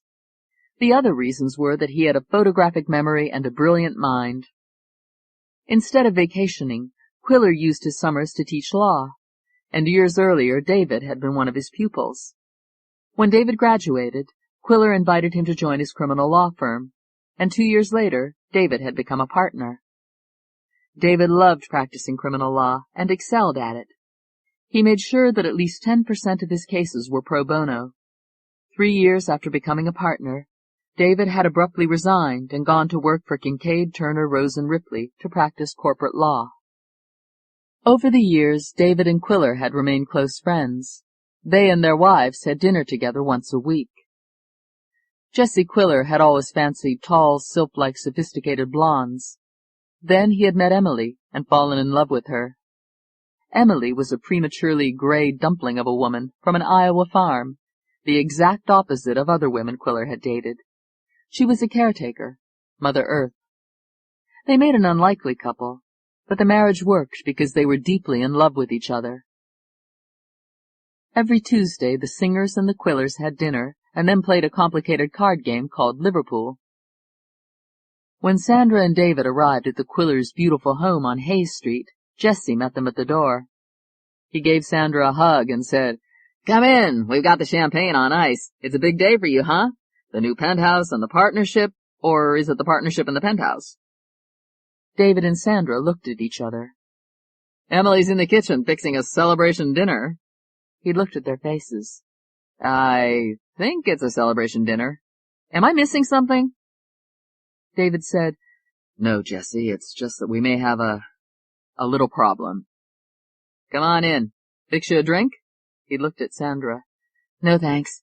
I don't want the baby to get into bad habits." "He's a lucky kid having parents like you," Quiller said warmly. He turned to David. "What can I get for you?" "I'm fine," David said. Sandra started toward the kitchen. "I'll go see if I can help Emily." "Sit down, David. You look serious. I'm in a dilemma, David admitted. Let me guess, is it the penthouse or the partnership? Both. Both? Yes. You know about the Patterson case. Ashley Patterson? Sure. What's that got to do with... He stopped. Wait a minute. You told me about Stephen Patterson in law school. He saved your mother's life. Yes. He wants me to defend his daughter. I tried to turn the case over to you, but he won't hear of anyone but me defending her. Quiller frowned. Does he know you're not practicing criminal law anymore? Yes. That's what's so damn strange. There are dozens of lawyers who can do a hell of a lot better job than I can. He knows that you were a criminal defense lawyer? Yes. Quiller said carefully. How does he feel about his daughter? What a strange question, David thought. She means more to him than anything in the world. Okay. Suppose you took her case. The downside is that... The downside is that Kincaid doesn't want me to take it. If I do, I have a feeling that I'll lose the partnership. I see. And that's where the penthouse comes in? David said angrily, That's where my whole goddamn future comes in. It would be stupid for me to do this, Jessie. I mean, really stupid. What are you getting mad about? David took a deep breath. Because I'm going to do it. Quiller smiled. Why am I not surprised? David ran his hand across his forehead. If I turned him down and his daughter was convicted and executed and I did nothing to help, I couldn't live with myself. I understand. How does Sandra feel about this? David managed to smile. You know Sandra? Yeah. She wants you to go ahead with it. Right. Quiller leaned forward. I'll do everything I can to help you, David. David sighed. No, that's part of my bargain. I have to handle this alone. Quiller frowned. That doesn't make any sense. I know. I tried to explain that to Dr. Patterson, but he wouldn't listen. Have you told Kincaid about this yet? I'm having a meeting with him in the morning. What do you think will happen? I know what's going to happen. He's going to advise me not to take the case, and if I insist, he'll ask me to take a leave of absence without pay. Let's have lunch tomorrow. Rubicon, 1 o'clock. David nodded. Fine. Emily came in from the kitchen wiping her hands on a kitchen towel. David and Quiller rose. Hello, David. Emily bustled up to him, and he gave her a kiss on the cheek. I hope you're hungry. Dinner's almost ready. Sandra's in the kitchen helping me. She's such a dear. She picked up a tray and hurried back into the kitchen. Quiller turned to David. You mean a great deal to Emily and me. I'm going to give you some advice. You've got to let go. David sat there saying nothing. That was a long time ago, David, and what happened wasn't your fault. It could have happened to anyone. David looked at Quiller. It happened to me, Jessie. I killed her. It was déjà vu, all over again, and again. David sat there, transported back to another time and another place. It had been a pro bono case, and David had said to Jessie Quiller, I'll handle it. Helen Woodman was a lovely young woman accused of murdering her wealthy stepmother. There had been bitter public quarrels between the two, but all the evidence against Helen was circumstantial. After David had gone to the jail and met with her, he was convinced she was innocent. With each meeting, he had become more emotionally involved. In the end, he had broken a basic rule: never fall in love with a client. The trial had gone well. David had refuted the prosecutor's evidence bit by bit, and he had won the jury over to his client's side. And unexpectedly, a disaster had occurred. Helen's alibi was that at the time of the murder she had been at the theater with a friend. Under questioning in court, her friend admitted that the alibi was a lie, and a witness had come forward to say that he had seen Helen at her stepmother's apartment at the time of the murder. Helen's credibility was completely gone. The jury convicted her of first-degree murder, and the judge sentenced her to be executed. David was devastated. How could you have done this, Helen? He demanded. Why did you lie to me? I didn't kill my stepmother, David. When I got to her apartment, I found her on the floor, dead. I was afraid you wouldn't believe me, so I made up the story about being at the theater. He stood there listening, a cynical expression on his face. I'm telling you the truth, David. Are you? He turned and stormed out. Sometime during the night, Helen committed suicide. 1 week later, an ex-convict caught committing a burglary confessed to the murder of Helen's stepmother. The next day, David quit Jessie Quiller's firm. Quiller had tried to dissuade him. It wasn't your fault, David. She lied to you and— That's the point. I let her. I didn't do my job. I didn't make sure she was telling me the truth. I wanted to believe her, and because of that, I let her down. 2 weeks later, David was working for Kincaid, Turner, Rose, and Ripley. I'll never be responsible for another person's life, David had sworn. And now he was defending Ashley Patterson. Chapter 14. At 10 o'clock the following morning, David walked into Joseph Kincaid's office. Kincaid was signing some papers, and he glanced up as David entered. Sit down, David. I'll be through in a moment. David sat down and waited.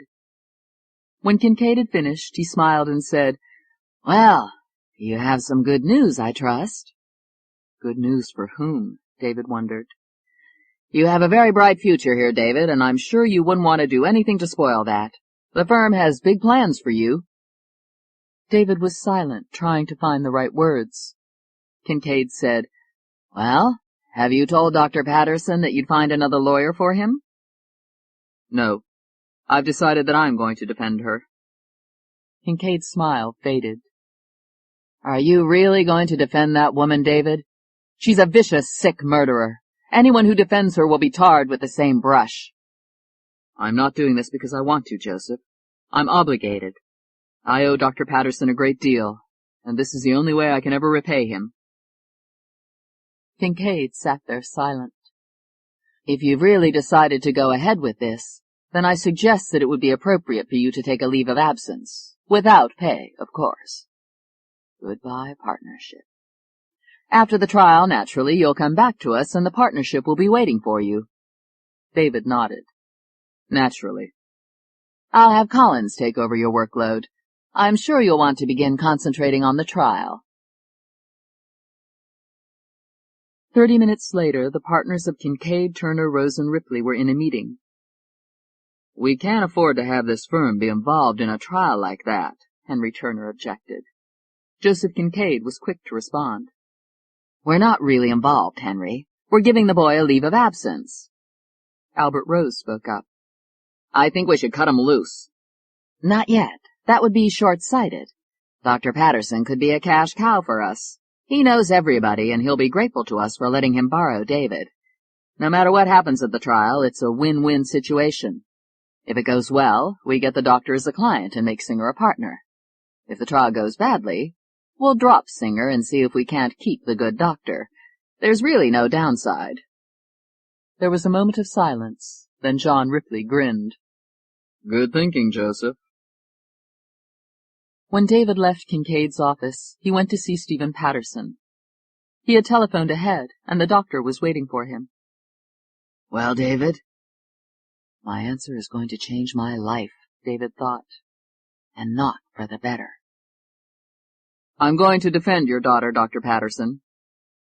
Stephen Patterson took a deep breath. I knew it. I would have bet my life on it. He hesitated a moment. I'm betting my daughter's life on it.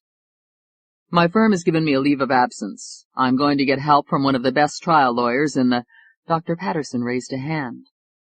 David, I thought I made it clear to you that I don't want anyone else involved in this case. She's in your hands and your hands only. I understand, David said.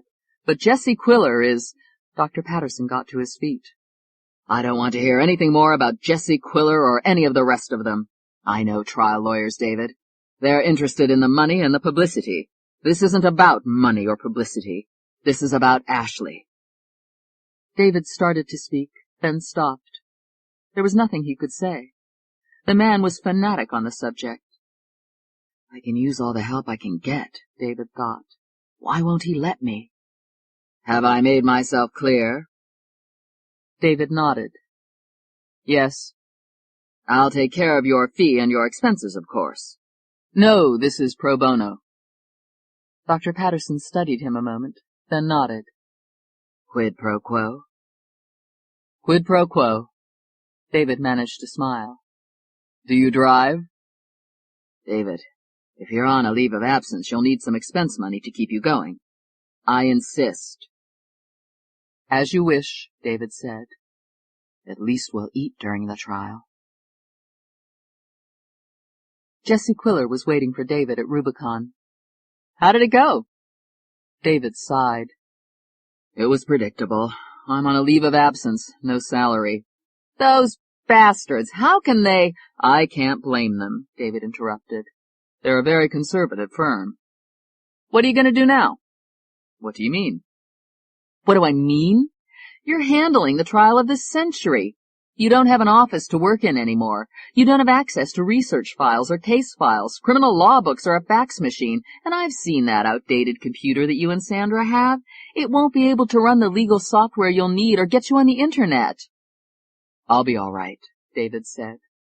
You're damn right you will. There's an empty office in my suite that you're going to use. You'll find everything you need there. It took David a moment to find his voice. Jessie, I can't. Yes, you can. Quiller grinned. You'll find a way to pay me back. You always pay people back, don't you, St. David? He picked up a menu. I'm starved. He looked up. By the way, lunch is on you. David went to visit Ashley in the Santa Clara County Jail. Good morning, Ashley. Good morning. She looked even paler than usual. Father was here this morning. He told me that you're going to get me out of here. I wish I were that optimistic, David thought. He said carefully, I'm going to do everything I can, Ashley. The trouble is that not many people are familiar with the problem you have. We're going to let them know about it. We're going to get the finest doctors in the world to come here and testify for you. It scares me, Ashley whispered. What does? It's as though two different people are living inside me, and I don't even know them. Her voice was trembling. They can take over any time they want to, and I have no control over them. I'm so frightened. Her eyes filled with tears. David said quietly, They're not people, Ashley. They're in your mind. They're part of you. And with the proper treatment, you're going to be well. When David got home that evening, Sandra gave him a hug and said, Did I ever tell you how proud I am of you? Because I'm out of a job? David asked. That too. By the way, Mr. Crowther called, the real estate broker. He said the papers are ready to sign. They want the down payment of $60,000. I'm afraid we'll have to tell him we can't afford— Wait.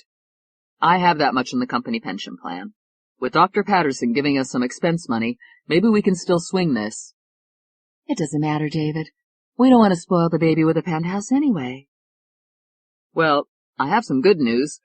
Jessie is going to let me. I know. I talked to Emily. We're moving into Jessie's offices. David said, We? You forget. You married a paralegal. Seriously, darling, I can be very helpful. I'll work with you until— she touched her stomach— Jeffrey comes along, and then we'll see. Mrs. Singer, do you have any idea how much I love you? No, but take your time. Dinner's not for another hour.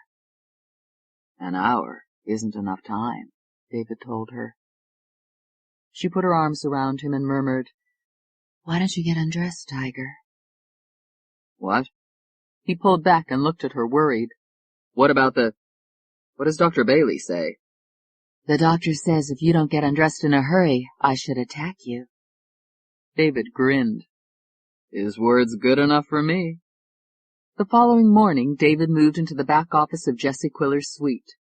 It was a serviceable office, part of a 5-office suite. We've expanded a little since you were here, Jessie explained to David.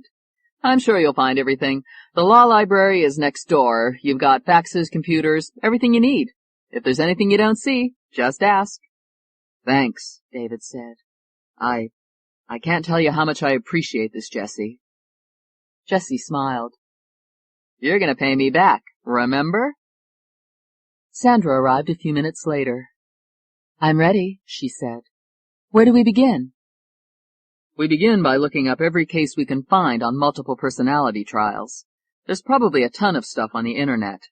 We'll try the California Criminal Law Observer, the Court TV site, and some other criminal law links, and we'll gather whatever useful information we can get from Westlaw and LexisNexis. Next, we get hold of doctors who specialize in multiple personality problems, and we contact them as possible expert witnesses. We'll need to interview them and see if we can use their testimony to strengthen our case. I'll have to brush up on criminal court procedures and get ready for voir dire. We've also got to get a list of the district attorney's witnesses and the witnesses' statements. I want his whole discovery package. And we have to send him ours. Are you going to call Ashley to the stand? David shook his head. She's much too fragile. The prosecution would tear her apart. He looked up at Sandra. This is going to be a hard one to win. Sandra smiled. But you're going to win it. I know you are. David put in a call to Harvey Udell, the accountant at Kincaid, Turner, Rosen, Ripley.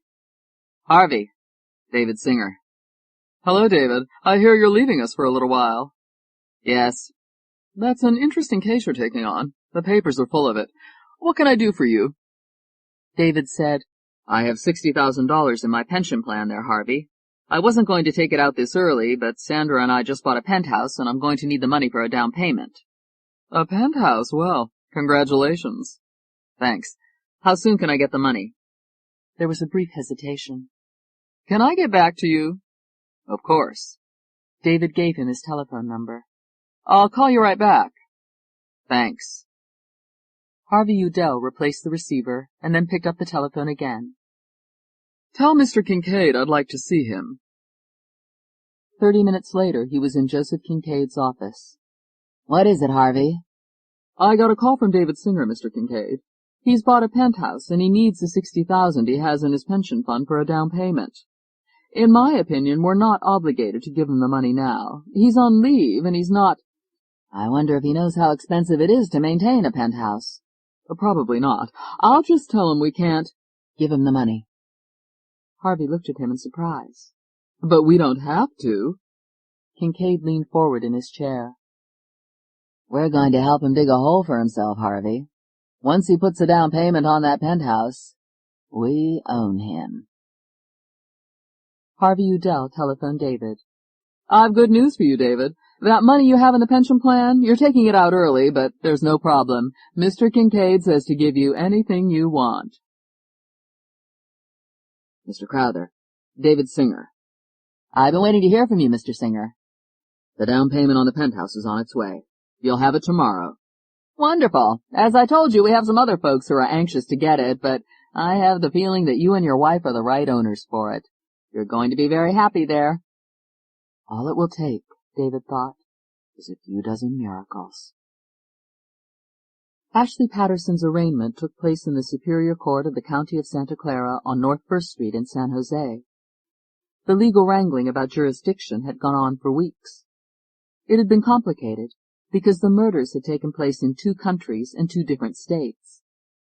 A meeting was held in San Francisco, attended by Officer Guy Fontaine from the Quebec Police Department, Sheriff Dowling from Santa Clara County, Detective Egan from Bedford, Pennsylvania, Captain Rudford from the San Francisco Police Department, and Roger Toland, the Chief of Police in San Jose.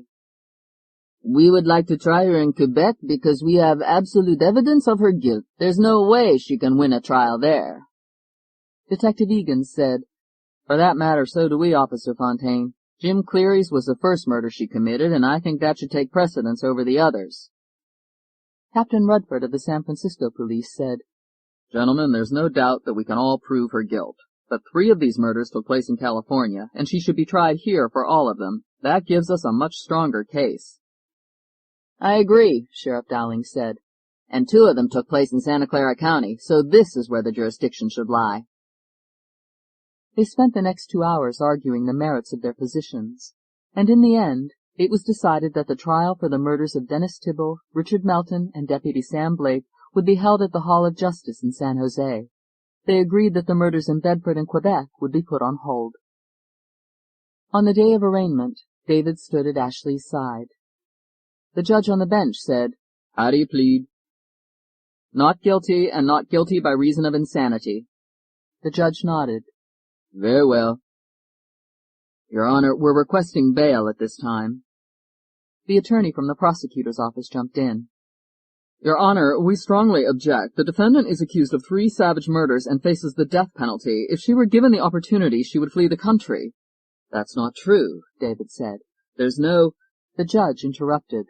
"I've reviewed the file and the prosecutor's affidavit in support of no bail. Bail denied. This case is assigned to Judge Williams for all purposes. The defendant will be held in custody at the Santa Clara County Jail until trial." David sighed. "Yes, Your Honor." He turned to Ashley. "Don't worry. Everything's going to work out. Remember, you're not guilty." When David returned to the office, Sandra said, "Have you seen the headlines? The tabloids are calling Ashley the butcher bitch. The story is all over television." "We knew this was going to be rough," David said. "and this is only the beginning. Let's go to work." The trial was 8 weeks away. The next 8 weeks were filled with feverish activity. David and Sandra worked all day and far into the night, digging up transcripts of trials of defendants with multiple personality disorder. There were dozens of cases. The various defendants had been tried for murder, rape, robbery, drug dealing, arson. Some had been convicted, some had been acquitted. "We're going to get Ashley acquitted," David told Sandra. Sandra gathered the names of prospective witnesses and telephoned them. "Dr. Nakamoto, I'm working with David Singer. I believe you testified in the state of Oregon versus Bohannon. Mr. Singer is representing Ashley Patterson." "Oh, you did? Yes. Well, we would like you to come to San Jose and testify in her behalf." "Dr. Booth, I'm calling from David Singer's office." "He's defending Ashley Patterson. You testified in the Dickerson case. We're interested in your expert testimony. We would like you to come to San Jose and testify for Miss Patterson. We need your expertise." "Dr. Jameson, this is Sandra Singer. We need you to come to—" And so it went from morning until midnight. Finally, a list of 12 witnesses was compiled. David looked at it and said, "It's pretty impressive. Doctors, a dean, heads of law schools." He looked up at Sandra and smiled. "I think we're in good shape." From time to time, Jesse Quiller came into the office David was using. "How are you getting along?" he asked. "Anything I can do to help?" "I'm fine." Quiller looked around the office. "You have everything you need?" David smiled. "Everything, including my best friend." On a Monday morning, David received a package from the prosecutor's office, listing the state's discovery. As David read it, his spirits sank. Sandra was watching him, concerned. "What is it?" "Look at this. He's bringing in a lot of heavyweight medical experts to testify against MPD." "How are you going to handle that?" Sandra asked. "We're going to admit that Ashley was at the scenes when the murders took place, but that the murders were actually committed by an alter ego." "Can I persuade a jury to believe that?" 5 days before the trial was to begin, David received a telephone call saying that Judge Williams wanted to meet with him. David walked into Jesse Quiller's office. "Jesse, what can you tell me about Judge Williams?" Jesse leaned back in his chair and laced his fingers behind his head. "Tessa Williams. Were you ever a Boy Scout, David?" "Yes." "Do you remember the Boy Scout motto, 'Be prepared'?" "Sure." "When you walk into Tessa Williams' courtroom, be prepared. She's brilliant. She came up the hard way. Her folks were Mississippi sharecroppers. She went through college on a scholarship, and the people in her hometown were so proud of her they raised the money to put her through law school. There's a rumor that she turned down a big appointment in Washington because she likes it where she is. She's a legend." "Interesting," David said. "The trial is going to be in Santa Clara County?" "Yes." "Then you'll have my old friend Mickey Brennan prosecuting." "Tell me about him." "He's a feisty Irishman, tough on the inside, tough on the outside. Brennan comes from a long line of overachievers. His father runs a huge publishing business. His mother's a doctor. His sister is a college professor. Brennan was a football star in his college days, and he was at the top of his law class. He leaned forward. He's good, David. Be careful. His trick is to disarm witnesses and then move in for the kill. He likes to blindside them. Why does Judge Williams want to see you? I have no idea. The call just said she wants to discuss the Patterson case with me. Jesse Quiller frowned. That's unusual. When are you meeting with her? Wednesday morning. Watch your back. Thanks, Jesse. I will. The Superior Courthouse in Santa Clara County is a white 4-story building on North First Street. Directly inside the courthouse entrance is a desk manned by a uniformed guard. There is a metal detector, a railing alongside, and an elevator. There are 7 courtrooms in the building, each one presided over by a judge and staff. At 10 o'clock Wednesday morning, David Singer was ushered into the chambers of Judge Tessa Williams. In the room with her was Mickey Brennan. The leading prosecutor from the district attorney's office was in his 50s, a short, burly man with a slight brogue. Tessa Williams was in her late 40s, a slim, attractive African-American woman with a crisp, authoritative manner. Good morning, Mr. Singer. I'm Judge Williams. This is Mr. Brennan. The 2 men shook hands. Sit down, Mr. Singer. I want to talk to you about the Patterson case. According to the records, you filed a plea of not guilty and not guilty by reason of insanity. Yes, Your Honor. Judge Williams said, I brought you 2 together because I think we can save a lot of time and save the state a great deal of expense. I'm usually against plea bargaining, but in this case I think it's justified. David was listening, puzzled. The judge turned to Brennan. I've read the preliminary hearing transcript, and I see no reason for this case to go to trial. I'd like the state to waive the death penalty and accept a guilty plea with no chance of parole. David said, Wait a minute, that's out of the question. They both turned to look at him. Mr. Singer, my client is not guilty. Ashley Patterson passed a lie detector test that proves— That doesn't prove anything, and as you well know, it's not admissible in court. Because of all the publicity, this is going to be a long and messy trial. I'm sure that— I've been practicing law a long time, Mr. Singer. I've heard the whole basket of legal pleas. I've heard pleas of self-defense. That's an acceptable plea. Murder by reason of temporary insanity. That's a reasonable plea. Diminished capacity. But I'll tell you what I don't believe in, counselor. Not guilty because I didn't commit the crime. My alter ego did it. To use a term you might not find in Blackstone, that's bullshit.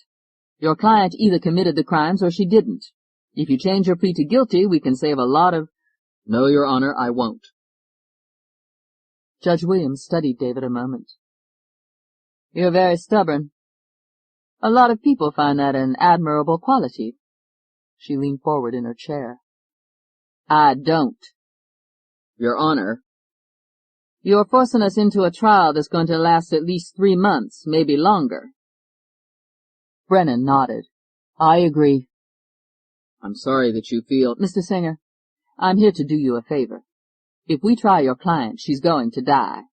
Hold on, you're prejudging this case without— Prejudging it?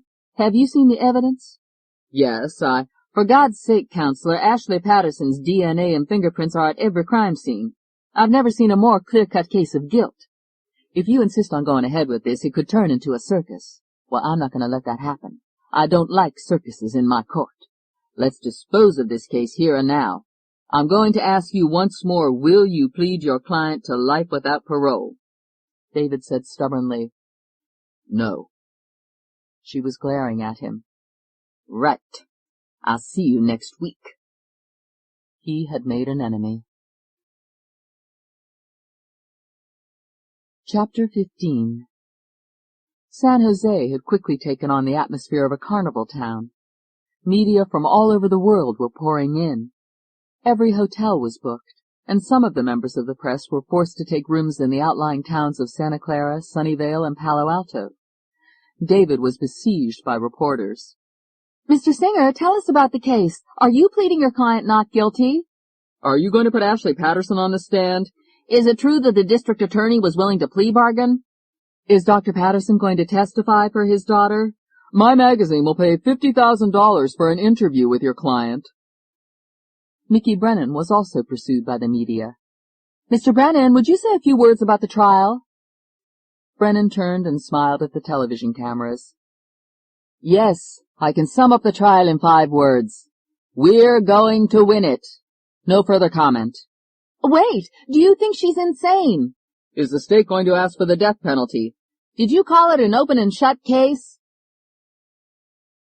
David rented an office in San Jose close to the courthouse where he could interview his witnesses and prepare them for the trial. He had decided that Sandra would work out of Quiller's office in San Francisco until the trial started. Dr. Salem had arrived in San Jose. I want you to hypnotize Ashley again, David said. Let's get all the information we can from her and the alters before the trial starts.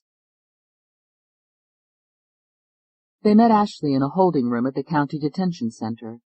She was trying hard to conceal her nervousness. To David, she looked like a deer trapped in the headlights of a juggernaut. Morning, Ashley. You remember Dr. Salem? Ashley nodded. He's going to hypnotize you again. Will that be all right? Ashley said, He's going to talk to the others? Yes. Do you mind? No, but I don't want to talk to them. That's all right. You don't have to. I hate this, Ashley burst out angrily. I know, David said soothingly. Don't worry. It's going to be over soon. He nodded to Dr. Salem. Make yourself comfortable, Ashley. Remember how easy this was?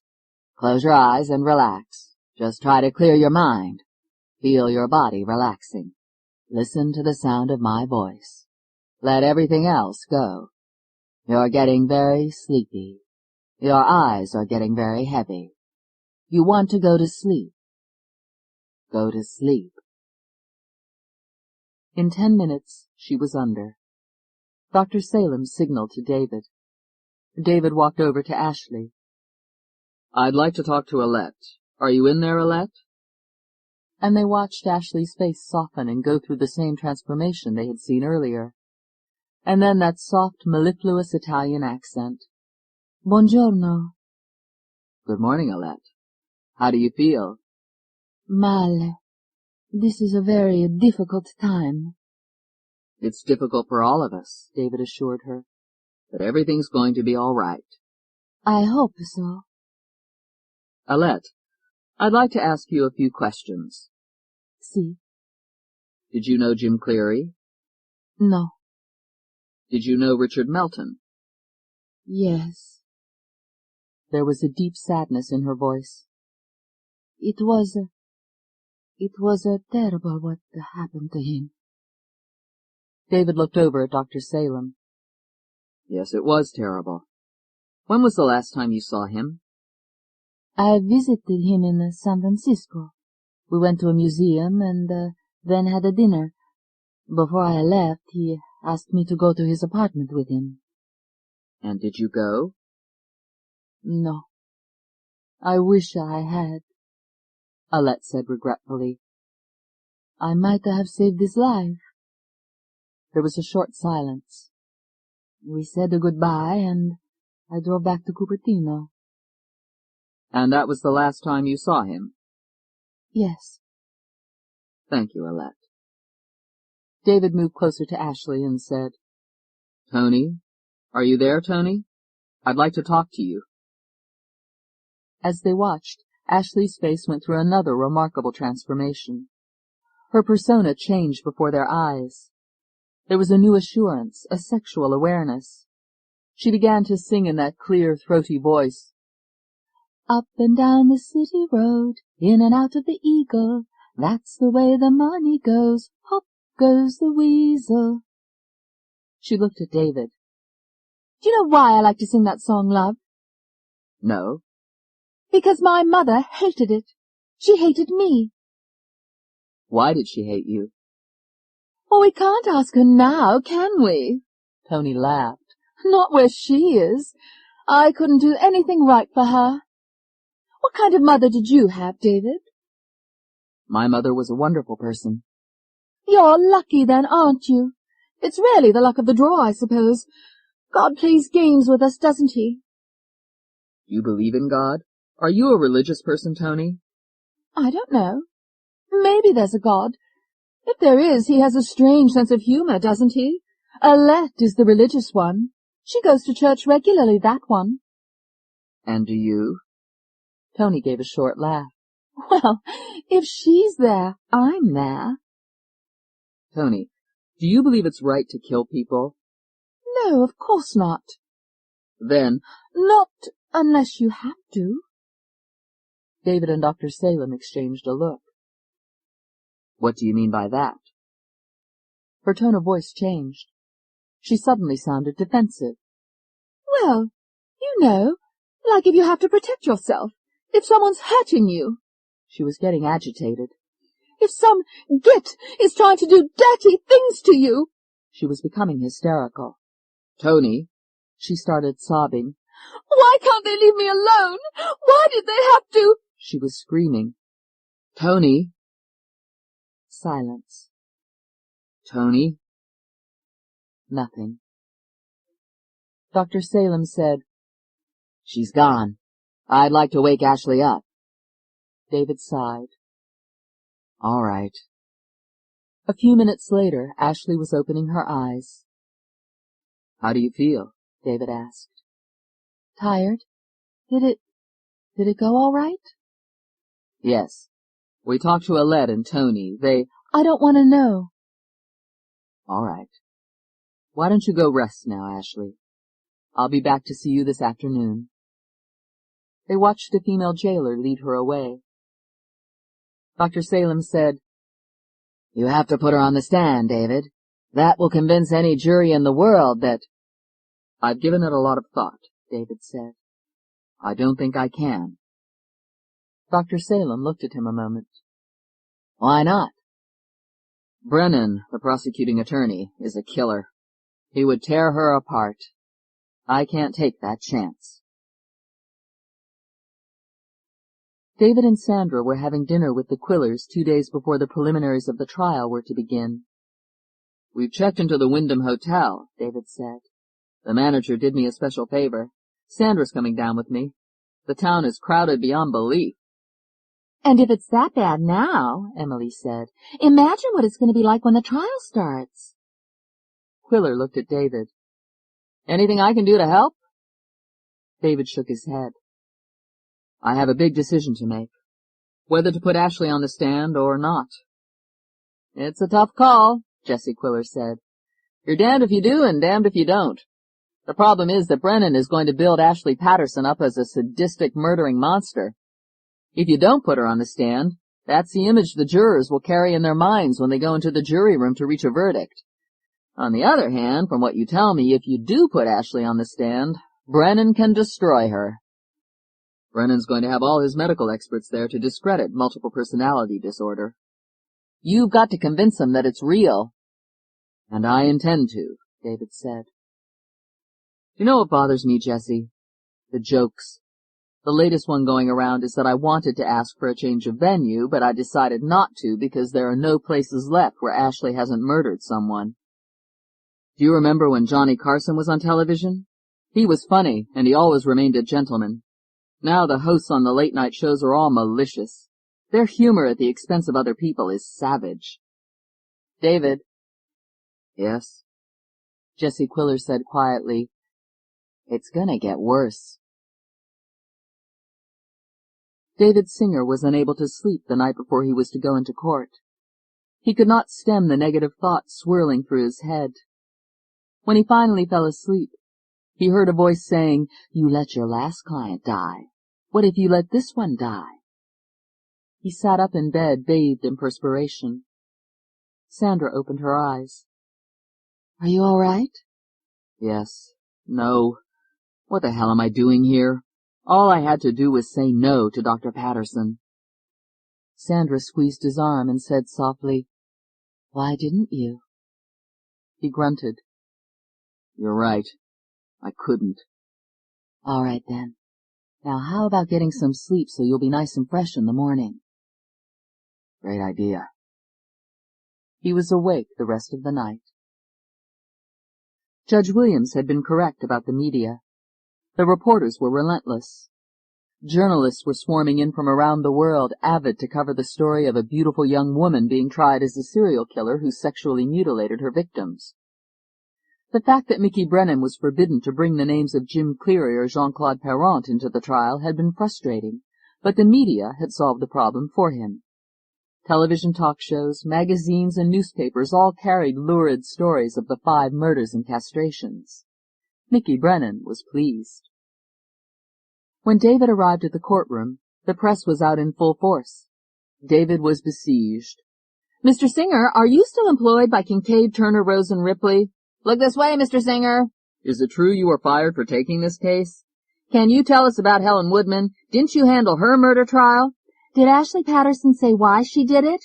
"Are you going to put your client on the stand?" "No comment," David said curtly. When Mickey Brennan drove up to the courthouse, he was instantly surrounded by the media. "Mr. Brennan, how do you think the trial is going to go?" "Have you ever tried an alter ego defense before?" Brennan smiled genially. "No, I can't wait to talk to all the defendants." He got the laugh that he wanted. "If there are enough of them, they can have their own ball club." Another laugh. "I've got to get inside. I don't want to keep any of the defendants waiting." The voir dire started with Judge Williams asking general questions of the potential jurors. When she had finished, it was the defense's turn, and then the prosecution's. To laymen, the selection of a jury seemed simple. Choose the prospective juror who seemed friendly and dismiss the others. In fact, voir dire was a carefully planned ritual. Skilled trial lawyers did not ask direct questions that would bring yes or no answers. They asked general questions that would encourage the jurors to talk and reveal something of themselves and their true feelings. Mickey Brennan and David Singer had different agendas. In this case, Brennan wanted a preponderance of men on the jury, men who would be disgusted and shocked at the idea of a woman stabbing and castrating her victims. Brennan's questions were meant to pinpoint people who were traditional in their thinking, who would be less likely to believe in spirits and goblins and people who claimed they were inhabited by altars. David took the opposite approach. "Mr. Harris, is it? I'm David Singer. I'm representing the defendant. Have you ever served on a jury before, Mr. Harris?" "No." "I appreciate your taking the time and trouble to do this." "It should be interesting, a big murder trial like this." "Yes, I think it will be." "In fact, I've been looking forward to it." "Have you?" "Yep." "Where do you work, Mr. Harris?" "At United Steel."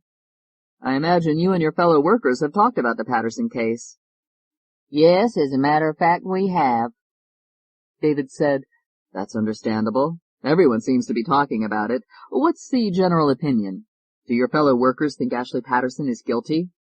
"Yeah, I have to say they do." "And do you think so?" "Well, it sure looks like it." "But you're willing to listen to the evidence before making up your mind?" "Yeah, I'll listen to it." "What do you like to read, Mr. Harris?" "I'm not a big reader. I like to camp out and hunt and fish." "An outdoorsman.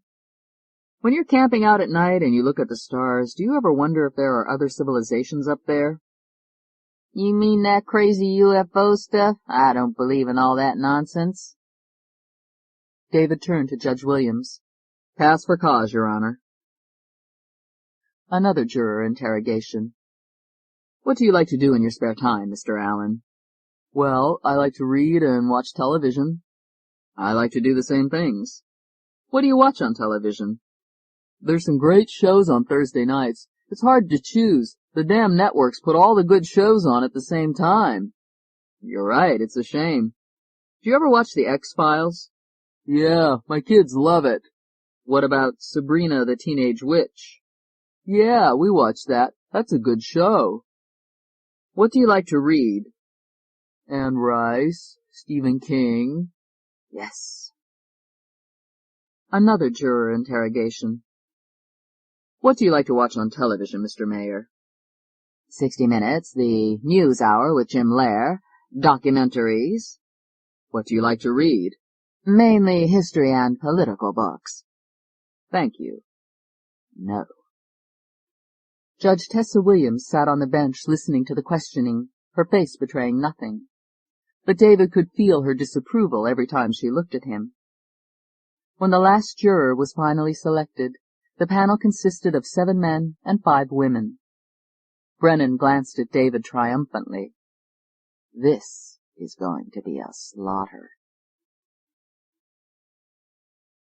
Chapter 16. Early on the morning the trial of Ashley Patterson was to begin, David went to see Ashley at the detention center. She was near hysteria. "I can't go through with this! I can't! Tell them to leave me alone!" Ashley, it's going to be all right. We're going to face them, and we're going to win. You don't know what this is like. I feel as though I'm in some kind of hell." We're going to get you out of it. This is the first step. She was trembling. "I'm afraid they're going to do something terrible to me." I won't let them, David said firmly. I want you to believe in me. Just remember, you're not responsible for what happened. You haven't done anything wrong. They're waiting for us. She took a deep breath. "All right. I'm going to be fine. I'm going to be fine. I'm going to be fine." Seated in the spectators section was Dr. Stephen Patterson. He had responded to the barrage of reporters' questions outside the courtroom with one answer.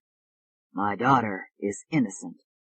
Several rows away were Jesse and Emily Quiller, there for moral support. At the prosecutor's table were Mickey Brennan and 2 associates, Susan Freeman and Eleanor Tucker. Sandra and Ashley were seated at the defendant's table with David between them. The 2 women had met the previous week. David, you can look at Ashley and know she's innocent. Sandra, you can look at the evidence she left on her victims and know she killed them. But killing them and being guilty are 2 different things. Now all I have to do is convince the jury. Judge Williams entered the courtroom and moved to the bench. The court clerk announced, "All rise, court is now in session. The Honorable Judge Tessa Williams presiding." Judge Williams said, "You may be seated. This is the case of the people of the state of California versus Ashley Patterson. Let's get started." Judge Williams looked at Brennan. "Would the prosecutor like to make an opening statement?" Mickey Brennan rose. "Yes, Your Honor." He turned to the jury and moved toward them. Good morning. As you know, ladies and gentlemen, the defendant is on trial accused of committing 3 bloody murders. Murderers come in many disguises. He nodded toward Ashley. Her disguise is that of an innocent, vulnerable young woman. But the state will prove to you beyond a reasonable doubt that the defendant willfully and knowingly murdered and mutilated 3 innocent men. She used an alias to commit one of these murders, hoping not to get caught. She knew exactly what she was doing. We're talking calculated, cold-blooded murder. As the trial goes on, I will show you all the strands, one by one, that tie this case to the defendant sitting there. Thank you." He returned to his seat. Judge Williams looked at David. "Does the defense have an opening statement?" Yes, Your Honor. David stood and faced the jury. He took a deep breath. Ladies and gentlemen, in the course of this trial, I will prove to you that Ashley Patterson is not responsible for what happened. She had no motive for any of the murders, nor any knowledge of them. My client is a victim. She is a victim of MPD, multiple personality disorder, which in the course of this trial will be explained to you. He glanced at Judge Williams and said firmly, MPD is an established medical fact. It means that there are other personalities or alters that take over their hosts and control their actions. MPD has a long history. Benjamin Rush, a physician and signer of the Declaration of Independence, discussed case histories of MPD in his lectures. Many incidents of MPD were reported throughout the 19th century and in this century of people taken over by alters. Brennan was listening to David, a cynical smile on his face. We will prove to you that it was an alter who took command and committed the murders that Ashley Patterson had absolutely no reason to commit. None. She had no control over what happened, and therefore is not responsible for what happened. During the course of the trial, I will bring in eminent doctors who will explain in greater detail about MPD. Fortunately, it is curable. He looked into the faces of the jurors. Ashley Patterson had no control over what she did, and in the name of justice, we ask that Ashley Patterson not be convicted of crimes for which she is not responsible. David took his seat. Judge Williams looked at Brennan. Is the state ready to proceed? Brennan rose. Yes, Your Honor.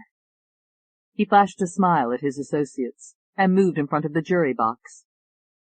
Brennan stood there a moment and deliberately let out a loud burp. The jurors were staring at him, surprised. Brennan looked at them a moment as though puzzled, and then his face cleared. Oh, I see. You were waiting for me to say, excuse me. Well, I didn't say it because I didn't do that. My alter ego, Pete, did it. David was on his feet, furious. Objection, Your Honor, this is the most outrageous— Sustained. But the damage had already been done. Brennan gave David a patronizing smile and then turned back to the jury. Well, I guess there hasn't been a defense like this since the Salem witch trials 300 years ago. He turned to look at Ashley. I didn't do it, no, sir. The devil made me do it. David was on his feet again. Objection, Overruled. David slammed back into his seat. Brennan stepped closer to the jury box. I promised you that I was going to prove that the defendant willfully and cold-bloodedly murdered and mutilated 3 men. Dennis Tibble, Richard Melton, and Deputy Samuel Blake. 3 men! In spite of what the defense says. He turned and pointed to Ashley again. There's only one defendant sitting there, and she's the one who committed the murders. What did Mr. Singer call it? Multiple personality disorder. Well, I'm going to bring some prominent doctors here who will tell you under oath that there is no such thing. But first, let's hear from some experts who are going to tie the defendant to the crimes. Brennan turned to Judge Williams. I would like to call my first witness, Special Agent Vincent Jordan. A short, bald man stood up and moved toward the witness box. The clerk said, Please state your full name and spell it for the record. Special Agent Vincent Jordan, Jordan. Brennan waited until he was sworn in and took his seat. You are with the Federal Bureau of Investigation in Washington, D.C. Yes, sir. And what do you do with the FBI, Special Agent Jordan? I'm in charge of the fingerprints section. How long have you had that job? 15 years. 15 years. In all that time, have you ever come across a duplicate set of fingerprints from different people? No, sir. How many sets of fingerprints are currently on file with the FBI? The last count is over 250 million, but we receive over 34,000 fingerprint cards a day. And none of them matches any others? No, sir. How do you identify a fingerprint? We use 7 different fingerprint patterns for identification purposes. Fingerprints are unique. They're formed before birth and last throughout one's life. Barring accidental or intentional mutilation, no 2 patterns are alike. Special Agent Jordan, you were sent the fingerprints found at the scenes of the 3 victims who the defendant is accused of murdering. Yes, sir, we were. And you were also sent the fingerprints of the defendant, Ashley Patterson. Yes, sir. Did you personally examine those prints? I did. And what was your conclusion? That the prints left at the murder scenes and the prints that were taken from Ashley Patterson were identical. There was a loud buzz in the courtroom. Order! Order! Brennan waited until the courtroom quieted down. They were identical. Is there any doubt in your mind, Agent Jordan? Could there be any mistake? No, sir. All the prints were clear and easily identifiable. Just to clarify this, we're talking about the fingerprints left at the murder scenes of Dennis Tibble, Richard Melton, and Deputy Samuel Blake. Yes, sir. And the fingerprints of the defendant, Ashley Patterson, were found at all the scenes of the murders. That is correct. And what would you say was the margin of error? None. Thank you, Agent Jordan. Brennan turned to David Singer. Your witness. David sat there a moment, then rose and walked over to the witness box.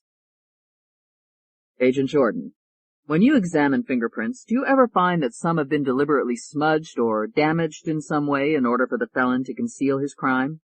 Yes, but we're usually able to correct them with high-intensity laser techniques. Did you have to do that in the case of Ashley Patterson? No, sir. Why was that? Well, like I said, the fingerprints were all clear. David glanced at the jury. So what you're saying is that the defendant made no attempt to erase or disguise her fingerprints? That is correct. Thank you. No further questions. He turned to the jury. Ashley Patterson made no attempt to conceal her prints because she was innocent, and Judge Williams snapped, "That's enough, counselor. You'll have your chance to plead your case later." David resumed his seat. Brennan turned to Special Agent Jordan. "You're excused." The FBI agent stepped down. Brennan said, "I would like to call as my next witness Stanley Clark." A young man with long hair was ushered into the courtroom. He walked toward the witness stand. The courtroom was still as he was sworn in and took his seat. Brennan said, "What is your occupation, Mr. Clark?" "I'm with National Biotech Laboratory. I work with deoxyribonucleic acid, more commonly known to us simple non-scientists as DNA." "Yes, sir." "How long have you worked at National Biotech Laboratory?" 7 years. "And what is your position?" "I'm a supervisor." "So, in that 7 years, I assume that you've had a lot of experience with testing DNA." "Sure, I do it every day." Brennan glanced at the jury. "I think we're all familiar with the importance of DNA." He pointed to the spectators. "Would you say that perhaps half a dozen people in this courtroom have identical DNA?" "Hell no, sir. If we took a profile of DNA strands and assigned it a frequency based on collected databases, only 1 in 500 billion unrelated Caucasians would have the same DNA profile." Brennan looked impressed. 1 in 500 billion. Mr. Clark, how do you obtain DNA from a crime scene? "Lots of ways. We find DNA in saliva or semen or vaginal discharge, blood, a strand of hair, teeth, bone marrow." "And from any one of those things you can match it to a specific person?" "That's correct." "Did you personally compare the DNA evidence in the murders of Dennis Tibble, Richard Melton, and Samuel Blake?" "I did." "And were you later given several strands of hair from the defendant, Ashley Patterson?" "I was." "When you compared the DNA evidence from the various murder scenes with the strands of hair from the defendant, what was your conclusion?" "They were identical." This time the reaction from the spectators was even noisier. Judge Williams slammed down her gavel. "Order! Be quiet or I'll have the courtroom cleared!" Brennan waited until the room was still. "Mr. Clark, did you say that the DNA taken from every one of the 3 murder scenes and the DNA of the accused were identical?" Brennan leaned on the word. "Yes, sir." Brennan glanced over at the table where Ashley was sitting, then turned back to the witness. "What about contamination? We're all aware of a famous criminal trial where the DNA evidence was supposedly contaminated. Could the evidence in this case have been mishandled so that it was no longer valid, or—" "No, sir. The DNA evidence in these murder cases was very carefully handled and sealed." "So there's no doubt about it. The defendant murdered the 3— David was on his feet. "Objection, Your Honor. The defendant is leading the witness and—" "Sustained." David took his seat. "Thank you, Mr. Clark." Brennan turned to David. "Nothing further." Judge Williams said, "Your witness, Mr. Singer." "No questions." The jurors were staring at David. Brennan acted surprised. "No questions?" He turned to the witness. "You may step down." Brennan looked at the jurors and said, "I'm amazed that the defense is not questioning the evidence, because it proves beyond a doubt that the defendant murdered and castrated 3 innocent men," and David was on his feet. "Your Honor, sustained. You're stepping over the boundaries, Mr. Brennan." "Sorry, Your Honor. No more questions." Ashley was looking at David, frightened. He whispered, "Don't worry. It will be our turn soon." The afternoon consisted of more witnesses for the prosecution, and their testimony was devastating. "The building superintendent summoned you to Dennis Tibble's apartment, Detective Lightman." "Yes." "Would you tell us what you found there?" It was a mess. There was blood all over the place. What was the condition of the victim? He had been stabbed to death and castrated. Brennan glanced at the jury, a look of horror on his face. Stabbed to death and castrated. Did you find any evidence at the scene of the crime? Oh, yes. The victim had had sex before he died. We found some vaginal discharge and fingerprints. Why didn't you arrest someone immediately? The fingerprints we found didn't match any that we had on record. We were waiting for a match on the prints we had. But when you finally got Ashley Patterson's fingerprints and her DNA, it all came together? It sure did. It all came together. Dr. Stephen Patterson was at the trial every day. He sat in the spectators section just behind the defendant's table. Whenever he entered or left the courtroom, he was besieged by reporters. Dr. Patterson, how do you think the trial is going? It's going very well. What do you think is going to happen? My daughter is going to be found innocent. Late one afternoon, when David and Sandra got back to the hotel, there was a message waiting for them. Please call Mr. Kwong at your bank. David and Sandra looked at each other. Is it time for another payment already? Sandra asked. Yes, time flies when you're having fun, he said dryly. David was thoughtful for a moment. The trial's going to be over soon, honey. We have enough left in our bank account to give them this month's payment. Sandra looked at him worried. David, if we can't make all the payments, do we lose everything we put in? We do. But don't worry. Good things happen to good people.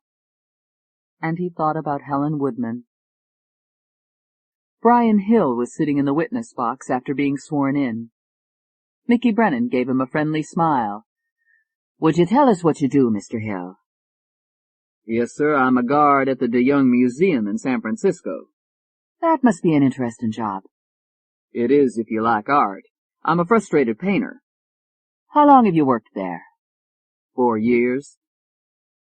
Do a lot of the same people visit the museum? That is, do people come again and again? Oh, yes. Some people do.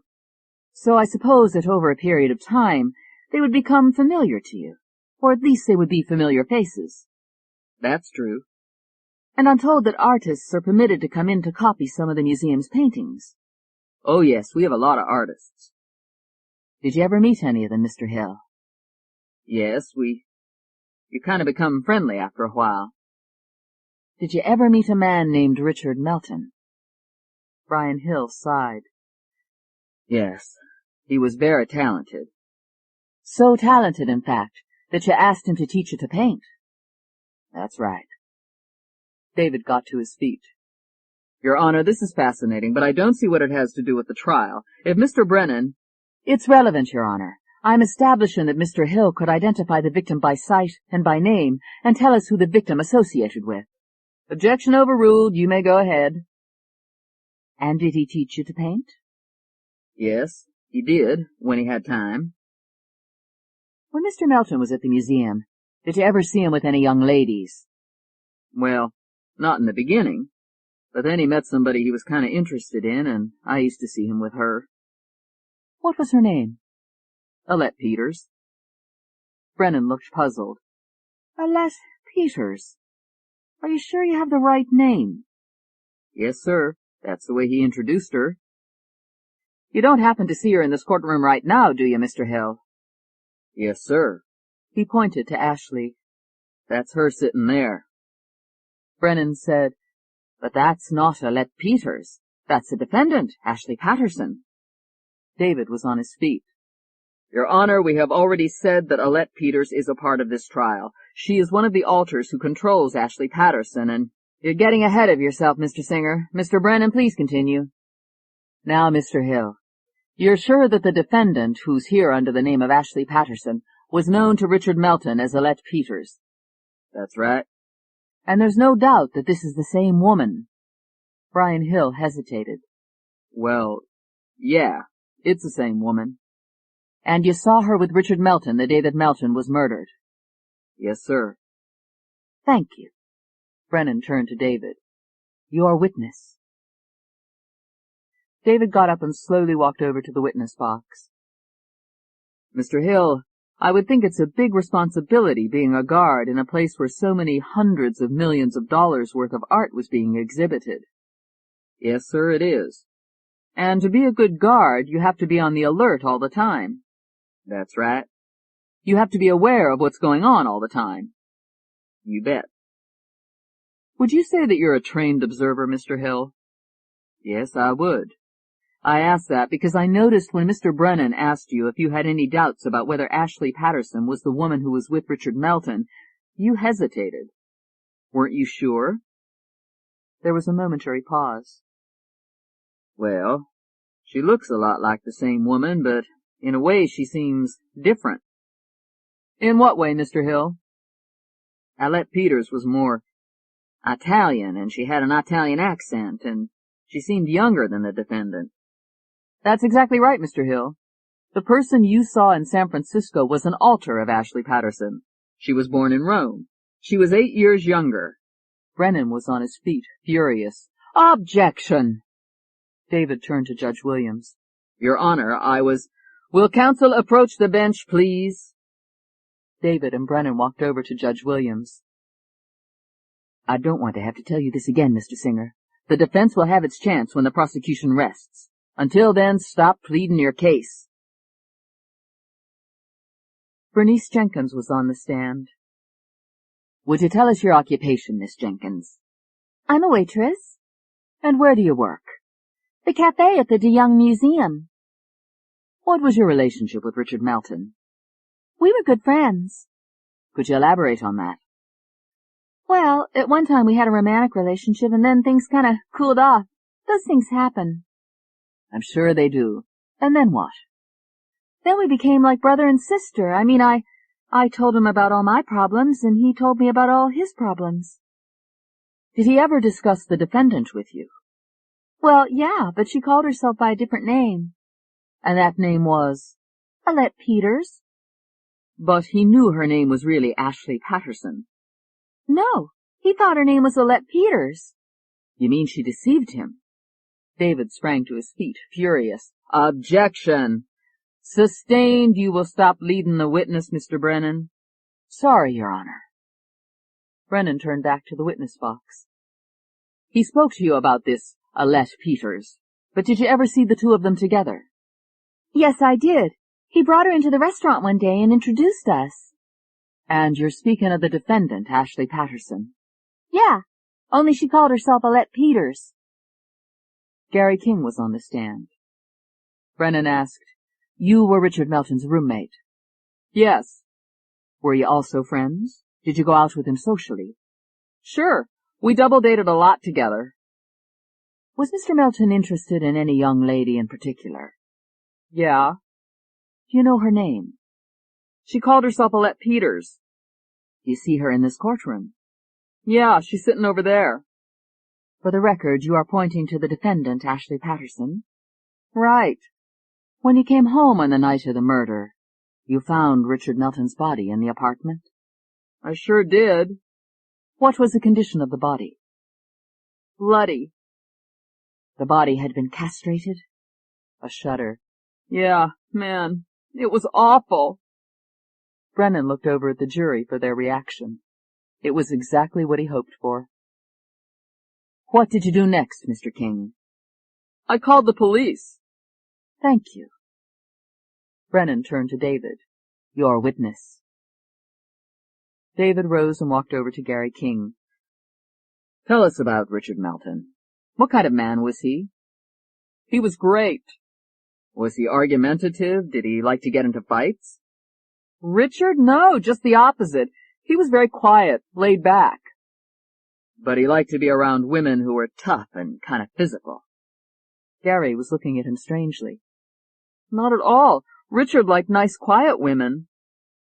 Did he and Alette have a lot of fights? Did she yell at him a lot? Gary was puzzled. You've got it all wrong. They never yelled at each other. They were great together. Did you ever see anything that would lead you to believe that Alette Peters would do anything to harm? Objection, he's leading the witness. Sustained. No more questions, David said. When David sat down, he said to Ashley, Don't worry. They're building up our case for us. He sounded more confident than he felt. David and Sandra were having dinner at San Fresco, the restaurant in the Wyndham Hotel, when the maitre d' came up to David and said, "There's an urgent telephone call for you, Mr. Singer." "Thank you." David said to Sandra, "I'll be right back." He followed the maitre d' to a telephone. "This is David Singer." "David, Jesse, go up to your room and call me back. The goddamn roof is falling in." Chapter 17. "Jesse?" "David, I know I'm not supposed to interfere, but I think you should ask for a mistrial." "What's happened?" "Have you been on the internet in the past few days?" "No, I've been a little busy." "Well, the trial is all over the damned internet. That's all they're talking about in the chat rooms." "That figures," David said. "But what's the—" "It's all negative, David. They're saying that Ashley is guilty and that she should be executed. And they're saying it in very colorful ways. You can't believe how vicious they are." David, suddenly realizing, said, "Oh my God, if any of the jurors are on the internet—" "The odds are pretty good that some of them are, and they'll be influenced. I would ask for a mistrial, or at the very least to have the jurors sequestered." "Thanks, Jesse. Will do." David replaced the receiver. When he returned to the restaurant where Sandra was waiting, she asked, "Bad?" "Bad." Before court convened the following morning, David asked to see Judge Williams. He was ushered into her chambers along with Mickey Brennan. "You asked to see me?" "Yes, Your Honor. I learned last night that this trial is the #1 subject on the internet. It's what all the chat rooms are discussing, and they've already convicted the defendant. It's very prejudicial, and since I'm sure that some of the jurors have computers with online access, or talk to friends who have online access, it could seriously damage the defense. Therefore, I'm making a motion for a mistrial." She was thoughtful for a moment. "Motion denied." David sat there fighting to control himself. "Then I make a motion to immediately sequester the jury so that—" "Mr. Singer, every day the press is at this courtroom in full force. This trial is the #1 topic on television, on radio, and in the newspapers all over the world. I warned you that this was going to turn into a circus, and you wouldn't listen." "Well, it's your circus. If you wanted the jury sequestered, you should have made that motion before the trial, and I probably would not have granted it. Is there anything else?" David sat there, his stomach churning. "No, Your Honor." "Then let's get into the courtroom." Mickey Brennan was questioning Sheriff Dowling. "Deputy Sam Blake called to tell you that he was going to spend the night at the defendant's apartment in order to protect her. She told him that someone was threatening her life?" "That is correct." "When did you hear from Deputy Blake again?" I didn't. I got a call in the morning that his body had been found in the alley in back of Miss Patterson's apartment building." "And of course you went there immediately." "Of course." "And what did you find?" He swallowed. Sam's body was wrapped in a bloody sheet. He had been stabbed to death and castrated like the other 2 victims. "Like the other 2 victims? So all those murders were carried out in a similar fashion?" "Yes, sir." "As though they were killed by the same person?" David was on his feet. "Objection. Sustained." "I'll withdraw that. What did you do next, Sheriff?" "Well, up until that time, Ashley Patterson wasn't a suspect. But after this happened, we took her in and had her fingerprints taken." "And then?" "We sent them to the FBI, and we got a positive make on her." "Would you explain to the jury what you mean by a positive make?" Sheriff Dowling turned to the jury. "Her fingerprints matched other fingerprints on file that they were trying to identify from the previous murders." "Thank you, Sheriff." Brennan turned to David. "Your witness." David got up and walked over to the witness box. "Sheriff, we've heard testimony in this courtroom that a bloody knife was found in Miss Patterson's kitchen." "That's right." "How was it hidden? Wrapped up in something? Stashed away where it couldn't be found?" "No, it was right out in the open." "Right out in the open. Left there by someone who had nothing to hide. Someone who was innocent because—" "Objection. Sustained." No more questions. The witness is dismissed." Brennan said, "If it pleases the court." He signaled someone at the back of the courtroom, and a man in overalls came in carrying the mirror from Ashley Patterson's medicine cabinet. On it, in red lipstick, was written, "You will die." David rose. "What is this?" Judge Williams turned to Mickey Brennan. "Mr. Brennan, this is the bait the defendant used to get Deputy Blake to come to her apartment so she could murder him. I would like this marked as Exhibit D. It came from the medicine chest of the defendant." "Objection, Your Honor, it has no relevance." "I will prove that there is a relevance." "We'll see. In the meantime, you may proceed." Brennan placed the mirror in full view of the jury. "This mirror was taken from the defendant's bathroom." He looked at the jurors. "As you can see, scrawled across it is, 'You will die.' This was the defendant's pretext for having Deputy Blake come to her apartment that night to protect her." He turned to Judge Williams. "I would like to call my next witness, Miss Laura Niven." A middle-aged woman walking with a cane approached the witness box and was sworn in. "Where do you work, Miss Niven?" "I'm a consultant for the County of San Jose." "And what do you do?" "I'm a handwriting expert." "How long have you worked for the county, Miss Niven?" 22 years. Brennan nodded toward the mirror. "You have been shown this mirror before." "Yes." "And you've examined it." "I have." "And you've been shown an example of the defendant's handwriting." "Yes." "And had a chance to examine that." "Yes." "And you've compared the two."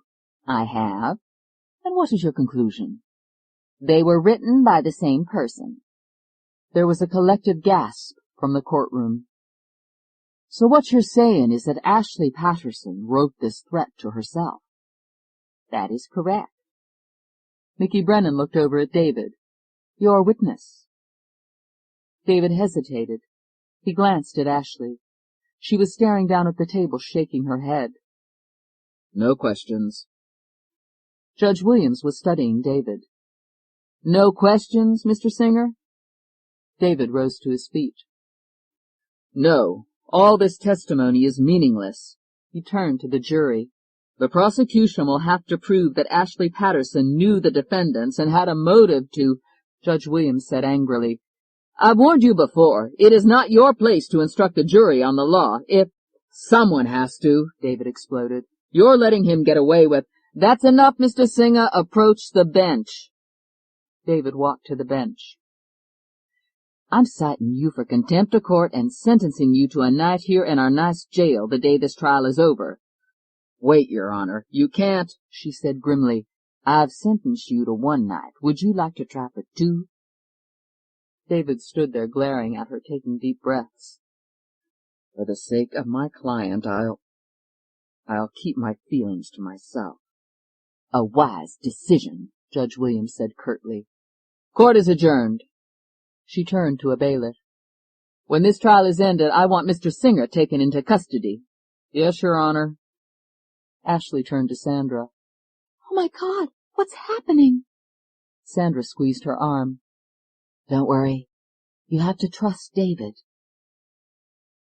Sandra telephoned Jesse Quiller. "I heard," he said. "It's all over the news, Sandra.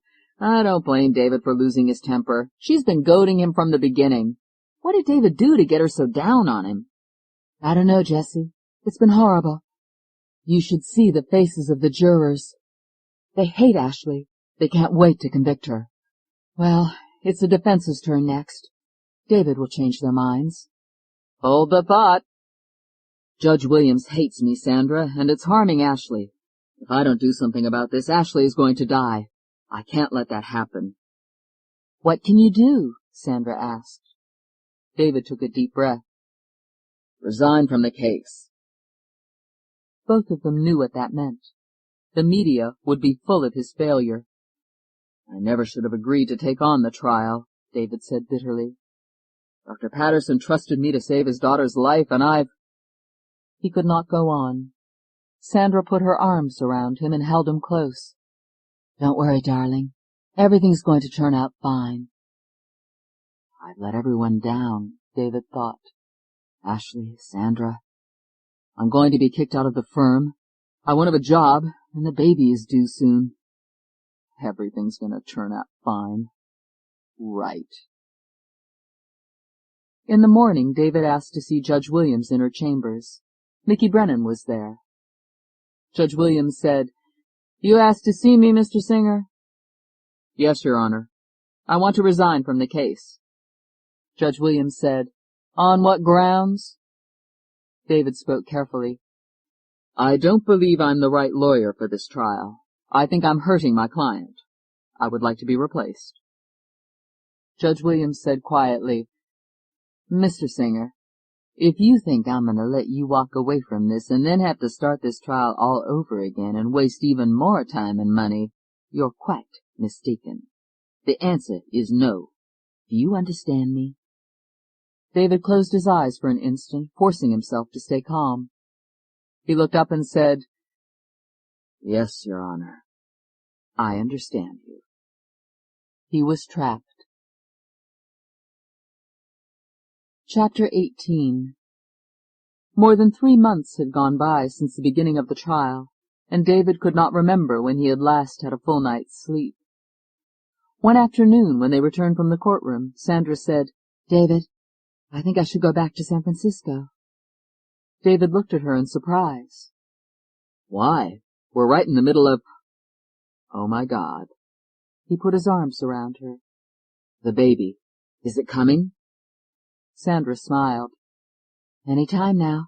I'd feel safer if I were back there, closer to Dr. Bailey. Mother said she'd come and stay with me." "Of course, you have to go back," David said. "I lost track of time. He's due in 3 weeks, isn't he?" "Yes." He grimaced. "And I can't be there with you." Sandra took his hand. "Don't be upset, darling. This trial's going to be over soon." "This goddamn trial is ruining our lives." "David, we're going to be fine. My old job's waiting for me.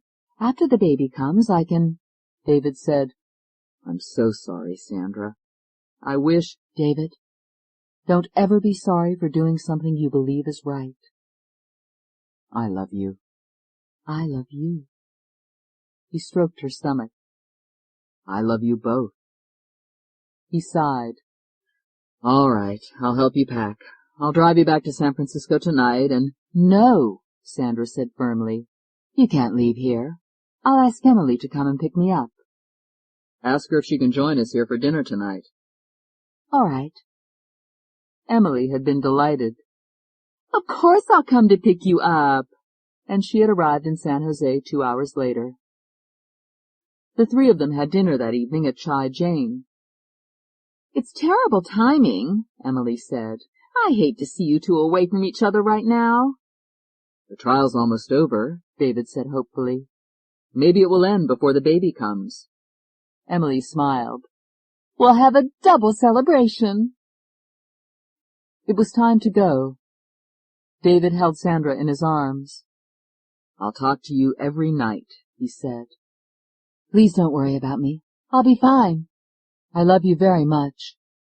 Sandra looked at him and said, "Take care of yourself, David. You look tired." It wasn't until Sandra left that David realized how utterly alone he was. Court was in session. Mickey Brennan rose and addressed the court. "I would like to call Dr. Lawrence Larkin as my next witness." A distinguished gray-haired man was sworn in and took the stand. "I want to thank you for being here, Dr. Larkin. I know your time is very valuable. Would you tell us a little about your background?" "I have a successful practice in Chicago. I'm a past president of the Chicago Psychiatric Association." "How many years have you been in practice, doctor?" "Approximately 30 years. "And as a psychiatrist, I imagine you've seen many cases of multiple personality disorder." "No." Brennan frowned. "When you say no, you mean you haven't seen a lot of them, maybe a dozen?" "I've never seen one case of multiple personality disorder." Brennan looked at the jury in mock dismay, then back at the doctor. "In 30 years of working with mentally disturbed patients, you have never seen a single case of multiple personality disorder. That's correct. I'm amazed. How do you explain that? It's very simple.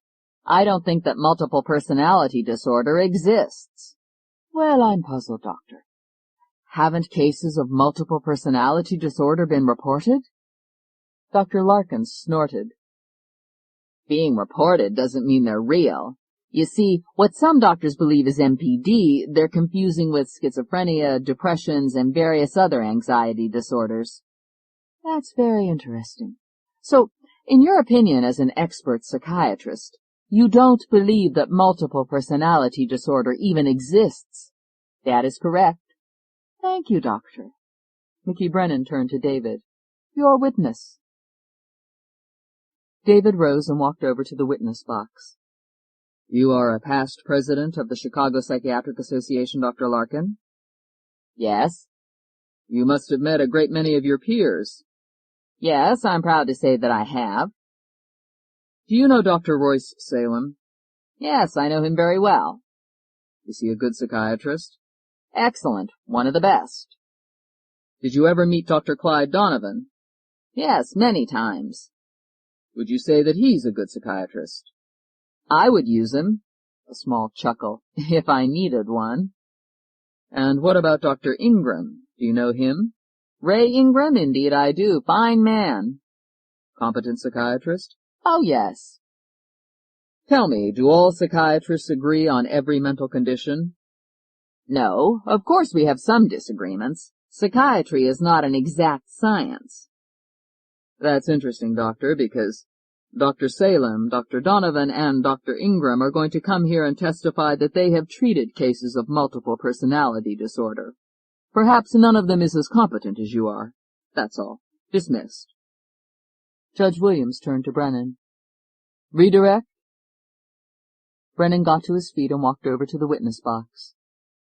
Dr. Larkin, do you believe that because these other doctors disagree with your opinion about MPD, that makes them right and you wrong? No.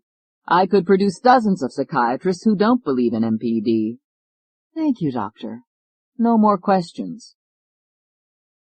Mickey Brennan said, Dr. Upton, we've heard testimony that sometimes what is thought to be multiple personality disorder is really confused with other disorders. What are the tests that prove multiple personality disorder isn't one of those other conditions? There is no test. Brennan's mouth dropped open in surprise as he glanced at the jury. There is no test? Are you saying that there's no way to tell whether someone who claims he has MPD is lying or malingering or using it to excuse some crime he or she doesn't want to be held responsible for? As I said, there is no test. So, it's simply a matter of opinion. Some psychiatrists believe in it, and some don't. That's right. Let me ask you this, Doctor. If you hypnotize someone, surely you can tell whether they really have MPD or they're pretending to have it. Dr. Upton shook his head. I'm afraid not. Even under hypnosis or with sodium amytal, there is no way of exposing someone if he or she is faking. That's very interesting. Thank you, Doctor. No more questions. Brennan turned to David. Your witness. David rose and walked over to the witness box. Dr. Upton, have you ever had patients come to you having been diagnosed by other doctors as having MPD? Yes, several times. And did you treat those patients? No, I didn't. Why not? I can't treat conditions that don't exist. One of the patients was an embezzler who wanted me to testify that he wasn't responsible because he had an alter who did it. Another patient was a housewife who was arrested for beating her children. She says that someone inside her made her do it. There were a few more like that with different excuses, but they were all trying to hide from something. In other words, they were faking. You seem to have a very definite opinion about this, Doctor. I do. I know I'm right. David said, You know you're right? Well, I mean, that everyone else must be wrong? All the doctors who believe in MPD are all wrong? I didn't mean that. And you're the only one who's right. Thank you, Doctor, that's all. Dr. Simon Raleigh was on the stand. He was a short, bald man in his 60s. Brennan said, "Thank you for coming here, Doctor. You've had a long and illustrious career. You're a doctor, you're a professor, you went to school at—" David stood up. "The defense will stipulate to the witness's distinguished background." "Thank you." Brennan turned back to the witness. "Dr. Raleigh, what does iatrogenicity mean?" That's when there's an existing illness and medical treatment of psychotherapy aggravates it. Would you be more specific, Doctor? Well, in psychotherapy, very often the therapist influences the patient with his questions or attitude. He might make the patient feel that he is to meet the expectations of the therapist. How would that apply to MPD? If the psychiatrist is questioning the patient about different personalities within him, the patient might make up some in order to please the therapist. It's a very tricky area. Amytal and hypnosis can mimic MPD in patients who are otherwise normal. So what you're saying is that under hypnosis, the psychiatrist himself can alter the condition of the patient so that the patient believes something that is not true. That has happened, yes. Thank you, Doctor. He looked at David. Your witness. David said, "Thank you." He rose and walked over to the witness box.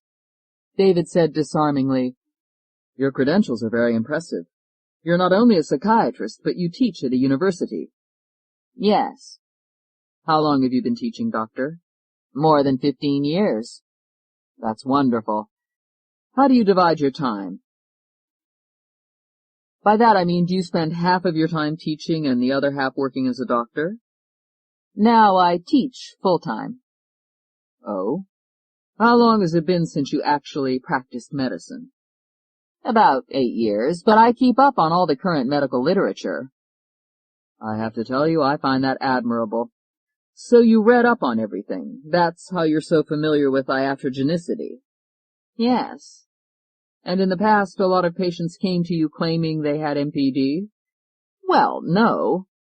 Not a lot? In the years you were practicing as a doctor, would you say you had a dozen cases who claimed they had MPD? No. 6?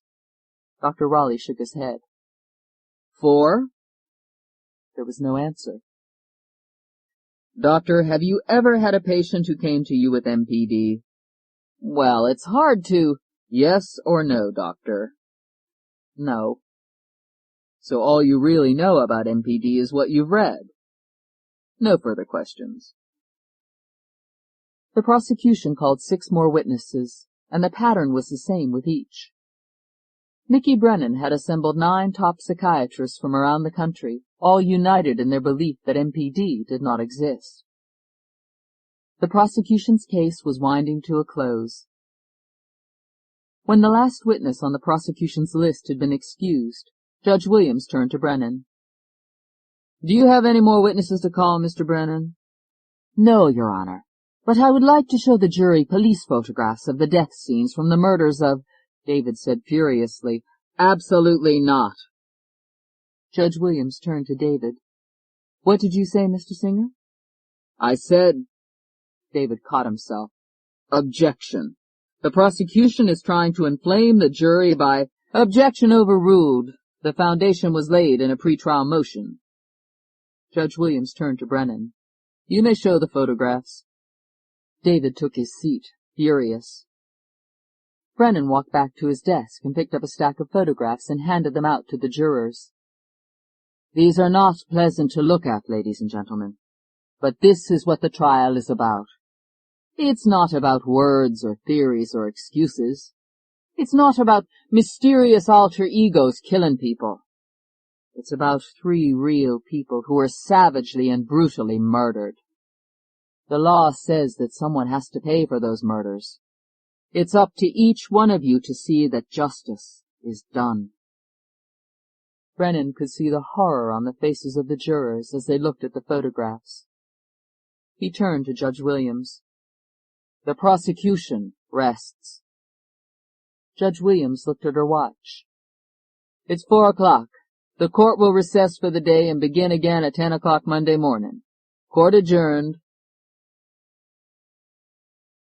Chapter 19. Ashley Patterson was on the gallows being hanged when a policeman ran up and said, "Wait a minute, she's supposed to be electrocuted."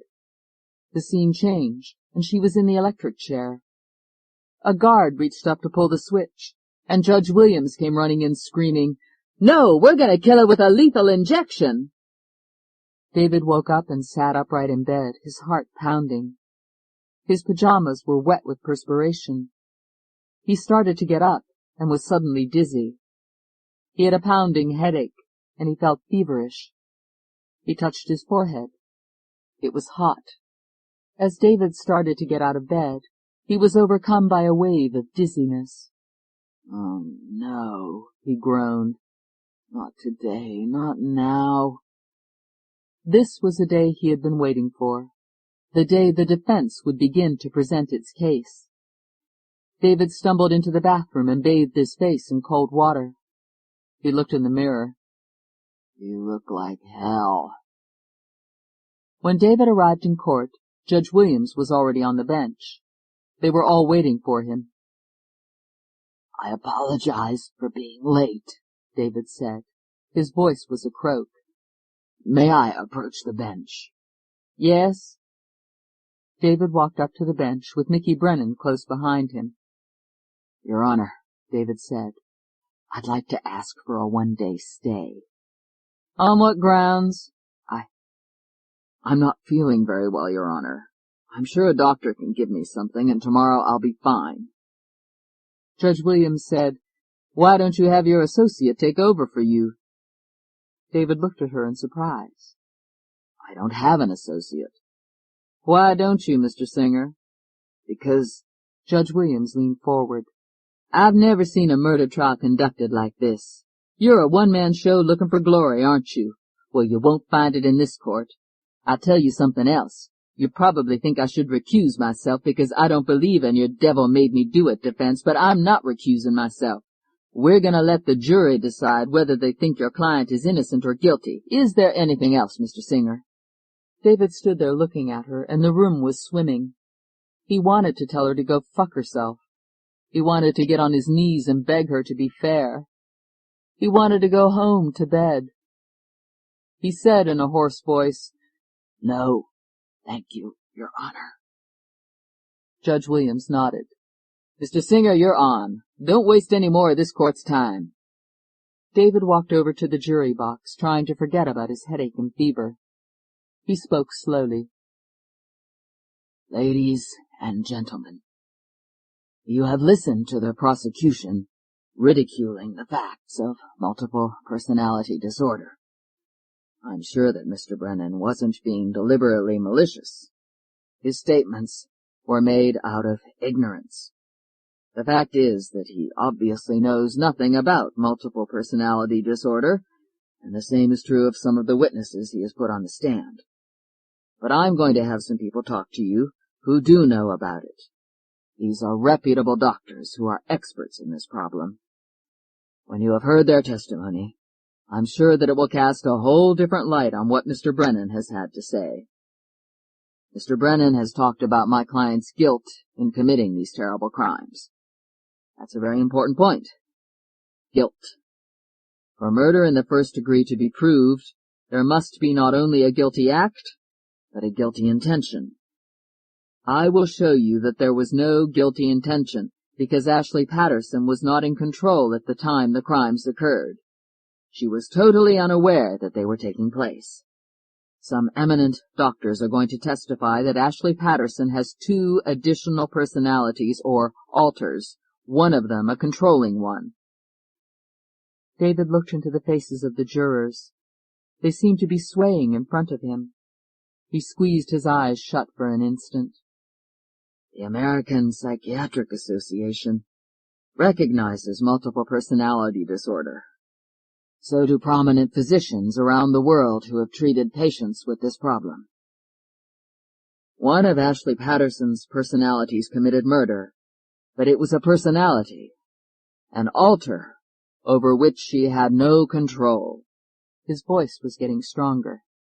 To see the problem clearly, you must understand that the law does not punish an innocent person, so there is a paradox here.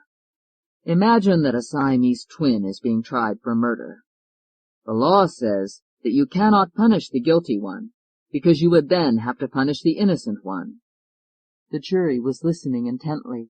David nodded toward Ashley. In this case, we have not 2 but 3 personalities to deal with. He turned to Judge Williams. I would like to call my first witness, Dr. Joel Ashanti. Dr. Ashanti, where do you practice medicine? At Madison Hospital in New York. And did you come here at my request? No, I read about the trial and I wanted to testify. I've worked with patients who have multiple personality disorder, and I wanted to be helpful if I could. MPD is much more common than the public realizes, and I want to try to clear up any misunderstandings about it. I appreciate that, Doctor. In cases like these, is it usual to find a patient with 2 personalities or alters? In my experience, people with MPD usually have many more alters, sometimes as many as 100. Eleanor Tucker turned to whisper something to Mickey Brennan. Brennan smiled. How long have you been dealing with multiple personality disorder, Dr. Ashanti? For the past 15 years. In a patient with MPD, is there usually one alter who dominates? Yes. Some of the jurors were making notes. And is the host, the person who has those personalities within him or her, aware of the other alters? It varies. Sometimes some of the alters know all the other alters, sometimes they know only some of them.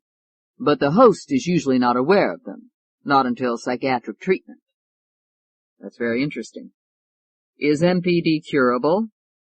Often, yes. It requires psychiatric treatment over long periods, sometimes up to 6 or 7 years. Have you ever been able to cure MPD patients? Oh, yes. Thank you, Doctor. David turned to study the jury for a moment. Interested, but not convinced, he thought. He looked over at Mickey Brennan. Your witness. Brennan rose and walked over to the witness box. Dr. Ashanti, you testified that you flew here all the way from New York because you wanted to be helpful. That's correct. Your coming here couldn't have anything to do with the fact that this is a high-profile case and that the publicity would be beneficial to— David was on his feet. Objection argumentative. Overruled. Dr. Ashanti said calmly, I stated why I came here. Right. Since you've been practicing medicine, Doctor, how many patients would you say you've treated for mental disorders? Oh, perhaps 200. And of those cases, how many would you say suffered from multiple personality disorder? A dozen. Brennan looked at him in feigned astonishment. Out of 200 patients? Well, yes, you see— What I don't see, Dr. Ashanti, is how you can consider yourself an expert if you've dealt with only those few cases. I would appreciate it if you would give us some evidence that would prove or disprove the existence of multiple personality disorder. When you say proof— We're in a court of law, Doctor. The jury is not going to make decisions based on theory and what if. What if, for example, the defendant hated the men she murdered, and after killing them decided to use the excuse of an alter inside her so that she— David was on his feet. Objection, that's argumentative and leading the witness. Overruled. Your Honor, sit down, Mr. Singer. David glared at Judge Williams and angrily took his seat. So what you're telling us, Doctor, is that there's no evidence that will prove or disprove the existence of MPD. Well, no, but— Brennan nodded. That's all. Dr. Royce Salem was on the witness stand. David said, Dr. Salem, you examined Ashley Patterson? I did. And what was your conclusion? Miss Patterson is suffering from MPD. She has 2 alters who call themselves Tony Prescott and Alette Peters. Does she have any control over them? None. When they take over, she is in a state of fugue amnesia. Would you explain that, Dr. Salem? Fugue amnesia is a condition where the victim loses consciousness of where he is or what he is doing. It can last for a few minutes, days, or sometimes weeks. And during that time, would you say that the person is responsible for his or her actions? No. Thank you, Doctor. He turned to Brennan. Your witness. Brennan said, Dr. Salem, you are a consultant at several hospitals, and you give lectures all around the world. Yes, sir. I assume that your peers are gifted, capable doctors. Yes, I would say they are. So, they all agree about multiple personality disorder. No. What do you mean, no? Some of them don't agree. You mean they don't believe it exists? Yes. But they're wrong and you're right. I've treated patients, and I know that there is such a thing. Let me ask you something. If there were such a thing as multiple personality disorder, would one alter always be in charge of telling the host what to do? The alter says kill, and the host does it. It depends. Alters have various degrees of influence. So the host could be in charge. Sometimes, of course. The majority of times? No. Doctor, where is the proof that MPD exists? I have witnessed complete physical changes in patients under hypnosis, and I know, and that's a basis of truth. Yes. Dr. Salem, if I hypnotized you in a warm room and told you that you were at the North Pole naked in a snowstorm, would your body temperature drop? Well, yes, but that's all. David walked over to the witness stand. Dr. Salem, is there any doubt in your mind that these alters exist in Ashley Patterson? None, and they are absolutely capable of taking over and dominating her. And she would not be aware of it? She would not be aware of it. Thank you. I would like to call Shane Miller to the stand. David watched him being sworn in.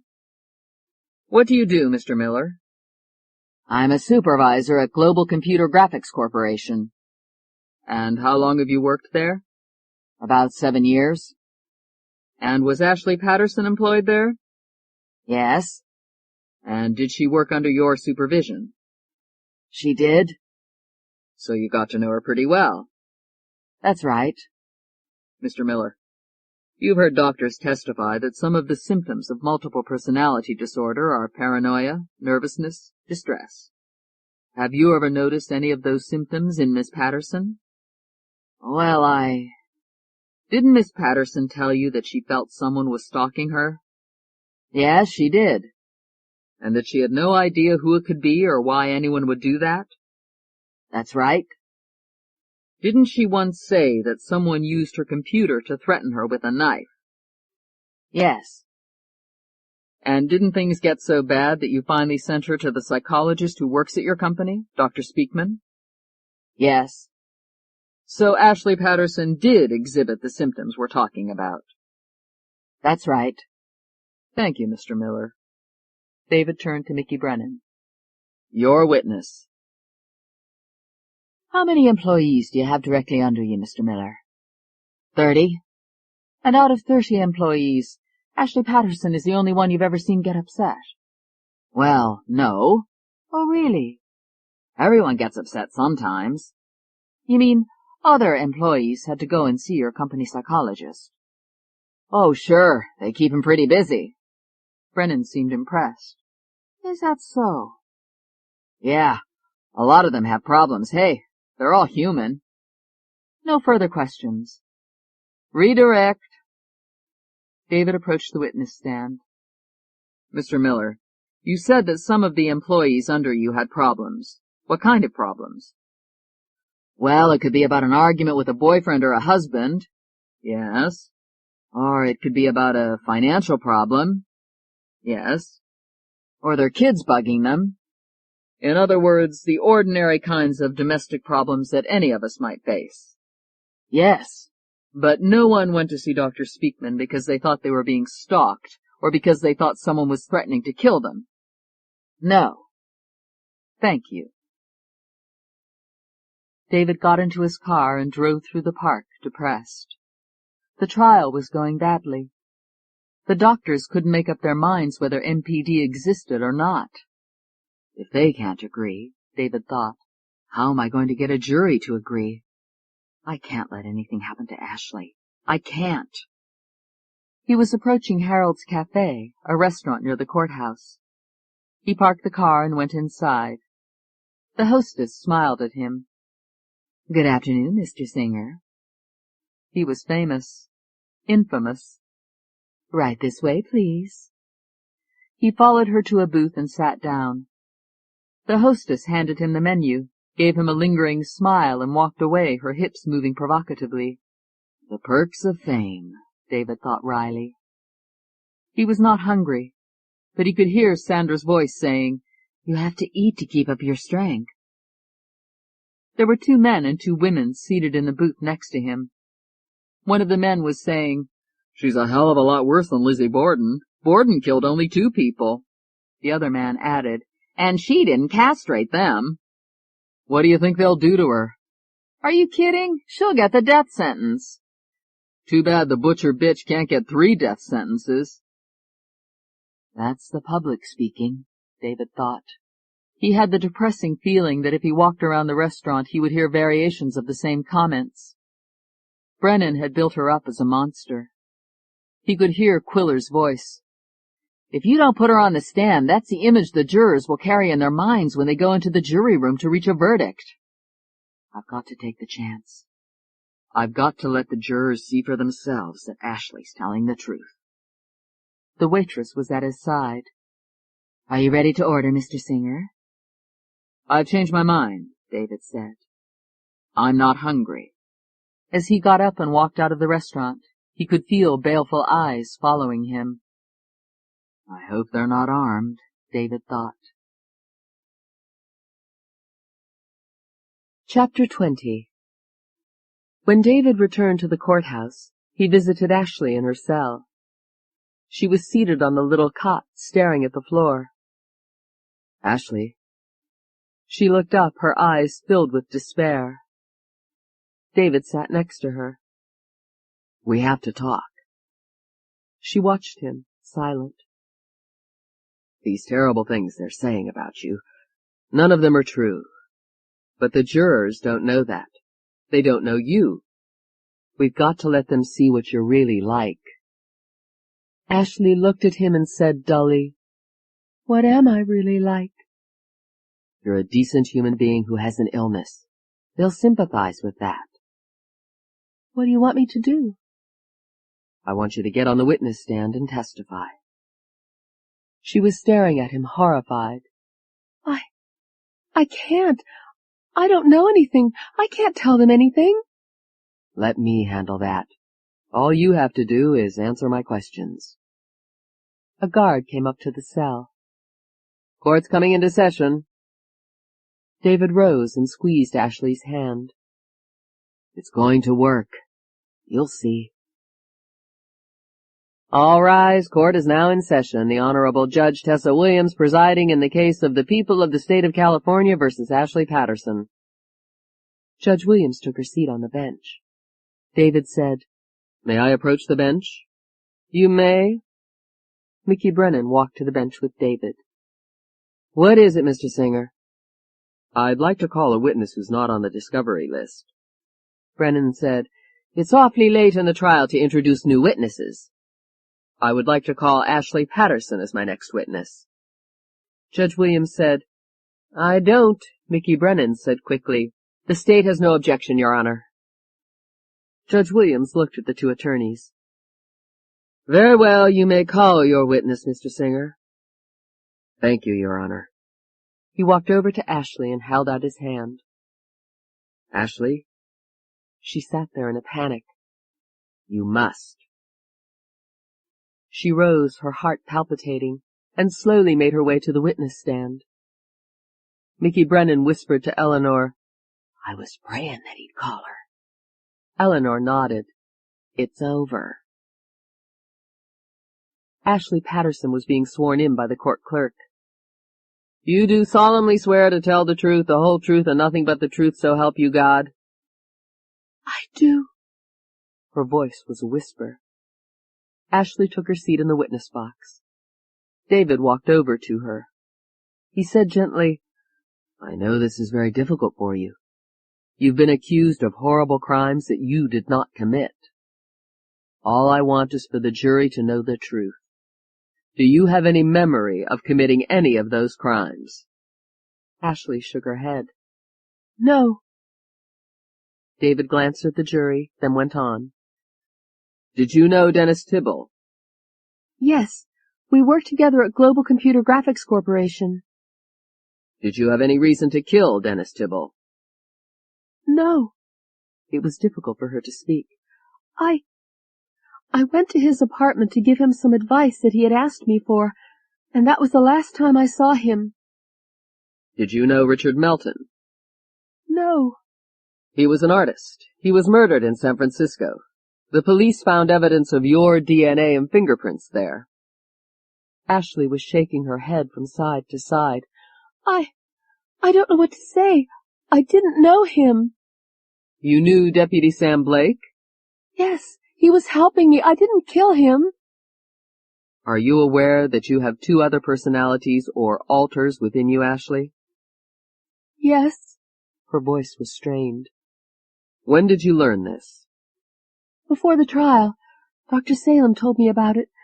I couldn't believe it. I still can't believe it. It's too awful. You had no previous knowledge of these alters? No. You had never heard of Tony Prescott or Alette Peters? No. Do you believe now that they exist within you? Yes. I have to believe it. They must have done all these horrible things. So you have no recollection of ever having met Richard Melton. You had no motive for killing Dennis Tibble or for killing Deputy Sam Blake, who was at your apartment to protect you. That's right. Her eyes swept over the crowded courtroom, and she felt a sense of panic. One last question, David said. Have you ever been in trouble with the law? Never. David put his hand on hers. That's all for now. He turned to Mickey Brennan. Your witness. Brennan rose, a big smile on his face. Well, Miss Patterson, we finally get to talk to all of you. Did you ever at any time have sexual intercourse with Dennis Tibble? No. Did you ever have sexual intercourse with Richard Melton? No. Did you ever at any time have sexual intercourse with Deputy Samuel Blake? No. That's very interesting. Brennan glanced at the jury. Because traces of vaginal discharge were found on the bodies of all 3 men. The DNA tests matched your DNA. I don't know anything about that. Maybe you've been framed. Maybe some fiend got hold of it. Objection, it's argumentative. Overruled. And planted it on those 3 mutilated bodies. Do you have any enemies who would do such a thing to you? I don't know. The FBI's fingerprint lab checked the fingerprints the police found at the scenes of the crimes. And I'm sure this will surprise you. Objection. Sustained. Be careful, Mr. Brennan. Yes, Your Honor. Satisfied, David slowly sat down. Ashley was on the verge of hysteria. The alters must have— The fingerprints at the scenes of the 3 murders were yours and yours alone. Ashley sat there silent. Brennan walked over to a table, picked up a butcher knife wrapped in cellophane, and held it up. Do you recognize this? It could be one of my— One of your knives. It is. It has already been admitted into evidence. The stains on it match the blood of Deputy Blake. Your fingerprints are on this murder weapon. Ashley was mindlessly shaking her head from side to side. I've never seen a clearer case of cold-blooded murder or a more feeble defense. Hiding behind 2 non-existent imaginary characters is the most— David was on his feet again. Objection. Sustained. I've already warned you, Mr. Brennan. Sorry, Your Honor. Brennan went on. I'm sure that the jury would like to meet the characters you're talking about. You are Ashley Patterson, correct? Yes. Fine. I would like to talk to Tony Prescott. I can't bring her out. Brennan looked at her in surprise. You can't. Really? Well then, how about Alette Peters? Ashley shook her head despairingly. I don't control them. Miss Patterson, I'm trying to help you, Brennan said. I want to show the jury your alters who killed and mutilated 3 innocent men. Bring them out. I can't. She was sobbing. You can't because they don't exist. You're hiding behind phantoms. You're the only one sitting in that box, and you're the only one who's guilty. They don't exist, but you do, and I'll tell you what else exists. Irrefutable, undeniable proof that you murdered 3 men and cold-bloodedly emasculated them. He turned to Judge Williams. Your Honor, the state rests. David turned to look at the jury. They were all staring at Ashley, and their faces were filled with repulsion. Judge Williams turned to David. Mr. Singer? David rose. Your Honor, I would like permission to have the defendant hypnotized so that... Judge Williams said curtly, Mr. Singer, I warned you before that I will not have this trial turned into a sideshow. You can't hypnotize her in my courtroom. The answer is no. David said fiercely, You have to let me do this. You don't know how important... That's enough, Mr. Singer. Her voice was ice. I'm citing you a second time for contempt. Do you want to re-examine the witness or don't you? David stood there frustrated. Yes, Your Honor. He walked over to the witness box. Ashley, you know you're under oath. Yes. She was taking deep breaths, fighting to control herself. And everything you've said is the truth as you know it. Yes. You know that there are 2 alters in your mind and body and soul who you have no control over. Yes. Tony and Alette. Yes. You didn't commit any of those terrible murders. No. One of them did, and you're not responsible. Eleanor looked at Brennan questioningly, but he smiled and shook his head. Let him hang himself, he whispered. Helen. David stopped, white-faced at his slip. I mean Ashley. I want you to have Tony come out. Ashley looked at David and shook her head helplessly. I can't, she whispered. David said, Yes, you can. Tony is listening to us right now. She's enjoying herself, and why shouldn't she? She got away with 3 murders. He raised his voice. You're very clever, Tony. Come on out and take a bow. No one can touch you. They can't punish you because Ashley is innocent, and they'd have to punish her to get at you. Everyone in the courtroom was staring at David. Ashley sat there frozen. David moved closer to her.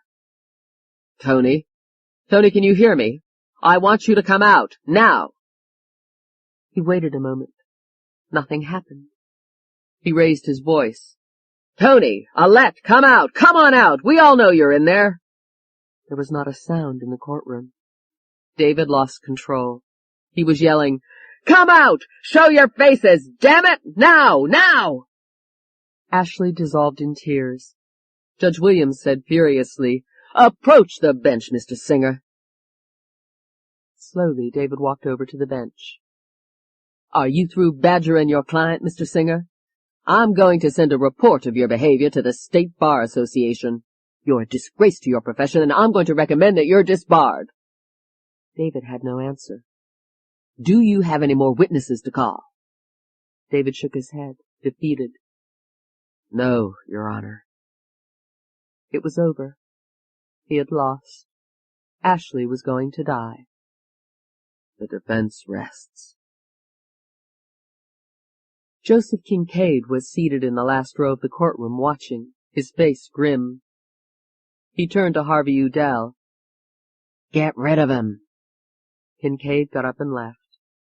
Udell stopped David as he was leaving the courtroom. David? Hello, Harvey. Sorry about the way this turned out. It's not. Mr. Kincaid hates to do this, but, well, he thinks it would be better if you didn't come back to the firm. Good luck. The moment David stepped outside the courtroom, he was surrounded by television cameras and shouting reporters. Do you have a statement, Mr. Singer? We hear Judge Williams says you're going to be disbarred. Judge Williams says she's going to hold you for contempt of court. Do you think you... The experts feel you've lost this case. Do you plan to appeal? Our network legal experts say that your client will get the death penalty. Have you made any plans for the future? David got into his car without a word and drove away. Chapter 21. He rewrote the scenes in his mind over and over again, endlessly. I saw the news this morning, Dr. Patterson. I can't tell you how very sorry I am. Yes, it's been quite a blow. I need your help, David. Of course, anything I can do. I want you to represent Ashley. I can't do that. I'm not a criminal defense lawyer, but I can recommend a great attorney, Jesse Quiller. That will be fine. Thank you, David. You're an anxious young fellow, aren't you? Our meeting wasn't supposed to be until 5 o'clock. Well, I have good news for you. We're making you a partner. You asked to see me? Yes, Your Honor. They're talking about this trial on the Internet, and they've already convicted the defendant. This could seriously damage the defense. Therefore, I'm making a motion for a mistrial. I think those are excellent grounds for a mistrial, Mr. Singer. I'm going to grant it. The bitter-tasting game of what if. The following morning, the court was in session. Is the prosecution ready to make its closing argument? Brennan stood up. He walked over to the jury box and looked at the jurors one by one. You're in a position to make history here. If you believe that the defendant is really a lot of different people and she's not responsible for what she's done, for the terrible crimes she committed, and you let her go, then you're saying that anybody can get away with murder by simply claiming that they didn't do it, that some mysterious alter ego did it. They can rob, rape, and kill, and are they guilty? No. I didn't do it. My alter ego did it. Ken or Joe or Susie or whatever they want to call themselves. Well, I think you're all too intelligent to fall for that fantasy. The reality is in those photographs you looked at. Those people weren't murdered by any alter egos. They were all deliberately, calculatedly, cruelly murdered by the defendant sitting at that table, Ashley Patterson. Ladies and gentlemen of the jury, what the defense has tried to do in this court has been tried before. In Mann v. Teller, the decision was that a finding of MPD does not per se require a finding of acquittal. In United States v. Worley, a nurse who murdered a baby pleaded that she had MPD. The court found her guilty. You know, I almost feel sorry for the defendant. All those characters living in that poor girl. I'm sure none of us would want a bunch of crazy strangers moving around inside us, would we? Going around murdering and castrating men. I'd be scared. He turned to look at Ashley. The defendant doesn't seem scared, does she? Not too scared to put on a pretty dress and comb her hair nicely and apply makeup. She doesn't seem scared at all. She thinks you're going to believe her story and let her go. No one can prove whether this multiple personality disorder really exists at all, so we're going to have to make our own judgments. The defense claims that these characters come out and take over. Let's see, there's Tony, she was born in England, and Alette, she was born in Italy. They're all the same person. They were just born in different countries at different times. Does that confuse you? I know it confuses me. I offered the defendant a chance to let us see her alters, but she didn't take me up on it. I wonder why. Could it be because they don't exist? Does California law recognize MPD as a mental condition? No. Colorado law? No. Mississippi? No. Federal law? No. As a matter of fact, no state has a law confirming MPD as a legal defense. And why? Because it isn't a defense. Ladies and gentlemen, it's a fictitious alibi to escape punishment. What the defense is asking you to believe is that there are two people inside the defendant, so no one bears any responsibility for her criminal actions. That there is only one defendant sitting in this courtroom, Ashley Patterson. We have proved beyond a shadow of a doubt that she is a murderer. But she claims she didn't commit the crimes. That was done by someone else. Someone who borrowed her body to kill innocent people. Her altars. Wouldn't it be wonderful if we all had altars? Someone to carry out anything we secretly wanted done that society doesn't permit. Or maybe not. Would you like to live in a world where people could go around murdering others and say, "You can't touch me, my altar did it," and "You can't punish my altar because my altar is really me"? But this trial is not about some mythical characters who don't exist. The defendant, Ashley Patterson, is on trial for 3 vicious, cold-blooded murders, and the state is asking the death penalty. Thank you. Mickey Brennan returned to his seat. Is the defense ready to present its closing argument? David rose. He walked to the jury box and looked into the faces of the jurors, and what he saw there was disheartening. I know that this has been a very difficult case for all of us. You've heard experts testify that they've treated multiple personality disorder, and you've heard other experts testify that there is no such thing. You're not doctors, so no one expects you to make your judgment based on medical knowledge. I want to apologize to all of you if my behavior yesterday seemed boorish. I yelled at Ashley Patterson only because I wanted to force her altars to come out. I've talked to those altars. I know they exist. There really is an Alette and a Tony, and they can control Ashley any time they want to. She has no knowledge of committing any murders. I told you at the beginning of this trial that for someone to be convicted of first-degree murder, there has to be physical evidence and a motive. There is no motive here, ladies and gentlemen, none. And the law says that the prosecution must prove a defendant is guilty beyond a reasonable doubt. I'm sure you'll agree that in this case, there is a reasonable doubt. As far as proof is concerned, the defense does not question it. There are Ashley Patterson's fingerprints and traces of DNA at each of the crime scenes. But the very fact that they are there should give us pause. Ashley Patterson is an intelligent young woman. If she committed a murder and did not want to be caught, would she have been stupid enough to leave her fingerprints at each one of the scenes? The answer is no. David went on for another 30 minutes. At the end, he looked at their faces and was not reassured. He sat down. Judge Williams turned to the jurors. I want to instruct you now on the applicable law to this case. I want you to listen carefully. She talked for the next 20 minutes, detailing what was admissible and allowable by law. If you have any questions or want any part of the testimony read back to you, the court reporter will do so. The jury is excused to go deliberate. Court is adjourned until they return with their verdict. David watched the jury file out of the box and into the jury room. The longer the jurors take, the better our chances, David thought. The jurors returned 45 minutes later. David and Ashley watched as the jurors filed in and took their seats in the jury box. Ashley was stone-faced. David found that he was perspiring. Judge Williams turned to the jury foreman. Have the jurors reached a verdict? We have, Your Honor. Would you please hand it to the bailiff? The bailiff carried the piece of paper to the judge. Judge Williams unfolded it. There was not a sound in the courtroom.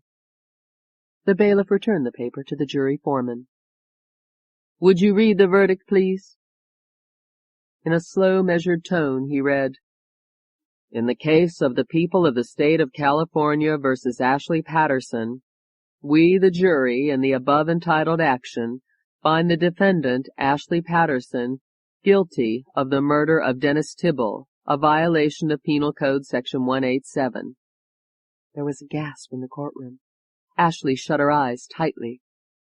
In the case of the people of the state of California versus Ashley Patterson, we, the jury, in the above entitled action, find the defendant, Ashley Patterson, guilty of the murder of Deputy Samuel Blake, a violation of Penal Code Section 187.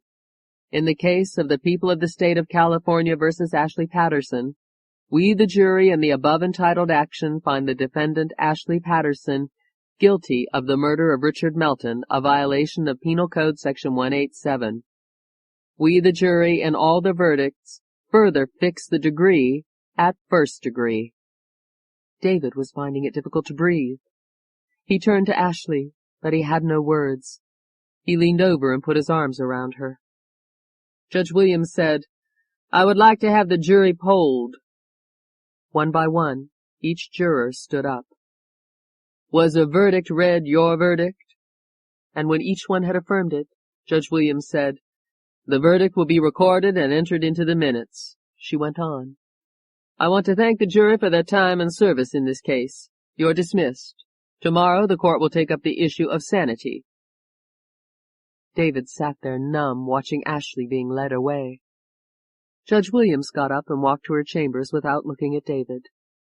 Her attitude told David more clearly than words what her decision was going to be in the morning. Ashley was going to be sentenced to die. Sandra called from San Francisco. "Are you all right, David?" He tried to sound cheerful. Yes, I'm great. How are you feeling? "I'm fine. I've been watching the news on television. The judge wasn't fair to you. She can't have you disbarred. You were only trying to help your client." He had no answer. "I'm so sorry, David. I wish I were with you. I could drive down and—" No, David said. we can't take any chances. Did you see the doctor today? "Yes. What did he say?" Very soon now. Any day." "Happy birthday, Jeffrey." Jesse Quiller called. I bungled it, David said. Like hell you did. You got the wrong judge. What did you ever do to get her so down on you? David said, She wanted me to plea bargain. She didn't want this to go to trial. Maybe I should have listened to her. All the television channels were full of the news of his disgrace. He watched one of the network's legal experts discussing the case. I've never heard of a defending attorney screaming at his own client before. I must tell you, the courtroom was stunned. It was one of the most outrageous— David switched off the station. Where did it all go wrong? Life is supposed to have a happy ending. Because I've bungled everything. Ashley's going to die. I'm going to be disbarred. The baby's going to be born any minute, and I don't even have a job. He sat in his hotel room in the middle of the night, staring into the darkness. It was the lowest moment of his life. Playing over and over again in his mind was the final courtroom scene. You can't hypnotize her in my courtroom. The answer is no. If only she had let me hypnotize Ashley on the stand, I know she would have convinced the jury. Too late. It's all over now. And a small nagging voice in his mind said, Who says it's over? I don't hear the fat lady singing. There's nothing more I can do. Your client is innocent. Are you going to let her die? Leave me alone. Judge Williams' words kept echoing in his mind. You can't hypnotize her in my courtroom. And 3 words kept repeating themselves. In my courtroom. At 5 o'clock in the morning, David made 2 excited, urgent phone calls. As he finished, the sun was just beginning to appear over the horizon. It's an omen, David thought. We're going to win. A little later, David hurried into an antique store. The clerk approached him. May I help you, sir? He recognized David. Mr. Singer? I'm looking for a folding Chinese screen. Do you have something like that? Yes, we do. We don't have any real antique screens, but let's see what you have. Certainly. He led David over to the section where there were several Chinese folding screens. The clerk pointed to the first one. Now, this one— That's fine, David said. Yes, sir. Where shall I send it? I'll take it with me. David's next stop was at a hardware store, where he bought a Swiss Army knife. 15 minutes later, he was walking into the lobby of the courthouse carrying the screen. He said to the guard at the desk, I made arrangements to interview Ashley Patterson. I have permission to use Judge Goldberg's chambers. He's not here today. The guard said, Yes, sir, it's all set. I'll have the defendant brought up. Dr. Salem and another man are already up there waiting. Thank you. The guard watched David carry the Chinese screen into the elevator. Crazy as a loon, he thought. Judge Goldberg's chamber was a comfortable-looking room, with a desk facing the window, a swivel chair, and near one wall a couch and several chairs. Dr. Salem and another man were standing in the room when David entered. "Sorry I'm late," David said. Dr. Salem said, "This is Hugh Iverson. He's the expert you asked for." The two men shook hands. "Let's get set up fast," David said. "Ashley's on her way here." He turned to Hugh Iverson and pointed to a corner of the room. "How's that for you?" "Fine." He watched Iverson go to work. A few minutes later, the door opened and Ashley entered with a guard. "I'll have to stay in the room," the guard said. David nodded. "That's all right." He turned to Ashley. "Sit down, please." He watched her take a seat. "First of all, I want to tell you how terribly sorry I am about the way things went." She nodded, almost dazed. "But it's not over yet. We still have a chance." She looked at him with disbelieving eyes. "Ashley, I would like Dr. Salem to hypnotize you again." No. What's the point in— "Do it for me, will you?" She shrugged. David nodded to Dr. Salem. Dr. Salem said to Ashley, "We've done this before, so you know that all you have to do is close your eyes and relax. Just relax. Feel all the muscles in your body letting go of all the tension. All you want to do is sleep. You're getting very drowsy." 10 minutes later, Dr. Salem looked at David and said, "She's completely under." David moved toward Ashley, and his heart was pounding. "I want to talk to Tony." There was no reaction. David raised his voice. "Tony, I want you to come out. Do you hear me? Alette, I want you both to talk to me." Silence. David was yelling now.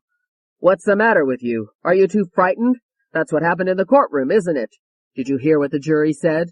Ashley's guilty. You were afraid to come out. You're a coward, Tony." They looked at Ashley. There was no reaction. David looked at Dr. Salem in despair. It was not going to work. "Court is now in session, the Honorable Judge Tessa Williams presiding." Ashley was seated at the defendant's table next to David. David's hand was wrapped in a large bandage. David rose. "May I approach the bench, Your Honor?"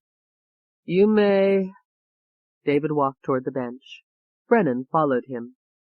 David said, "I would like to present new evidence to this case." "Absolutely not," Brennan objected. Judge Williams turned to him and said, "Let me make that decision, Mr. Brennan." She turned back to David. "The trial is over. Your client has been convicted and—" "This concerns the insanity plea," David said. "All I'm asking for is 10 minutes of your time." Judge Williams said angrily, "Time doesn't mean much to you, does it, Mr. Singer? You have already wasted a great deal of everyone's time." She made her decision. "All right. I hope this is the last request you'll ever be able to make in a court of law. The court is recessed for 10 minutes. David and Brennan followed the judge to her chambers. She turned to David. "I'm giving you your 10 minutes. What is it, counselor?" "I want to show you a piece of film, Your Honor." Brennan said, "I don't see what this has to do with—" Judge Williams said to Brennan, "I don't either." She turned to David. "You now have 9 minutes. David hurried over to the door leading to the hallway and opened it. "Come in." Hugh Iverson walked in, carrying a 16mm projector and a portable screen. "Where should I set it up?" David pointed to a corner of the room. "Over there."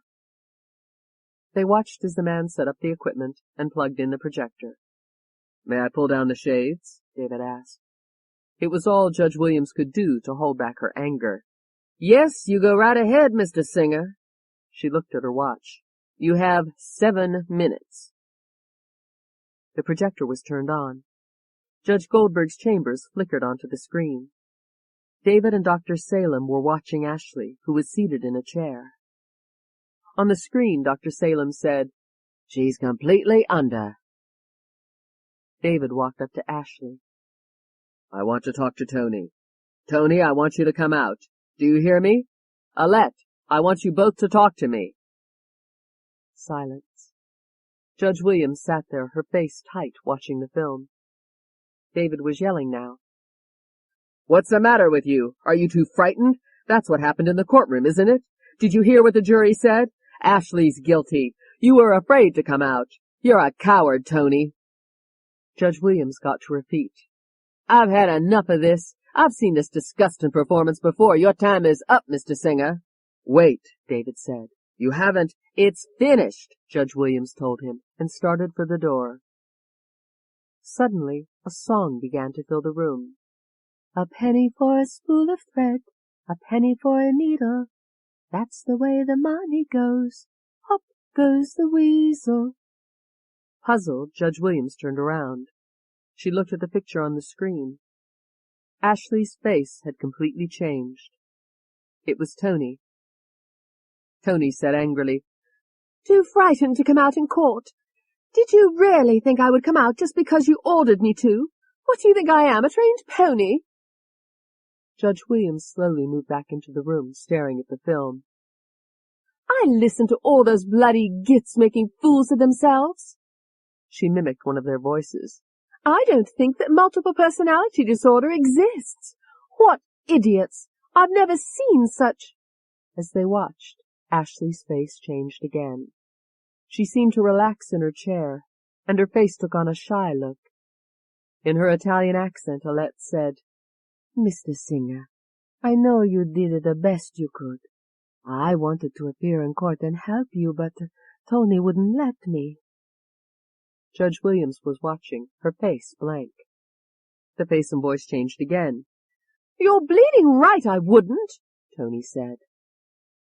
David said, Tony, what do you think is going to happen to you if the judge gives Ashley the death sentence? She's not going to give her the death sentence. Ashley didn't even know one of the men, remember? David said, But Alette knew them all. You committed those murders, Alette. You had sex with those men, and then you stabbed them to death and castrated them. Tony said, You bloody idiot! You don't know anything, do you? Alette would never have had the nerve to do that. I did it.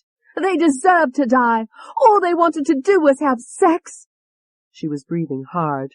But I made them all pay for it, didn't I? And no one can ever prove I did it. Let little Miss Goody Two-Shoes take the blame. We'll all go to a nice cozy asylum and— In the background, behind the Chinese screen in the corner, there was a loud click. Tony turned. What was that? Nothing, David said quickly. It was just— Tony rose and started running toward the camera until her face filled the screen. She pushed against something, and the scene tilted. Part of the folding Chinese screen fell into the picture. A small hole had been cut in the center. You've got a fucking camera behind here! Tony screamed. She turned to David. You son of a bitch! What are you trying to do? You tricked me! On the desk was a letter opener. Tony grabbed it and lunged at David, screaming, I'm going to kill you! I'm going to kill you! David tried to hold her, but he was no match for her. The letter opener sliced into his hand. Tony raised her arm to strike again, and the guard ran to her and tried to grab her. Tony knocked him to the floor. The door opened and a uniformed officer ran in. When he saw what was happening, he lunged at Tony. She kicked him in the groin and he went down. 2 more officers came running in. It took 3 of them to pin Tony to the chair, and all the time she was yelling and screaming at them. Blood was pouring from David's hand. He said to Dr. Salem, For God's sake, wake her up. Dr. Salem said, Ashley, listen to me. You're going to come out now. Tony is gone. It's safe to come out now, Ashley. I'm going to count to 3. And as the group watched, Ashley's body became quiet and relaxed. Can you hear me? Yes. It was Ashley's voice, sounding far away. You'll awaken at the count of 3. 1, 2, 3. How do you feel? Her eyes opened. I feel so tired. Did I say anything? The screen in Judge Williams' office went blank. David walked over to the wall and turned on the lights. Brennan said, "Well, what a performance! If they were giving out Oscars for the best—" Judge Williams turned to him. "Shut up!" Brennan looked at her in shock. There was a momentary silence. Judge Williams turned to David. "Counselor." "Yes?" There was a pause. "I owe you an apology." Seated on the bench, Judge Tessa Williams said, "Both counsels have agreed that they will accept the opinion of a psychiatrist who has already examined the defendant, Dr. Salem. The decision of this court is that the defendant is not guilty by reason of insanity. She will be ordered to a mental health facility where she can be treated. The court is now adjourned." David stood up, drained. It's finally over. He and Sandra could start living their lives again. He looked at Judge Williams and said happily, "We're having a baby." Dr. Salem said to David, "I would like to make a suggestion. I'm not sure it can be done, but if you can arrange it, I think it would be helpful to Ashley." "What is it?" "The Connecticut Psychiatric Hospital back east has handled more cases of MPD than any other place in the country. A friend of mine, Dr. Otto Lewison, is in charge of it. If you could arrange for the court to have Ashley sent there, I think it would be very beneficial." "Thanks," David said. "I'll see what I can do." Dr. Stephen Patterson said to David, I don't know how to thank you." David smiled. "You don't have to. It was quid pro quo, remember?" "You did a brilliant job. For a while I was afraid." "So was I." "But justice has been served. My daughter is going to be cured." "I'm sure of it," David said. "Dr. Salem suggested a psychiatric hospital in Connecticut. Their doctors are trained in MPD." Dr. Patterson was silent for a moment. "You know, Ashley didn't deserve any of this. She's such a beautiful person." "I agree. I'll talk to Judge Williams and try to get the transfer." Judge Williams was in her chambers. "What can I do for you, Mr. Singer?" "I'd like to ask a favor." She smiled.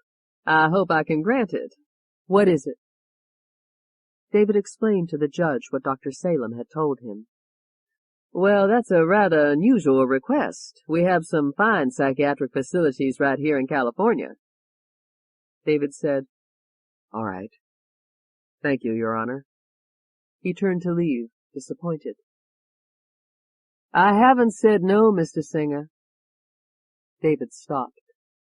"It's an unusual request, but this has been an unusual case." David waited. "I think I can arrange for her to be transferred." "Thank you, Your Honor. I appreciate it." In her cell, Ashley thought, They've sentenced me to death. A long death in an asylum filled with crazy people. It would have been kinder to kill me now. She thought of the endless, hopeless years ahead of her, and she began to sob. The cell door opened, and her father came in. He stood there a moment looking at her, his face filled with anguish. "Honey." He sat down opposite her. "You're going to live," he said. She shook her head. I don't want to live. "Don't say that. You have a medical problem, but it can be cured, and it's going to be. When you're better, you're going to come and live with me, and I'll take care of you. No matter what happens, we'll always have each other. They can't take that away from us." Ashley sat there saying nothing. "I know how you're feeling right now, but believe me, that's going to change. My girl is going to come home to me, cured." He slowly got to his feet. "I'm afraid I have to get back to San Francisco." He waited for Ashley to say something. She was silent. "David told me that he thinks you're going to be sent to one of the best psychiatric centers in the world. I'll come and visit you. Would you like that?" She nodded dully. Yes. "All right, honey." He kissed her on the cheek and gave her a hug. I'm going to see to it that you have the best care in the world. I want my little girl back. Ashley watched her father leave, and she thought, why can't I die now? Why won't they let me die? 1 hour later, David came to see her. Well, we did it, he said. He looked at her in concern. Are you all right? I don't want to go to an insane asylum. I want to die. I can't stand living like this. Help me, David, please. Help me. Ashley, you're going to get help. The past is over. You have a future now. The nightmare is going to be finished. He took her hand. Look, you trusted me this far. Keep trusting me. You're going to live a normal life again. She sat there silent. Say, I believe you, David. She took a deep breath. I believe you, David. He grinned. Good girl. This is a new beginning for you. The moment the ruling was made public, the media went crazy. Overnight, David was a hero. He had taken an impossible case and won it. He called Sandra. Honey, I know, darling, I know. I just saw it on television. Isn't it wonderful? I'm so proud of you.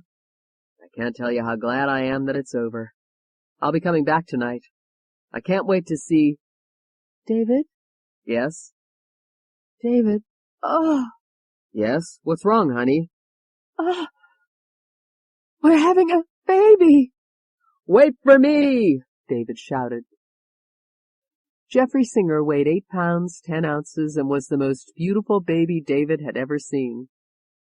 He looks just like you, David, Sandra said. He does, doesn't he? David beamed. I'm glad everything turned out so well, Sandra said. David sighed. There were times when I wasn't so sure. I never doubted you. David hugged Sandra and said, I'll be back, honey. I have to clean out my things at the office. When David arrived at the offices of Kincaid, Turner, Rose, and Ripley, he was greeted warmly. Congratulations, David. Good job. You really showed them. David walked into his office. Holly was gone. David started cleaning out his desk. David. David turned around. It was Joseph Kincaid. Kincaid walked up to him and said, What are you doing? I'm cleaning out my office. I was fired. Kincaid smiled. Fired? Of course not. No. There was some kind of a misunderstanding. He beamed.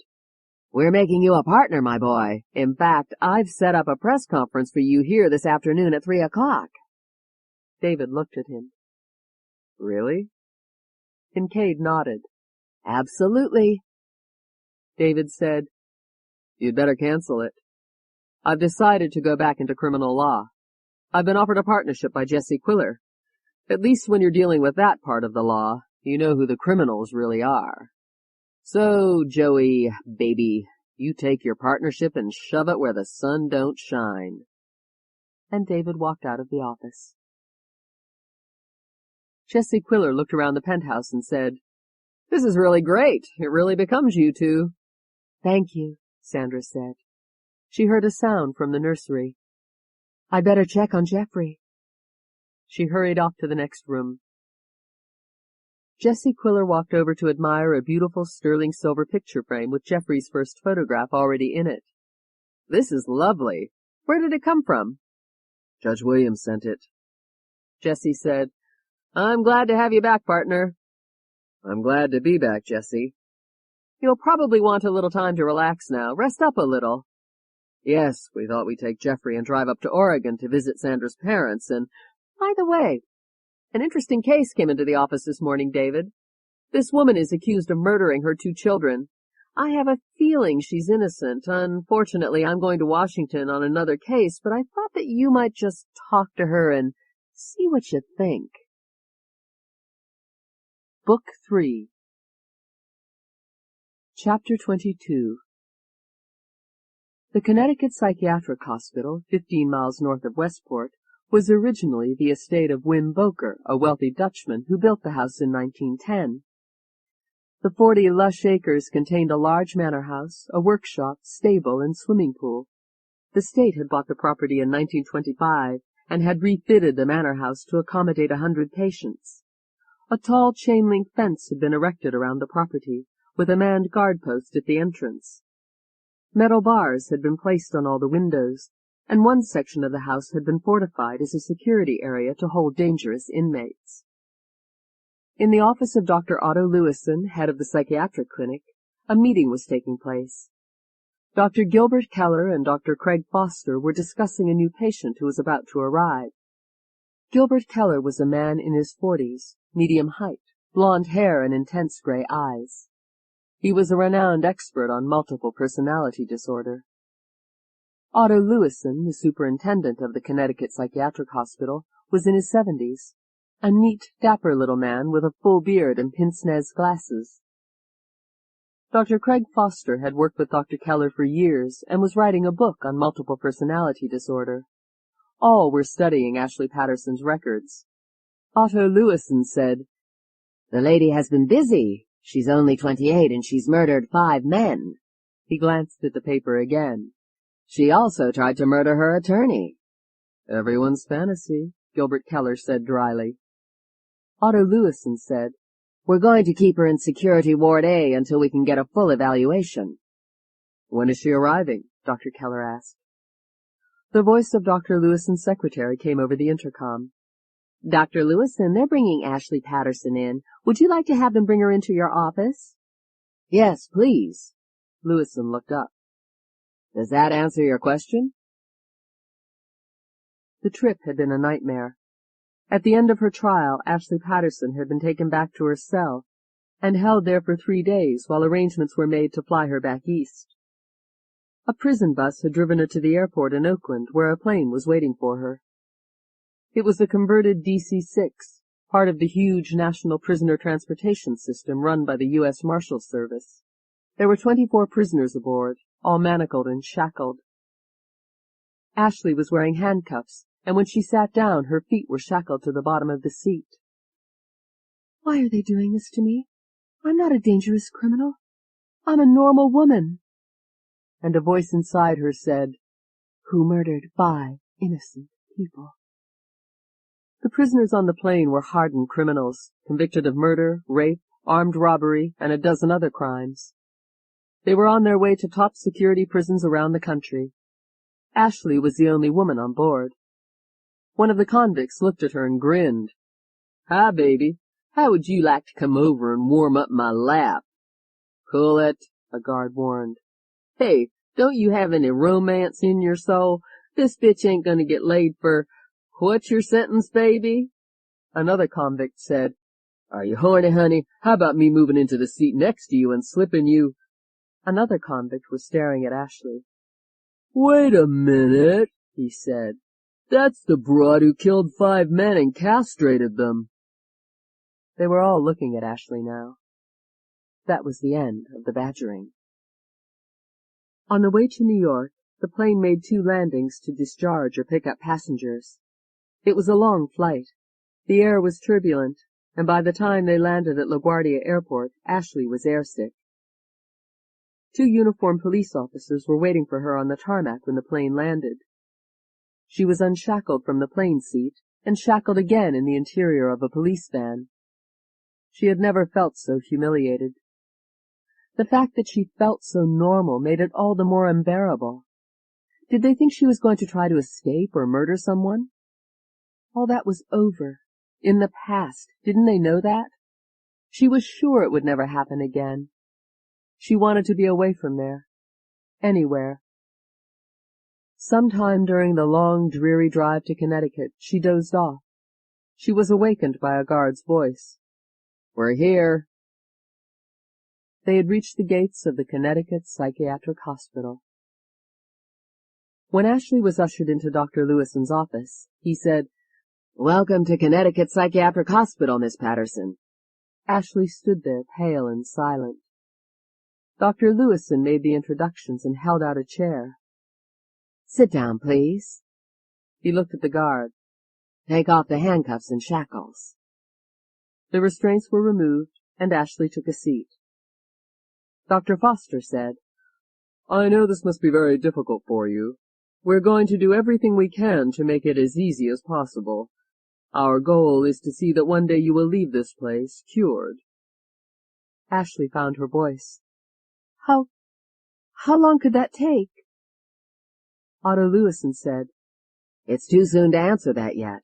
If you can be cured, it could take 5 or 6 years.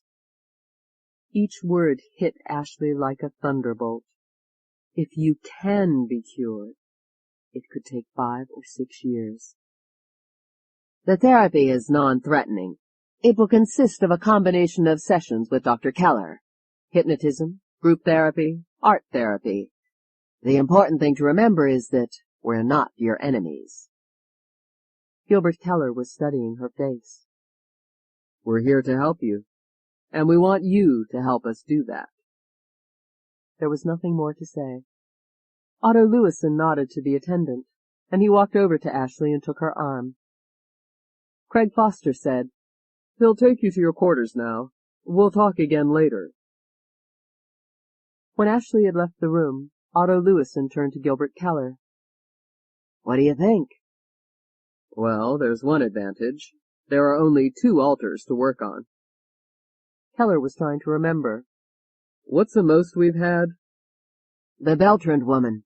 90 altars." Ashley had not known what to expect, but somehow she had envisioned a dark, dreary prison. The Connecticut Psychiatric Hospital was more like a pleasant clubhouse, with metal bars. As the attendant escorted Ashley through the long, cheerful corridors, Ashley watched the inmates freely walking back and forth. There were people of every age, and all of them seemed normal. Why are they here? Some of them smiled at her and said, "Good morning." But Ashley was too bewildered to answer. Everything seemed surreal.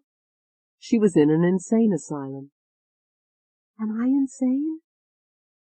They reached a large steel door that closed off a part of the building. There was a male attendant behind the door.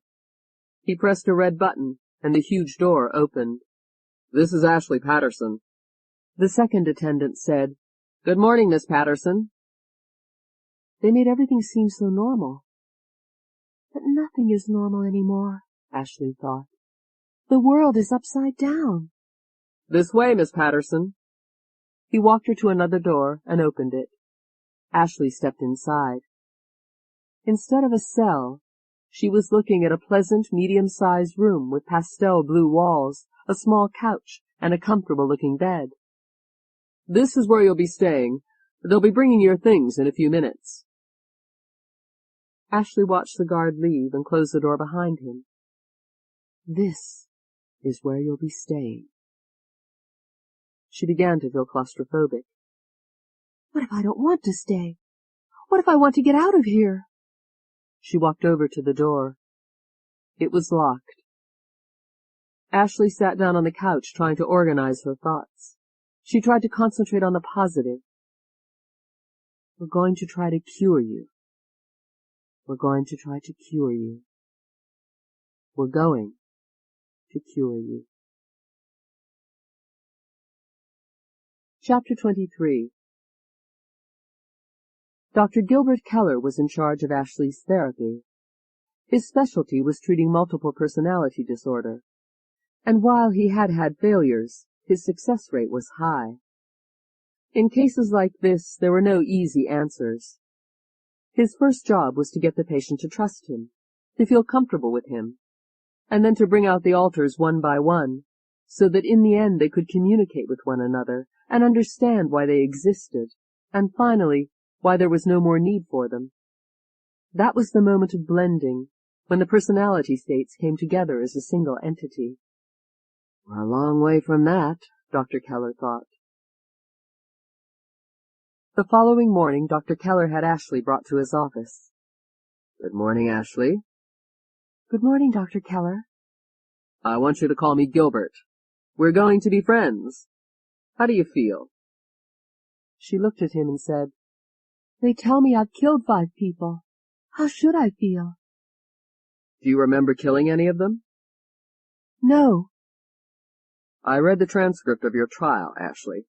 You didn't kill them. One of your alters did.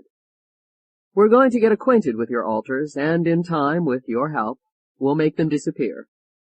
I hope you can. I can. I'm here to help you, and that's what I'm going to do. The alters were created in your mind to save you from an unbearable pain. We have to find out what caused that pain. I need to find out when those alters were born and why. How do you do that? We'll talk. Things will come to you. From time to time, we'll use hypnotism or sodium amytal. You've been hypnotized before, haven't you? Yes. No one's going to pressure you. We're going to take our time. He added reassuringly, and when we're through, you're going to be well. They talked for almost an hour. At the end of that time, Ashley felt much more relaxed. Back in her room, she thought, I really think he can do it. And she said a little prayer. Dr. Keller had a meeting with Otto Lewison. We talked this morning, Dr. Keller said. The good news is that Ashley admits she has a problem and she's willing to be helped. That's the beginning. Keep me informed. I will, Otto. Dr. Keller was looking forward to the challenge ahead of him. There was something very special about Ashley Patterson. He was determined to help her. They talked every day, and a week after Ashley arrived, Dr. Keller said, I want you to be comfortable and relaxed. I'm going to hypnotize you. He moved toward her. No, wait. He looked at her surprised. What's the matter? A dozen terrible thoughts flashed through Ashley's head. He was going to bring out her alters. She was terrified of the idea. Please, she said. I don't want to meet them. You won't, Dr. Keller assured her. Not yet. She swallowed. All right. Are you ready? She nodded. Yes. Good. Here we go. It took 15 minutes to hypnotize her. When she was under, Gilbert Keller glanced at a piece of paper on his desk. Tony Prescott and Alette Peters. It was time for switching, the process of changing from one dominating personality state to another. He looked at Ashley asleep in her chair, then leaned forward. Good morning, Tony. Can you hear me? He watched Ashley's face transform, taken over by an entirely different personality. There was a sudden vivacity in her face. She began to sing, half a pound of tuppenny rice, half a pound of treacle, mix it up and make it nice, pop goes the weasel. That was very nice, Tony. I'm Gilbert Keller. I know who you are, Tony said. I'm glad to meet you. Did anyone ever tell you that you have a beautiful singing voice? Sod off. I mean it. Did you ever take singing lessons? I'll bet you did. No, I didn't.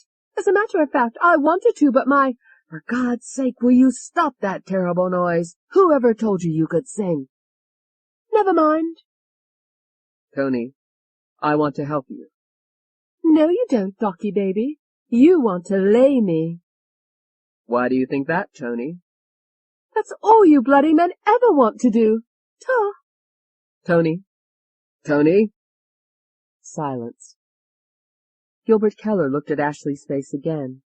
It was serene. Dr. Keller leaned forward. Alette? There was no change in Ashley's expression. Alette? Nothing. I want to speak to you, Alette.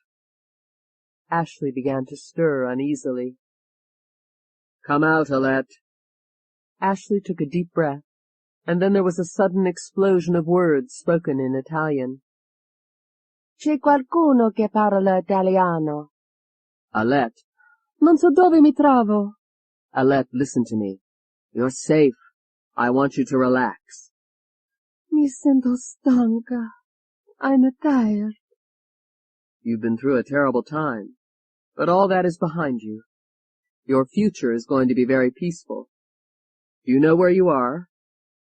His voice was white. Si. It's some kind of place for people who are pazzo. That's why you are here, Doctor. You're the crazy one. It's a place where you're going to be cured. Alette, when you close your eyes and visualize this place, what comes to your mind? Hogarth. He painted insane asylums and scenes that are terrifying. You're too ignorant ever to have heard of him. I don't want you to think of this place as terrifying. Tell me about yourself, Alette. What do you like to do? What would you like to do while you're here? I like to paint. We'll have to get you some paints. No, Why? I don't want to. What do you call that, child? It looks like an ugly blob to me. Leave me alone. Alette? Gilbert Keller watched Ashley's face change again. Alette was gone. Dr. Keller awakened Ashley. She opened her eyes and blinked. Have you started? We finished. How did I do? Tony and Alette talked to me. We've made a good beginning, Ashley. The letter from David Singer read, Dear Ashley, just a note to let you know that I'm thinking about you and hoping that you're making good progress. As a matter of fact, I think about you often. I feel as though we've gone through the wars together. It was a tough fight, but we won. And I have good news. I've been assured that the murder charges against you in Bedford and Quebec will be dropped. If there is anything I can do for you, let me know. Warmest wishes, David. The following morning, Dr. Keller was talking to Tony while Ashley was under hypnosis. What is it now, Docky? I just want to have a little chat with you. I'd like to help you. I don't need your bloody help. I'm doing fine. Well, I need your help, Tony. I want to ask you a question. What do you think of Ashley? Miss Tight-Ass, don't get me started. You don't like her? In spades. What don't you like about her? There was a pause. She tries to keep everybody from having fun. If I didn't take over once in a while, our lives would be boring. Boring! She doesn't like to go to parties or travel or do any fun things. But you do. You bet I do. That's what life's all about, isn't it, love? You were born in London, weren't you, Tony? You want to tell me about it? I'll tell you one thing. I wish I were there now. Silence. Tony? Tony? She was gone. Gilbert Keller said to Ashley, I'd like to speak to Alette. He watched the expression on Ashley's face change. He leaned forward and said softly, Alette? Si? Did you hear my conversation with Tony? Yes. Do you and Tony know each other? Yes. Of course we do, stupid. But Ashley doesn't know either of you. No. Do you like Ashley? She's, all right. Why are you asking me all these foolish questions? Why don't you talk to her? Tony does not want me to. Does Tony always tell you what to do? Tony is my friend. It's none of your business. I want to be your friend, Alette. Tell me about yourself. Where were you born? I was born in Rome. Did you like Rome? Gilbert Keller watched the expression on Ashley's face change, and she began to weep. Why? Dr. Keller leaned forward and said soothingly, It's all right. You're going to awaken now, Ashley. She opened her eyes. I talked to Tony and Alette. They're friends. I want you all to be friends. While Ashley was at lunch, a male nurse walked into her room and saw a painting of a landscape on the floor. He studied it a moment, then took it to Dr. Keller's office. There was a meeting in Dr. Lewison's office. How's it going, Gilbert? Dr. Keller said thoughtfully, I've talked to the two alters. The dominant one is Tony. She has an English background and won't talk about it. The other one, Alette, was born in Rome, and she doesn't want to talk about it either. So that's where I'm going to concentrate. That's where the trauma has occurred. Tony is the more aggressive one. Alette is sensitive and withdrawn. She's interested in painting, but she's afraid to pursue it. I have to find out why. So you think Tony dominates Ashley? Yes, Tony takes over. Ashley wasn't aware that she exists, or for that matter, that Alette existed. But Tony and Alette know each other. It's interesting. Tony has a lovely singing voice, and Alette is a talented painter. He held up the painting that the male nurse had brought him. I think their talents may be the key to getting through to them. Ashley received a letter from her father once a week.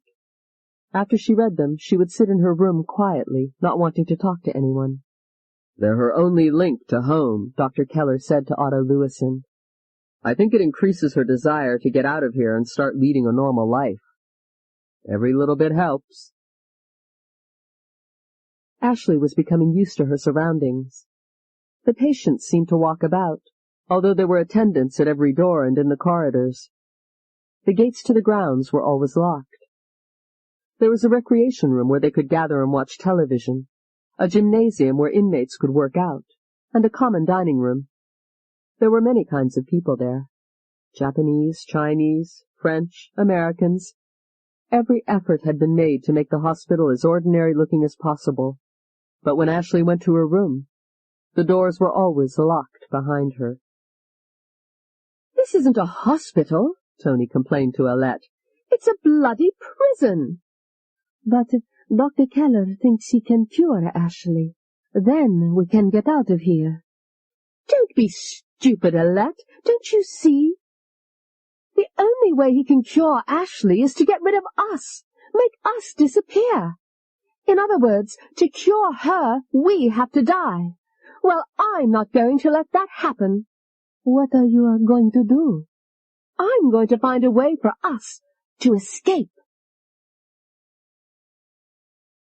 Chapter 24. The following morning, a male nurse was escorting Ashley back to her room. He said, "You seem different today." "Do I, Bill?" "Yeah, almost like another person." Tony said softly, "That's because of you." "What do you mean?" "You make me feel different." She touched his arm and looked into his eyes. "You make me feel wonderful." "Come on." "I mean it. You're very sexy. Do you know that?" "No." "Well, you are. Are you married, Bill?" "I was once." "Your wife was mad to ever let you go. How long have you worked here, Bill?" 5 years. "That's a long time. Do you ever feel you want to get out of here?" "Sometimes, sure." Tony lowered her voice. "You know, there's nothing really wrong with me. I admit I had a little problem when I came in, but I'm cured now. I'd like to get out of here, too. I'll bet you could help me. The two of us could leave here together. We'd have a wonderful time." He studied her a moment. "I don't know what to say." "Yes, you do. Look how simple it would be. All you have to do is let me out of here one night when everyone's asleep, and we'll be on our way." She looked over at him and said softly, "I'll make it worth your while." He nodded. "Let me think about it." "You do that," Tony said confidently. When Tony returned to the room, she said to Alette, "We're getting out of this place." The following morning, Ashley was escorted into Dr. Keller's office. "Good morning, Ashley." "Good morning, Gilbert."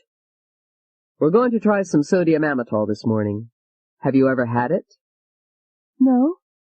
"Well, you'll find it's very relaxing." Ashley nodded. "All right. I'm ready." 5 minutes later, Dr. Keller was talking to Tony. "Good morning, Tony." "Hi, Docky." "Are you happy here, Tony?" "It's funny you should ask that. To tell you the truth, I'm really beginning to like this place. I feel at home here." "Then why do you want to escape?" Tony's voice hardened. "What?" "Bill tells me that you asked him to help you escape from here." son of a bitch! There was fury in her voice. She flew out of the chair, ran over to the desk, picked up a paperweight and flung it at Dr. Keller's head. He ducked. I'll kill you, and I'll kill him! Dr. Keller grabbed her. Tony! He watched the expression on Ashley's face change. Tony had gone. He found that his heart was pounding. Ashley! When Ashley awakened, she opened her eyes, looked around, puzzled, and said, Is everything all right? Tony attacked me. She was angry because I found out she was trying to escape. I'm sorry. I had a feeling that something bad was happening.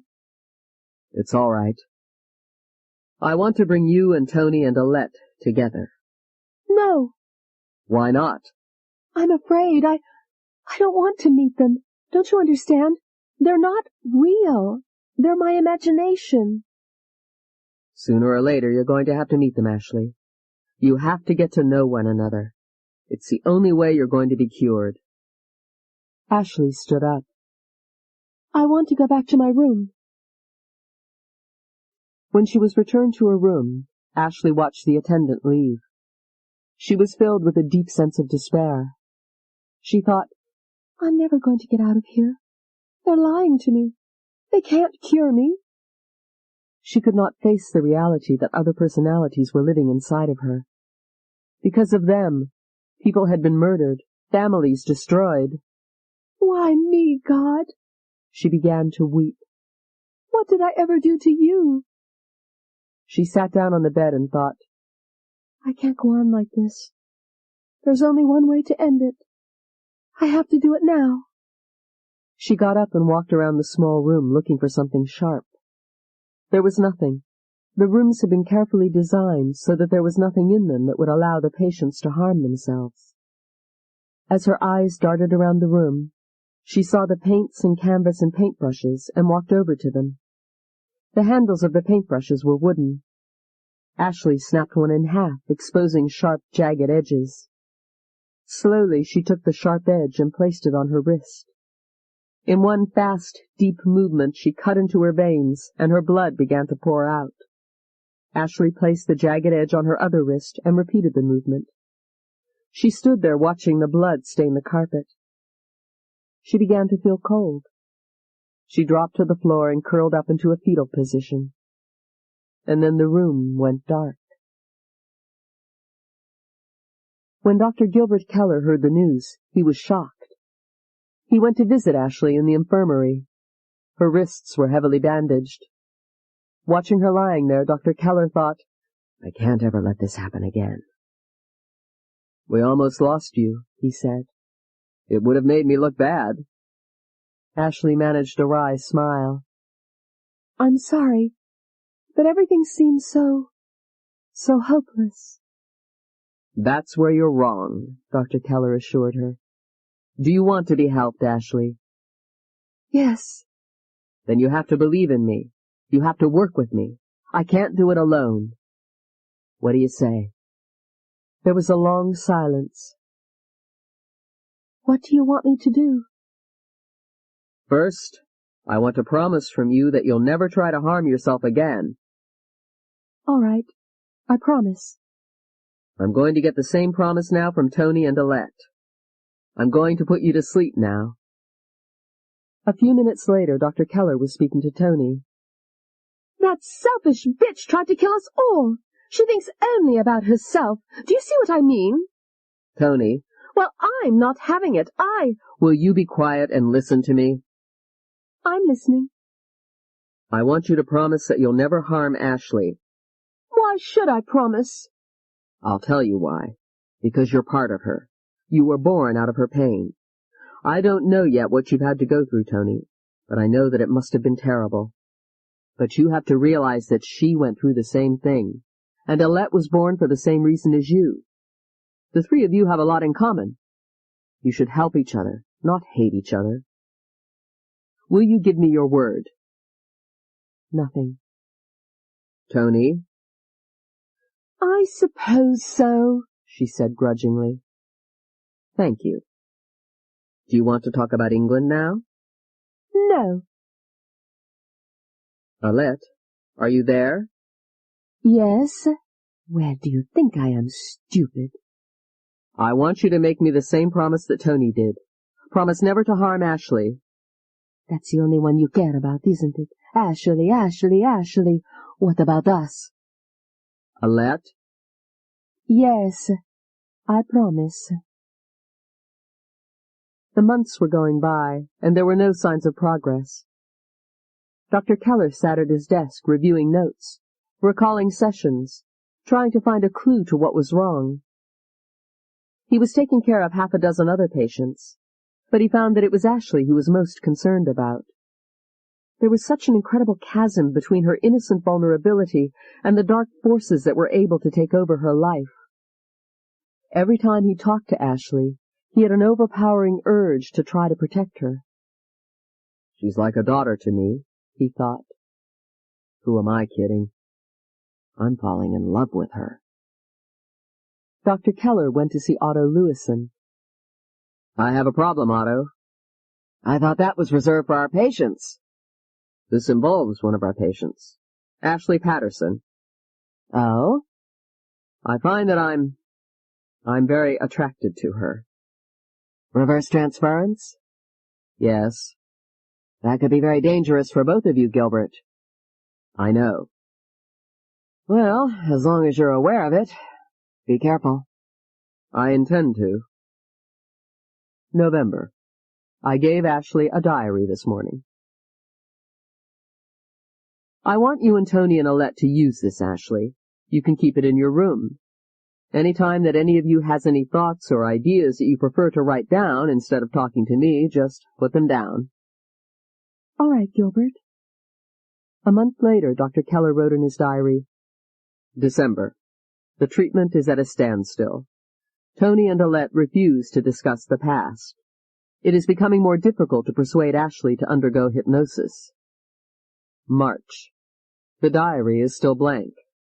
I'm not sure whether the most resistance is coming from Ashley or Tony. When I do hypnotize Ashley, Tony and Alette come out very briefly. They are adamant about not discussing the past. June. I meet with Ashley regularly, but I feel there's no progress. The diary is still untouched. I have given Alette an easel and a set of paints. I'm hoping that if she begins to paint, there may be a breakthrough. July. Something happened, but I'm not sure if it's a sign of progress. Alette painted a beautiful picture of the hospital grounds. When I complimented her on it, she seemed pleased. That evening, the painting was torn to shreds. Dr. Keller and Otto Lewison were having coffee. I think I'm going to try a little group therapy, Dr. Keller said. Nothing else seems to be working. How many patients did you have in mind? Not more than half a dozen. I want her to start interacting with other people. Right now, she's living in a world of her own. I want her to break out of that. Good idea. It's worth a try. Dr. Keller led Ashley into a small meeting room. There were 6 people in the room. I want you to meet some friends, Dr. Keller said. He took Ashley around the room introducing them, but Ashley was too self-conscious to listen to their names. One name blurred into the next. There was fat woman, bony man, bald woman, lame man, Chinese woman, and gentleman. They all seemed very pleasant. Sit down, bald woman said. Would you like some coffee? Ashley took a seat. Thank you. We've heard about you, gentleman said. You've been through a lot. Ashley nodded. Bony man said, I guess we've all been through a lot, but we're being helped. This place is wonderful. They have the best doctors in the world, Chinese woman said.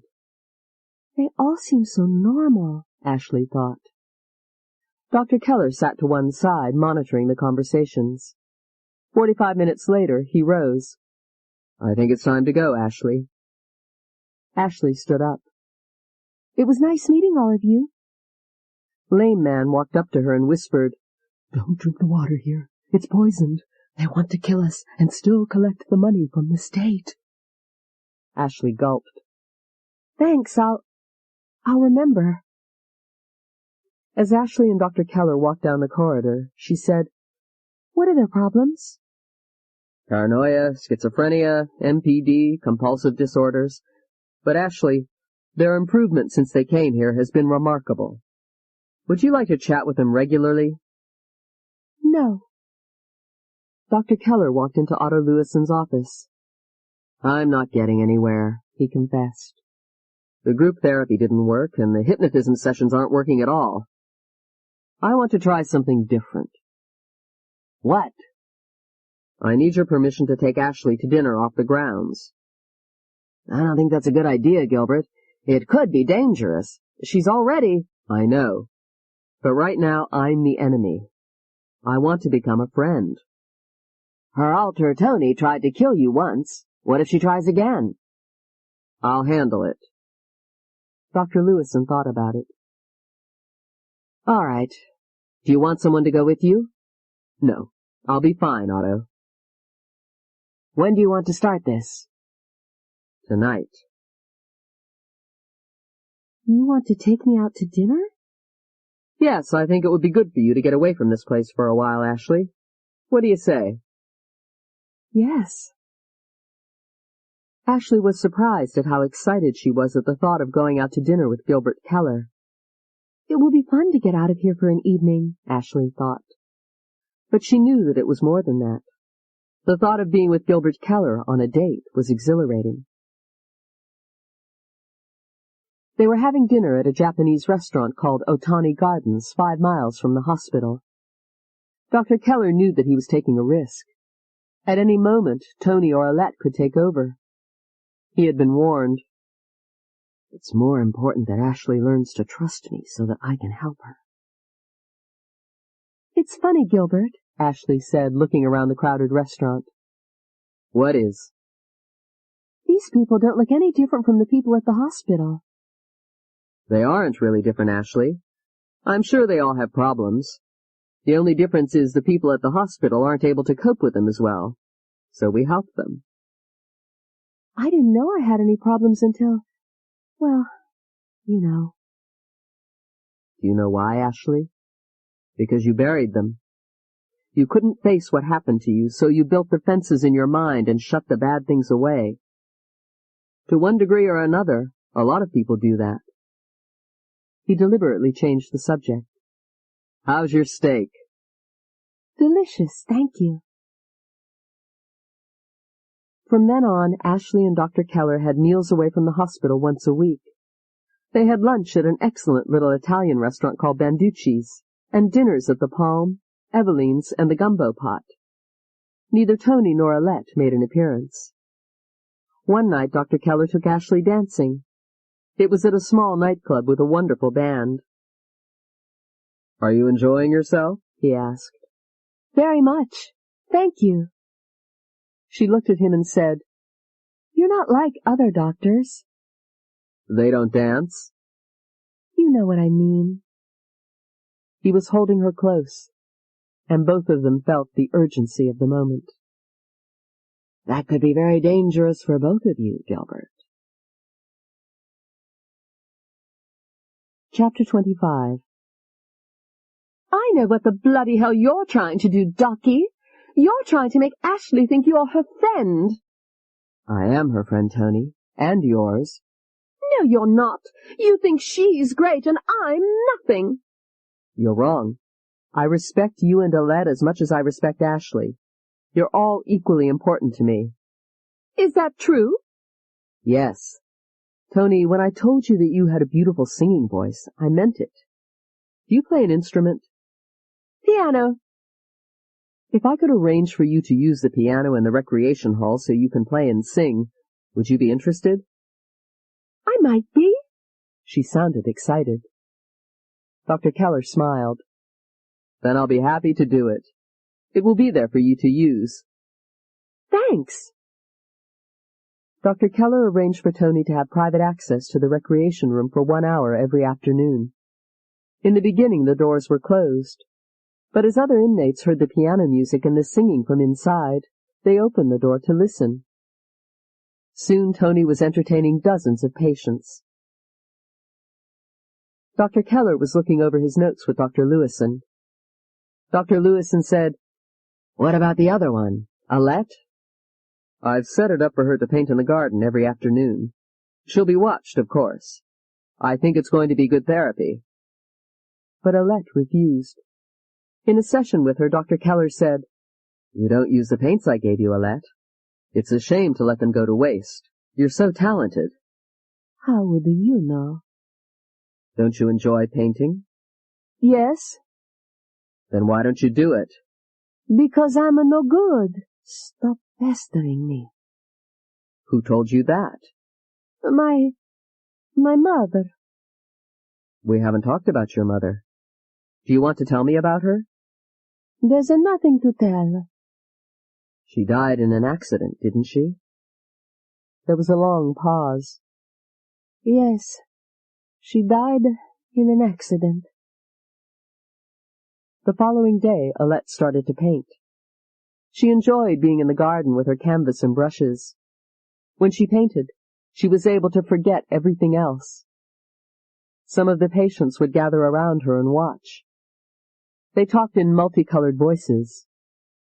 "Your painting should be in a gallery." Black. You're really good. Yellow. "Where did you learn to do that?" Black.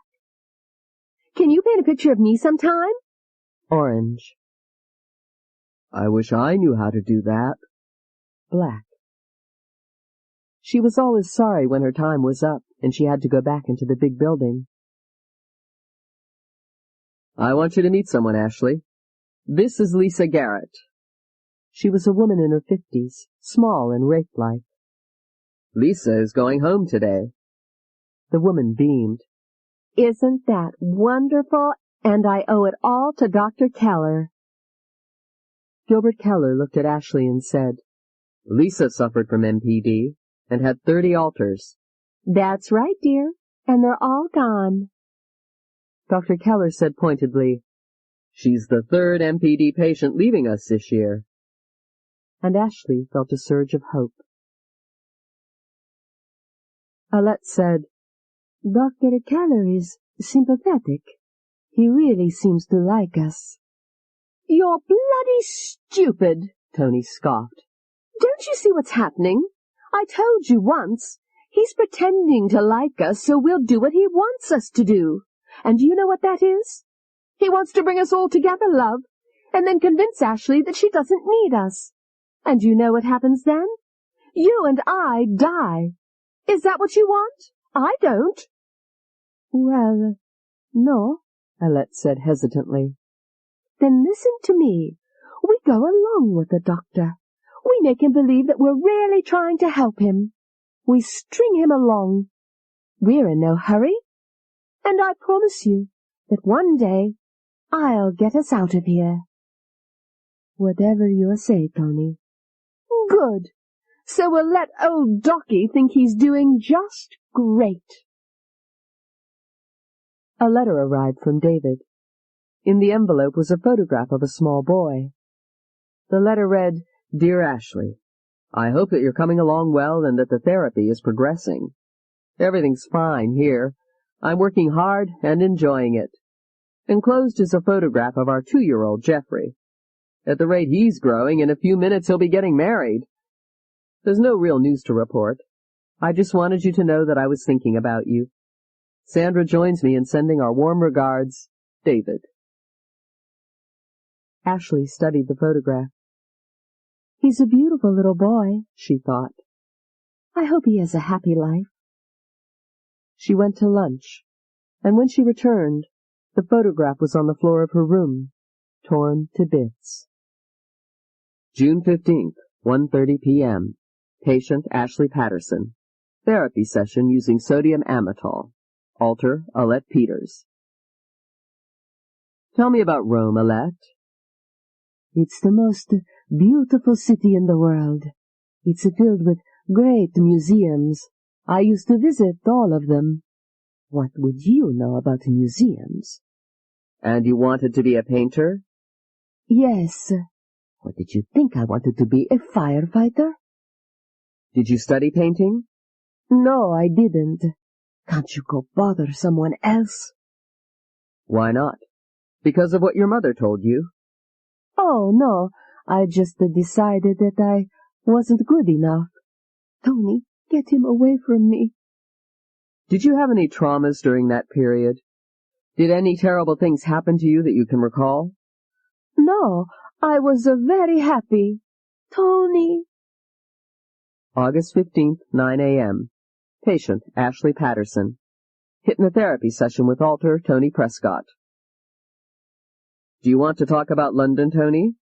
Yes, I had a lovely time there. London is so civilized. There's so much to do there. Did you have any problems? Problems? No, I was very happy in London. Nothing bad happened there at all that you remember? Of course not. What are you going to make of that, you Willie? Each session brought back memories to Ashley. When she went to bed at night, she dreamed that she was at Global Computer Graphics. Shane Miller was there, and he was complimenting her on some work she had done. "We couldn't get along without you, Ashley. We're going to keep you here forever." Then the scene shifted to a prison cell, and Shane Miller was saying, "Well, I hate to do this now, but under the circumstances, the company is terminating you. Naturally, we can't afford to be connected with anything like this. You understand, don't you? There's nothing personal in this." In the morning, when Ashley awakened, her pillow was wet with tears. Alette was saddened by the therapy sessions. They reminded her of how much she missed Rome and how happy she had been with Richard Melton. We could have had such a happy life together, but now it is too late. Too late. Tony hated the therapy sessions because they brought back too many bad memories for her, too. Everything she had done had been to protect Ashley and Alette, but did anybody appreciate her? No. She was locked away as though she were some kind of criminal. But I'll get out of here, Tony promised herself. I'll get out of here. The pages of the calendar were wiped away by time, and another year came and went. Dr. Keller was getting more and more frustrated. "I've read your last report," Dr. Lewison told Gilbert Keller. "Do you think there's a genuine lacuna, or are they playing games?" "They're playing games, Otto. It's as though they know what I'm trying to do, and they won't let me. I think Ashley genuinely wants to help, but they won't allow her to. Usually under hypnosis you can get through to them, but Tony is very strong. She takes complete control, and she's dangerous." "Dangerous?" "Yes. Imagine how much hatred she must have in her to murder and castrate 5 men. The rest of the year went no better. Dr. Keller was having success with his other patients, but Ashley, the one he was most concerned about, was making no progress. Dr. Keller had a feeling that Tony enjoyed playing games with him. She was determined that he was not going to succeed. And then, unexpectedly, there was a breakthrough. It started with another letter from Dr. Patterson. June 5th. Dear Ashley, I'm on my way to New York to take care of some business, and I would like very much to stop by and see you. I will call Dr. Lewison, and if there's no objection, you can expect me around the 25th. Much love, Father.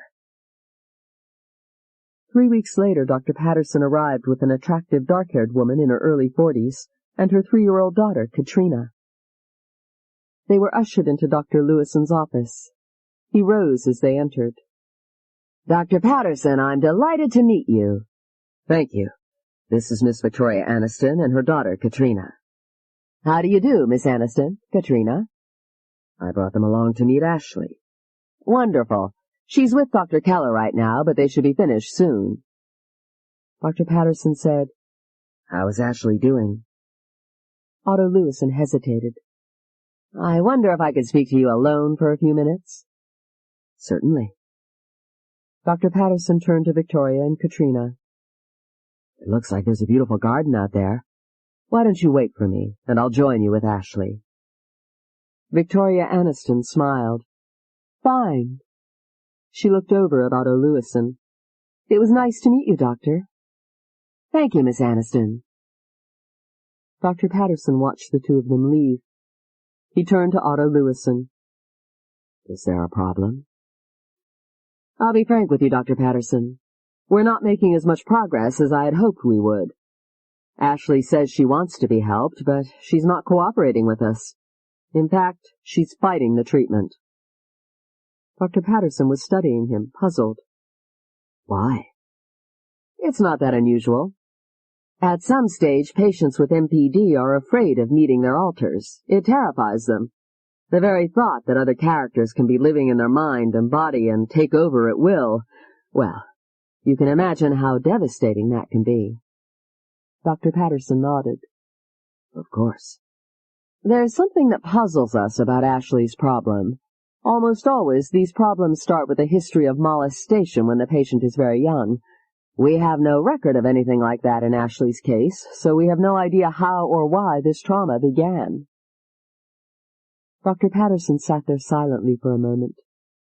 When he spoke, he said heavily, I can help you. He took a deep breath. I blame myself. Otto Lewison was watching intently. It happened when Ashley was 6. I had to go to England. My wife couldn't go. I took Ashley with me. My wife had an elderly cousin over there named John. I didn't realize it at the time, but John had emotional problems. I had to leave to give a lecture one day, and John offered to babysit. When I got back that evening, he was gone. Ashley was in a state of complete hysteria. It took a long, long time to calm her down. After that, she wouldn't let anyone come near her. She became timid and withdrawn. And a week later, John was arrested as a serial child molester. Dr. Patterson's face was filled with pain. I never forgave myself. I never left Ashley alone with anyone after that. There was a long silence. Otto Lewison said, I'm terribly sorry, but I think you've given us the answer to what we've been looking for, Dr. Patterson. Now Dr. Keller will have something specific to work on. It's been too painful for me even to discuss before. I understand. Otto Lewison looked at his watch. Ashley's going to be a little while. Why don't you join Miss Aniston in the garden, and I'll send Ashley out when she comes.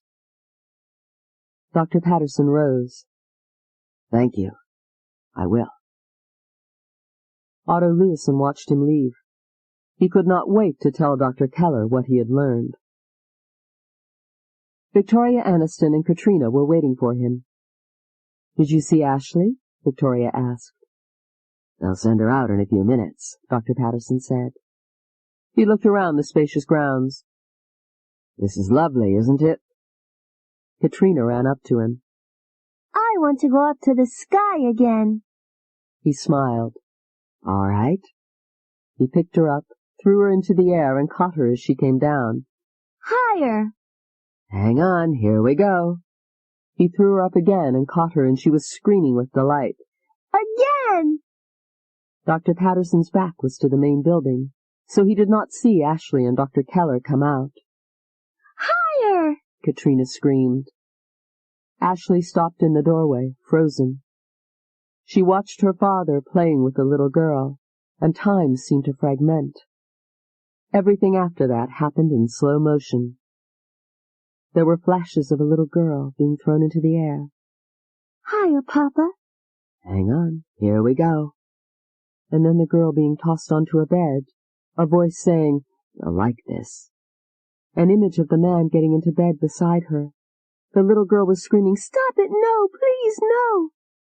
The man was in the shadow. He was holding her down, and he was stroking her body. Doesn't that feel good? And suddenly the shadow lifted, and Ashley could see the man's face. It was her father. Looking at him now in the garden, playing with the little girl, Ashley opened her mouth and began to scream and could not stop. Dr. Patterson, Victoria Aniston, and Katrina turned around, startled. Dr. Keller said quickly, I'm terribly sorry, this is a bad day. Could you come back another time? And he carried Ashley inside. They had her in one of the emergency rooms. Her pulse is abnormally high, Dr. Keller said. She's in a fugue state. He moved closer to her and said, Ashley, you have nothing to be frightened about. You're safe here. No one's going to hurt you. Just listen to my voice and relax. Relax. Relax. It took half an hour. Ashley, tell me what happened. What upset you? Father and the little girl. What about them?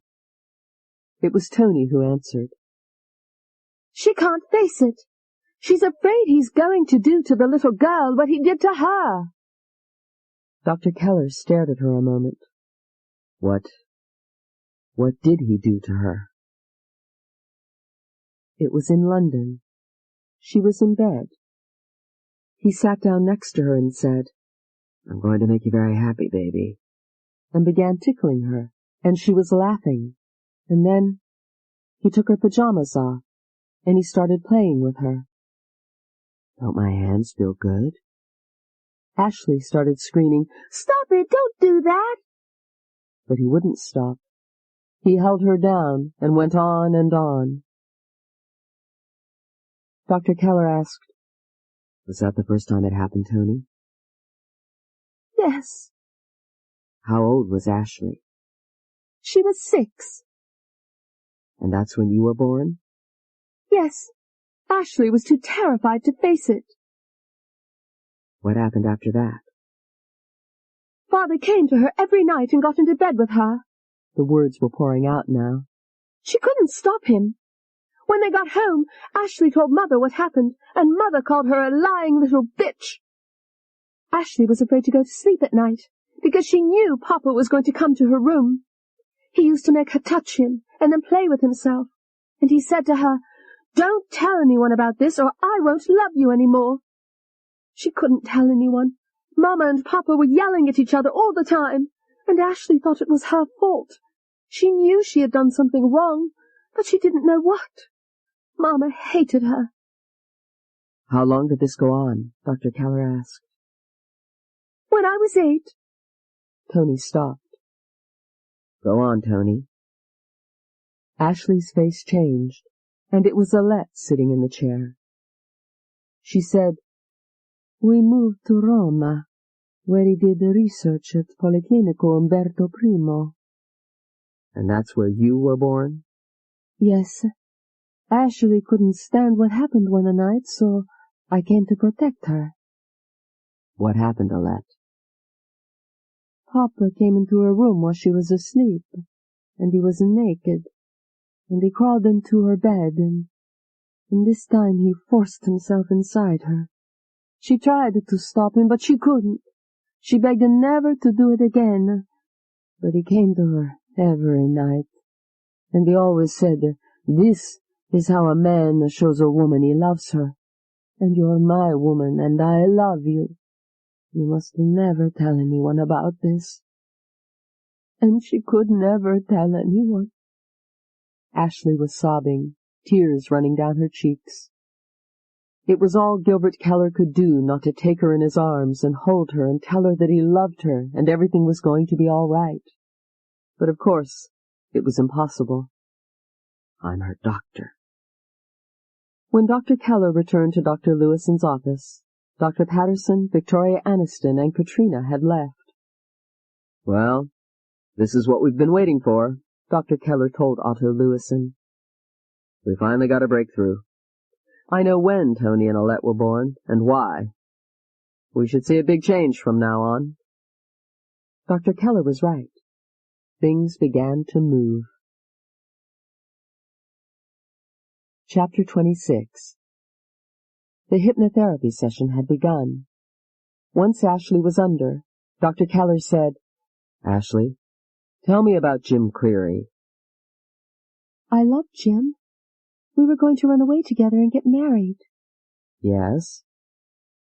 At the graduation party, Jim asked me if I would go to his house with him, and I said no. When he brought me home, my father was waiting up for us. He was furious. He told Jim to get out and stay out. What happened then? I decided to go to Jim. I packed a suitcase and I started toward his house. She hesitated. Halfway to his house I changed my mind and I went back home. Ashley's expression started to change. She began to relax in her chair, and it was Tony sitting there. Like hell she did. She went to his house, Docky. When she reached Jim Cleary's house, it was dark. My folks will be away for the weekend. Ashley rang the doorbell. A few minutes later, Jim Cleary opened the door. He was in his pajamas. Ashley, his face lit up in a grin. You decided to come. He pulled her inside. I came because I don't care why you came. You're here. He put his arms around her and kissed her. How about a drink? No, maybe some water. She was suddenly apprehensive. Sure, come on. He took her hand and led her into the kitchen. He poured a glass of water for her and watched her drink it. You look nervous. I am. There's nothing to be nervous about. There's no chance that my folks will come back. Let's go upstairs. Jim, I don't think we should. He came up behind her, his arms reaching for her breasts. She turned. Jim. His lips were on hers, and he was forcing her against the kitchen counter. I'm going to make you happy, honey. It was her father saying, I'm going to make you happy, honey. She froze. She felt him pulling her clothes off and entering her as she stood there naked, silently screaming. And a feral rage took over. She saw the large butcher knife sticking out of a wooden block. She picked it up and began stabbing him in the chest, screaming, Stop it, Father! Stop it! Stop it! Stop it! She looked down, and Jim was lying on the floor, blood spurting out of him. You animal! She screamed. You won't do this to anyone again! She reached down and plunged the knife into his testicles. At 6 o'clock in the morning, Ashley went to the railroad station to wait for Jim. There was no sign of him. She began to panic. What could have happened? Ashley heard the train whistle in the distance. She looked at her watch. 7 o'clock. The train was pulling into the station. Ashley rose to her feet and looked around frantically. Something terrible has happened to him. A few minutes later, she stood there watching the train pull out of the station, taking her dreams with it. She waited another half hour, and then slowly headed home. That noon, Ashley and her father were on a plane to London. The session was ending. Dr. Keller counted. 4, 5. You're awake now. Ashley opened her eyes. What happened? Tony told me how she killed Jim Cleary. He was attacking you. Ashley's face went white. I want to go to my room. Dr. Keller reported to Otto Lewison. We're really beginning to make some advances, Otto. Up to now it's been a logjam, with each one of them afraid to make the first move. But they're getting more relaxed. We're going in the right direction, but Ashley is still afraid to face reality. Dr. Lewison said, She has no idea how these murders took place? Absolutely none. She's completely blanked it out. Tony took over. It was 2 days later. Are you comfortable, Ashley? Yes. Her voice sounded far away. I want us to talk about Dennis Tibble. Was he a friend of yours? Dennis and I worked for the same company. We weren't really friends. The police report says that your fingerprints were found at his apartment. That's right. I went there because he wanted me to give him some advice. And what happened? We talked for a few minutes, and he gave me a glass of wine with a drug in it. Ashley's expression began to change. In an instant, it was Tony talking to him. Do you want to know what really happened? Tell me, Tony. Dennis Tibble picked up the bottle of wine and said, Let's get comfortable. He started leading her toward the bedroom. Dennis, I don't want to... and they were in the bedroom, and he was taking off her clothes. "I know what you want, baby. You want me to screw you. That's why you came up here." She was fighting to get free. Stop it, Dennis! "Not until I give you what you came here for. You're gonna love it, baby." He pushed her onto the bed, holding her tightly, his hands moving down to her groin. It was her father's voice. "You're going to love it, baby." And he was forcing himself into her again and again, and she was silently screaming, "No, Father, stop!" And then the unspeakable fury took over. She saw the wine bottle. She reached for it, smashed it against the edge of the table, and jammed the ragged edge of the bottle into his back.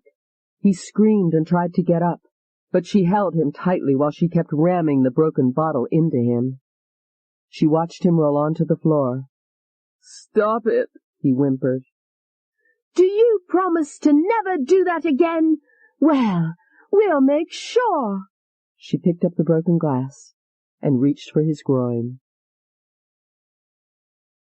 Dr. Keller let a moment of silence pass. "What did you do after that, Tony?" I decided I'd better get out of there before the police came. I have to admit I was pretty excited. I wanted to get away from Ashley's boring life for a while, and I had a friend in Chicago, so I decided to go there. It turned out he wasn't home, so I did a little shopping, hit some of the bars, and had a good time. "And what happened next?" I checked into a hotel and fell asleep. She shrugged.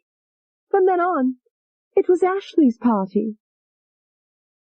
She awakened slowly, knowing something was wrong, terribly wrong. She felt as though she had been drugged. Ashley looked around the room and began to panic. She was lying in bed, naked, in some cheap hotel room. She had no idea where she was or how she had gotten there.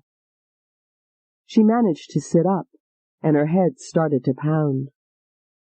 She got out of bed, walked into the tiny bathroom, and stepped into the shower.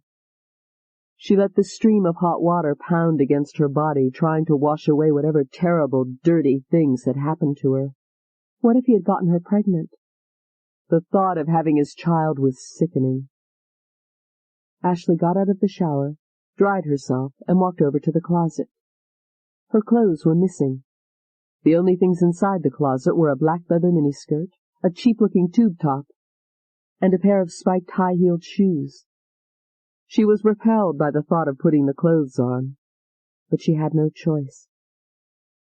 She dressed quickly and glanced in the mirror. She looked like a prostitute. Father, "What's wrong?" I'm in Chicago and "What are you doing in Chicago?" I can't go into it now. I need an airline ticket to San Jose. I don't have any money with me. Can you help me?" "Of course. Hold on. There's an American Airlines plane leaving O'Hare at 10:40 a.m., flight 407. There will be a ticket waiting for you at the check-in counter." "Alette, can you hear me?" "Alette." I'm here, Dr. Keller. "I want us to talk about Richard Melton. He was a friend of yours, wasn't he?" Yes, he was very simpatico. I was in love with him. "Was he in love with you?" I think so, yes. He was an artist. We would go to museums together and look at all of the wonderful paintings. When I was with Richard, I felt alive. Alive. I think if someone had not killed him, then one day we would have been married. "Tell me about the last time you were together." When we were walking out of the museum, Richard said, "My roommate is at a party tonight. Why don't we stop at my place? I have some paintings I'd like to show you." "Not yet, Richard." "Whatever you say. I'll see you next weekend?" "Yes." I drove away, Alette said. And that was the last time Dr. Keller watched her face begin to take on Tony's animation. "That's what she wants to think," Tony said. "That's not what happened." "What did happen?" Dr. Keller asked. She went to his apartment on Fell Street. It was small, but Richard's paintings made it look beautiful. "It makes the room come alive, Richard," Thank you, Alette. He took her in his arms. I want to make love to you. You're beautiful. You're beautiful, her father said. And she froze, because she knew the terrible thing that was going to happen. She was lying on the bed, naked, feeling the familiar pain of him entering her, tearing her apart. And she was screaming, "No! Stop it, father! Stop it!" And then the manic-depressive frenzy took over. She had no recollection of where she got the knife, but she was stabbing his body over and over, yelling at him, "I told you to stop it! Stop it!" Ashley was writhing in her chair, screaming. It's all right, Ashley, Dr. Keller said. You're safe. You're going to wake up now at the count of 5. Ashley awoke, trembling. Is everything all right? Tony told me about Richard Melton. He made love to you. You thought it was your father, so you— She put her hands over her ears. I don't want to hear any more. Dr. Keller went to see Otto Lewison. I think we're finally making the breakthrough. It's very traumatic for Ashley, but we're nearing the end. We still have 2 murders to retrieve. And then?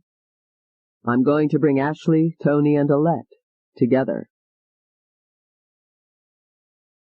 Chapter 27. Tony? Tony, can you hear me? Dr. Keller watched Ashley's expression change. I hear you, Docky. Let's talk about Jean-Claude Perron. I should have known he was too good to be true. What do you mean? In the beginning he seemed like a real gentleman. He took me out every day, and we really had a good time. I thought he was different, that he was like all the others. All he wanted was sex. I see. He gave me a beautiful ring, and I guess he thought that he owned me. I went with him to his house. The house was a beautiful 2-story red brick house filled with antiques. It's lovely. There's something special I want to show you upstairs in the bedroom. And he was taking her upstairs, and she was powerless to stop him. They were in the bedroom, and he took her in his arms and whispered, "Get undressed." I don't want to. Yes, you do. We both want it. He undressed her quickly, then laid her down on the bed and got on top of her. She was moaning, "Don't, please don't, Father." But he paid no attention. He kept plunging into her until suddenly he said, "Ah," and then stopped. "You're wonderful," he said. And the malevolent explosion shook her. She grabbed the sharp letter opener from the desk and plunged it into his chest, up and down and up and down. "You won't do that to anyone again!" She reached for his groin. Afterward, she took a leisurely shower, dressed, and went back to the hotel. Ashley. Ashley's face began to change. Wake up now. Ashley slowly came awake. She looked at Dr. Keller and said, "Tony again?"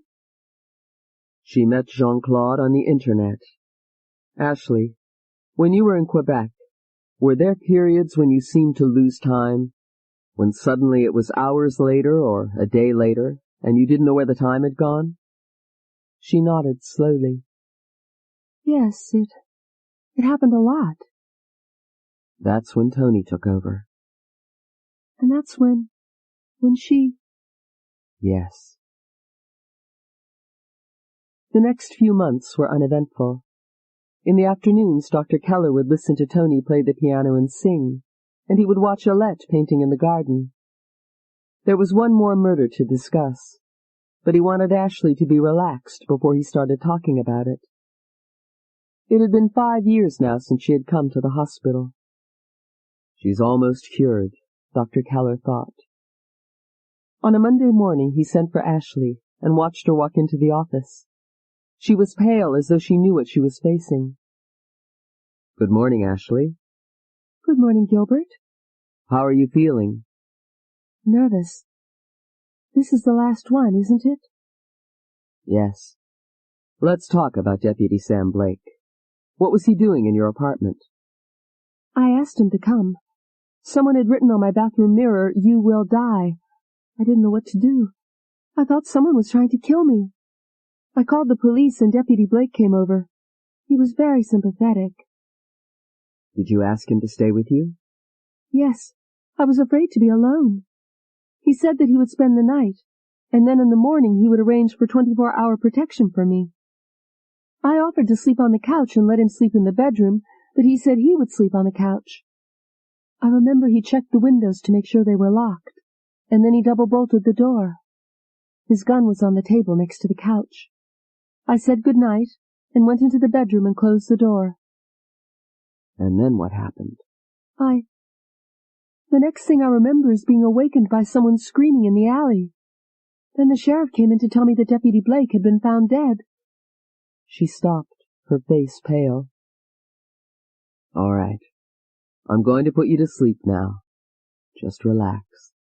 Close your eyes and relax. It took 10 minutes. Dr. Keller said, Tony. I'm here. You want to know what really happened, don't you? Ashley was a fool to invite Sam to stay at the apartment.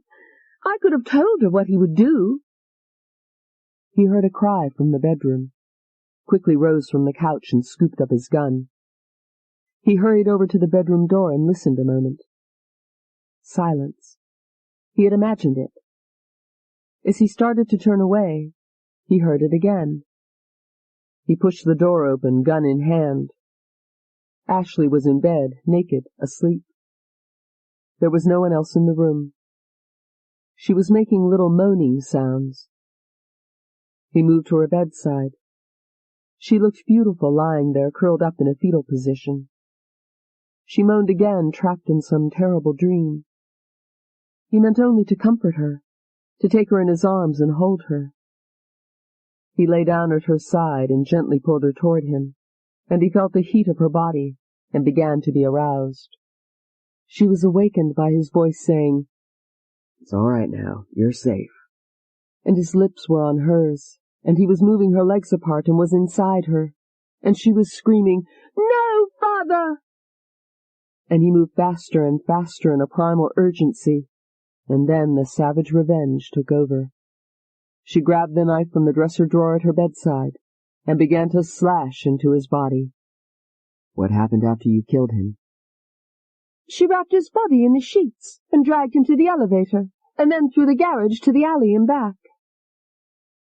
And then, Dr. Keller told Ashley, Tony wrapped his body in the sheets and dragged him into the elevator and through the garage to the alley and back. Ashley sat there, her face dead white. I'm a monster. Gilbert Keller said, No, Ashley. You must remember that Tony was born out of your pain to protect you. The same is true of Alette. It's time to bring this to a closure. I want you to meet them. It's the next step to your getting well. Ashley's eyes were tightly shut. All right. When do we do this? Tomorrow morning. Ashley was in a deep hypnotic state. Dr. Keller started with Tony. Tony, I want you and Alette to talk to Ashley. What makes you think she can handle us? I think she can. All right, Docky. Whatever you say. Alette, are you ready to meet Ashley?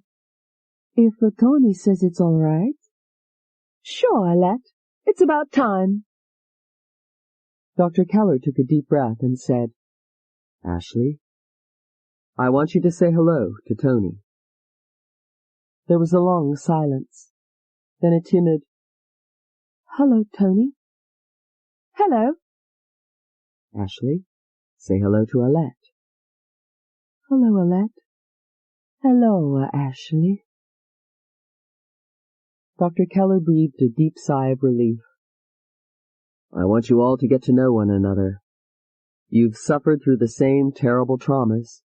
They've separated you from one another. But there's no reason for that separation anymore. You're going to become one whole, healthy person. It's a long journey, but you've begun it. I promise you, the most difficult part is over. From that point on, Ashley's treatment moved swiftly. Ashley and her two alters talked to one another every day. I had to protect you, Tony explained. I suppose every time I killed one of those men, I was killing Father for what he had done to you. I tried to protect you too, Alette said. I appreciate that. I'm grateful to both of you. Ashley turned to Dr. Keller and said wryly, It's really all me, isn't it? I'm talking to myself. You're talking to two other parts of yourself, he corrected her gently. It's time for all of you to unify and become one again. Ashley looked at him and smiled. I'm ready. That afternoon, Dr. Keller went to see Otto Lewison. Dr. Lewison said, I hear good reports, Gilbert. Dr. Keller nodded. Ashley's made remarkable progress. In another few months, I think she can be released and go on with her treatment as an outpatient. That's wonderful news. Congratulations. I'll miss her, Dr. Keller thought. I'll miss her terribly. Dr. Salem is online too for you, Mr. Singer. Right. David reached for the phone, puzzled. Why would Dr. Salem be calling? It had been years since the two men had talked. Royce? Good morning, David. I have some interesting information for you. It's about Ashley Patterson. David felt a sudden sense of alarm. What about her? Do you remember how hard we tried to find the trauma that caused her condition and we failed? David remembered it well. It had been a major weakness in their case. Yes. Well, I just learned the answer. My friend Dr. Lewison, who's head of the Connecticut Psychiatric Hospital, just called. The missing piece of the puzzle is Dr. Stephen Patterson. He's the one who molested Ashley when she was a child. David asked incredulously, What? Dr. Lewison just learned about it. David sat listening as Dr. Salem went on, but his mind was elsewhere. He was recalling Dr. Patterson's words. You're the only one I trust, David. My daughter means everything in the world to me. You're going to save her life. I want you to defend Ashley, and I won't have anyone else involved in this case. And David suddenly realized why Dr. Patterson had been so insistent on his representing Ashley alone. The doctor was sure that if David had ever discovered what he had done, he would have protected him. Dr. Patterson had had to decide between his daughter and his reputation, and he had chosen his reputation. The son of a bitch. Thanks, Royce. That afternoon, as Ashley passed the recreation room, she saw a copy of the Westport News that someone had left there. On the front page of the newspaper was a photograph of her father with Victoria Aniston and Katrina. The beginning of the story read, Dr. Stephen Patterson is to be married to socialite Victoria Aniston, who has a 3-year-old daughter from a previous marriage. Dr. Patterson is joining the staff of St. John's Hospital in Manhattan, and he and his future wife have bought a house on Long Island. Ashley stopped, and her face contorted into a mask of rage. I'll kill the son of a bitch! Tony screamed. I'll kill him! She was completely out of control. They had to put her in a padded room where she could not hurt herself, restrained by handcuffs and leg irons. When the attendants came to feed her, she tried to grab them, and they had to be careful not to get too close to her. Tony had taken total possession of Ashley. When she saw Dr. Keller, she screamed, Let me out of here, you bastard! Now! We're going to let you out of here, Dr. Keller said soothingly. But first you have to calm down. I'm calm! Tony yelled.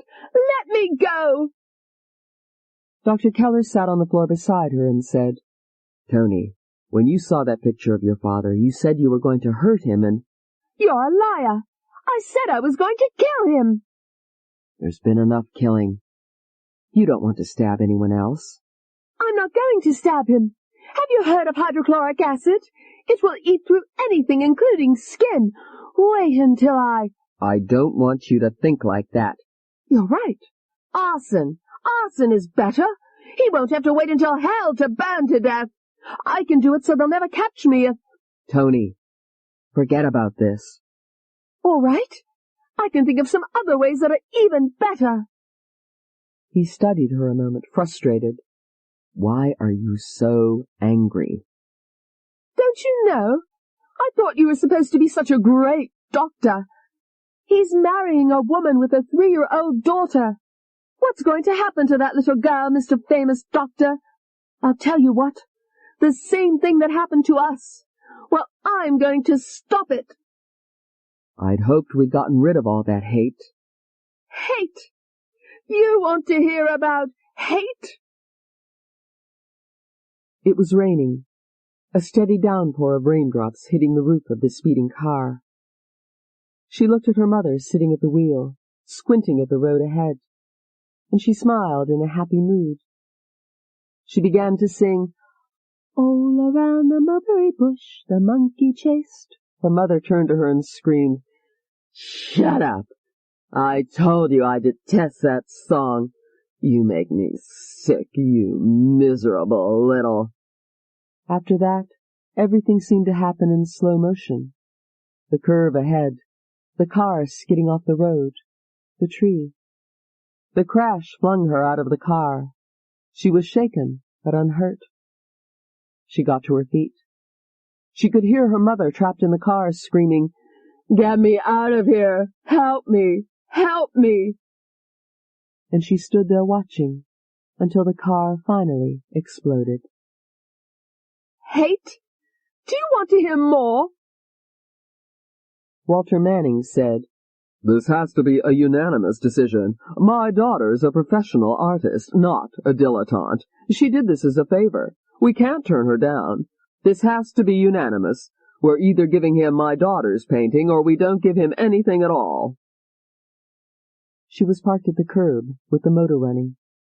She watched Walter Manning cross the street, headed for the garage where he kept his car. She put the car in gear and slammed her foot down on the accelerator. At the last moment he heard the sound of the car coming toward him, and he turned. She watched the expression on his face as the car smashed into him and then hurled his broken body aside. She kept driving. There were no witnesses. God was on her side. That's hate, Docky. That's real hate. Gilbert Keller listened to her recital, appalled, shaken by the cold-blooded viciousness of it. He canceled the rest of his appointments for the day. He needed to be alone. The following morning, when Dr. Keller walked into the padded cell, Alette had taken over. "Why are you doing this to me, Dr. Keller?" Alette asked. "Let me out of here." "I will," Dr. Keller assured her. "Tell me about Tony. What has she told you?" "She said that we have to escape from here and kill Father." Tony took over. "Morning, Docky. We're fine now. Why don't you let us go?" Dr. Keller looked into her eyes. There was cold-blooded murder there. Dr. Otto Lewison sighed. "I'm terribly sorry about what's happened, Gilbert. Everything was going so well." "Right now I can't even reach Ashley." "I suppose this means having to start the treatment all over." Dr. Keller was thoughtful. "Not really, Otto. We've arrived at the point where the 3 alters have gotten to know one another. That was a big breakthrough. The next step was to get them to integrate.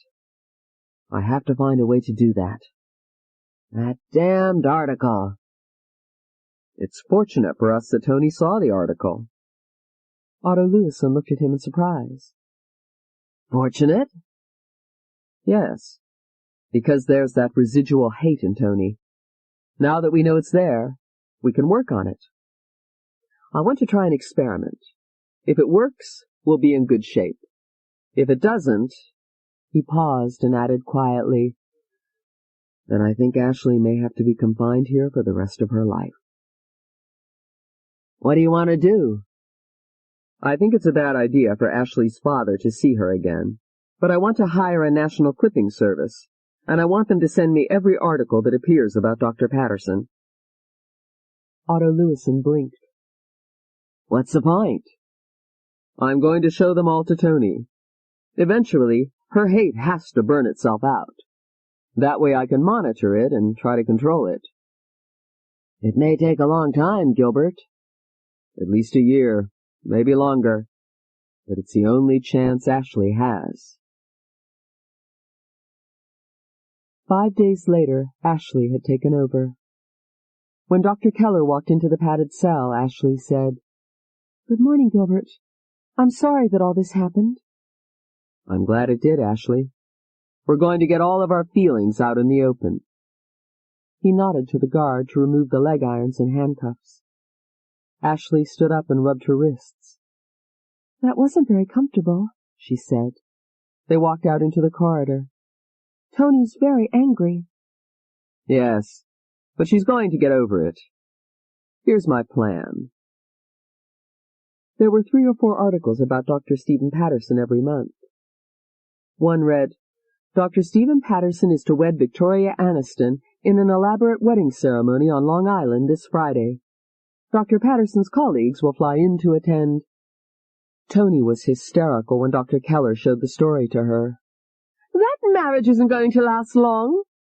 "Why do you say that, Tony?" "Because he's going to be dead."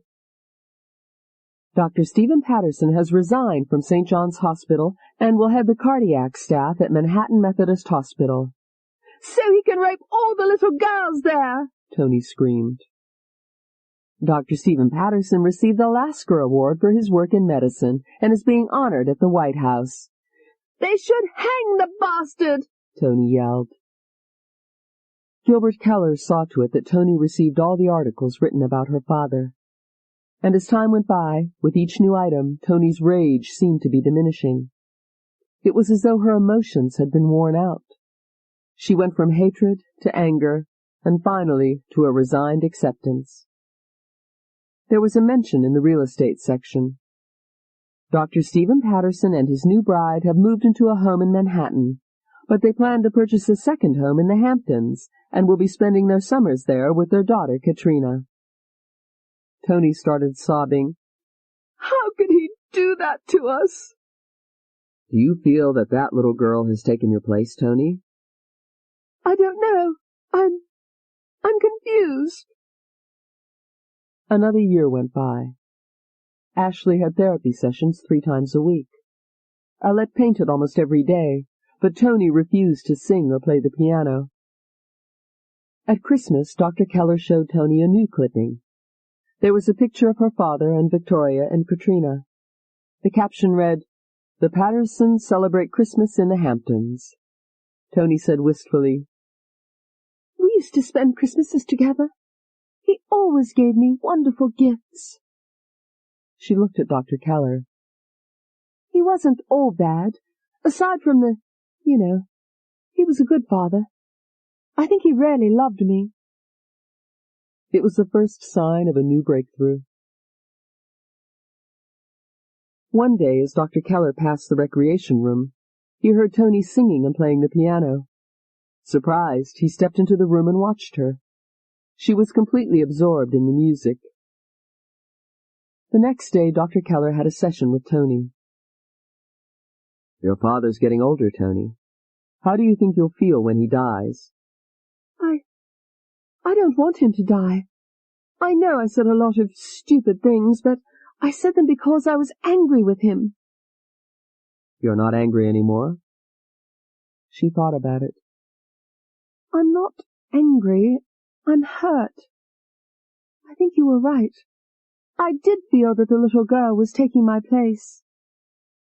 She looked up at Dr. Keller and said, "I was confused. But my father has a right to get on with his life, and Ashley has a right to get on with hers." Dr. Keller smiled. "We're back on track." The 3 of them talked to one another freely now. Dr. Keller said, "Ashley, you needed Tony and Alette because you couldn't stand the pain. How do you feel about your father now?" There was a brief silence.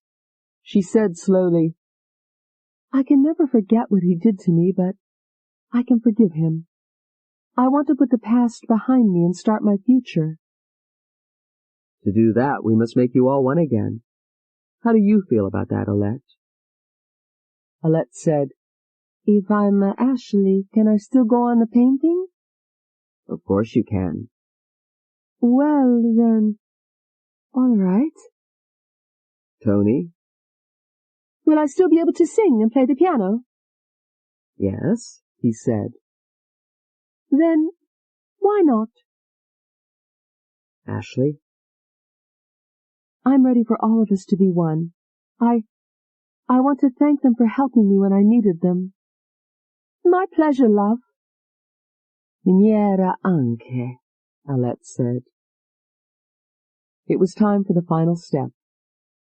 Integration. All right. I'm going to hypnotize you now, Ashley. I want you to say goodbye to Tony and Alette.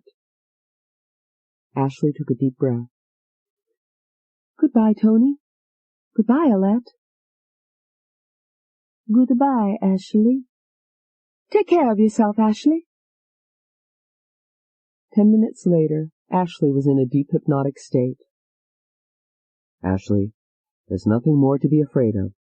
All your problems are behind you. You don't need anyone to protect you anymore. You're able to handle your life without help, without shutting out any bad experiences. You're able to face whatever happens. Do you agree with me? Yes, I do. I'm ready to face the future. Good. Tony? There was no answer. Tony? There was no answer. Alette? Silence. Alette? Silence. They're gone, Ashley. You're whole now, and you're cured. He watched Ashley's face light up. You'll awaken at the count of 3. 1, 2, 3. Ashley opened her eyes, and a beatific smile lit her face. It happened, didn't it?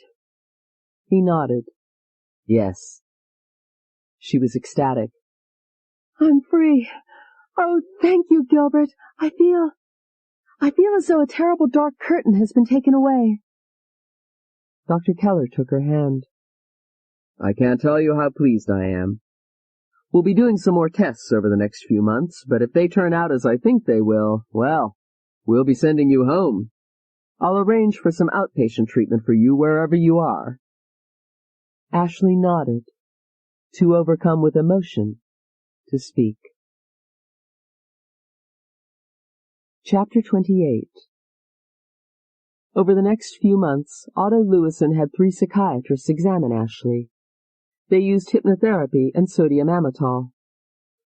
Hello, Ashley. I'm Dr. Montfort, and I need to ask you some questions. How do you feel about yourself? I feel wonderful, Doctor. It's as though I've just gotten over a long illness. Do you think you're a bad person? No. I know some bad things have happened, but I don't believe I'm responsible for them. Do you hate anyone? No. What about your father? Do you hate him? I did. I don't hate him anymore. I don't think he could help what he did. I just hope he's all right now. Would you like to see him again? I think it would be better if I didn't. He has his life. I want to start a new life for myself. Ashley? Yes? I'm Dr. Vaughn. I'd like to have a little chat with you. All right. Do you remember Tony and Alette? Of course. But they're gone. How do you feel about them? In the beginning, I was terrified. But now I know I needed them. I'm grateful to them. Do you sleep well at night? Now I do, yes. Tell me your dreams. I used to have terrible dreams. Something was always chasing me. I thought I was going to be murdered. Do you still have those dreams? Not anymore. My dreams are very peaceful. I see bright colors and smiling people. Last night, I dreamed I was at a ski resort, flying down the slopes. It was wonderful. I don't mind cold weather at all anymore. How do you feel about your father? I want him to be happy, and I want to be happy. Ashley? Yes? I'm Dr. Holterhoff. How do you do, Doctor? They didn't tell me how beautiful you were. Do you think you're beautiful? I think I'm attractive. I hear that you have a lovely voice. Do you think you do? It's not a trained voice, but yes, she laughed. I do manage to sing on key. And they tell me you paint. Are you good? For an amateur, I think I'm quite good, yes. He was studying her thoughtfully. Do you have any problems that you would like to discuss with me? I can't think of any. I'm treated very well here. How do you feel about leaving here and getting out into the world? I've thought a lot about it. It's scary, but at the same time, it's exciting. Do you think you would be afraid out there? No. I want to build a new life. I'm good with computers. I can't go back to the company I worked for, but I'm sure I can get a job at another company. Dr. Holterhoff nodded. Thank you, Ashley. It was a pleasure talking to you. Dr. Montfort, Dr. Vaughan, Dr. Holterhoff, and Dr. Keller were gathered in Otto Lewison's office. He was studying their reports. When he finished, he looked up at Dr. Keller and smiled. Congratulations, he said. These reports are all positive. You've done a wonderful job. She's a wonderful woman. Very special, Otto. I'm glad she's going to have her life back again. Has she agreed to outpatient treatment when she leaves here? Absolutely. Otto Lewison nodded. Very well, I'll have the release papers drawn up. He turned to the other doctors. Thank you, gentlemen. I appreciate your help. Chapter 29. 2 days later, she was called into Dr. Lewison's office. Dr. Keller was there. Ashley was to be discharged and would return to her home in Cupertino, where regular therapy and evaluation sessions had been arranged with a court-approved psychiatrist. Dr. Lewison said, Well, today's the day. Are you excited? Ashley said, I'm excited, I'm frightened, I don't know. I feel like a bird that's just been set free. I feel like I'm flying. Her face was glowing. I'm glad you're leaving, but I'm going to miss you, Dr. Keller said. Ashley took his hand and said warmly, I'm going to miss you, too. I don't know how I can ever thank you. Her eyes filled with tears. You've given me my life back. She turned to Dr. Lewison. When I'm back in California, I'll get a job at one of the computer plants there. I'll let you know how it works out and how I get on with the outpatient therapy. I want to make sure that what happened before never happens to me again. I don't think you have anything to worry about, Dr. Lewison assured her. When she left, Dr. Lewison turned to Gilbert Keller. This makes up for a lot of the ones that didn't succeed, doesn't it, Gilbert? It was a sunny June day, and as she walked down Madison Avenue in New York City, her radiant smile made people turn back to look at her. She had never been so happy. She thought of the wonderful life ahead of her, and all that she was going to do. There could have been a terrible ending for her, she thought, but this was the happy ending she had prayed for. She walked into Pennsylvania Station. It was the busiest train station in America, a charmless maze of airless rooms and passages. The station was crowded with people. And each person has an interesting story to tell, she thought.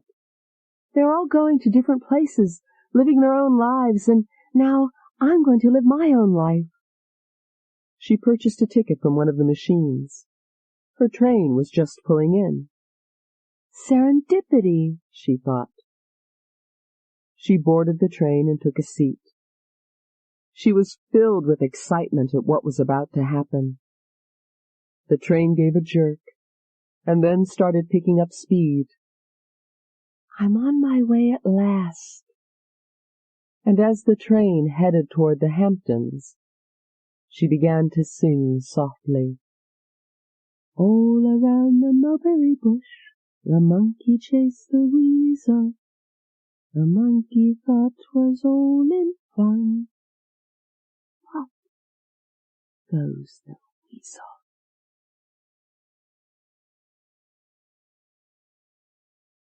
Tell Me Your Dreams by Sidney Sheldon, read by Lorelei King.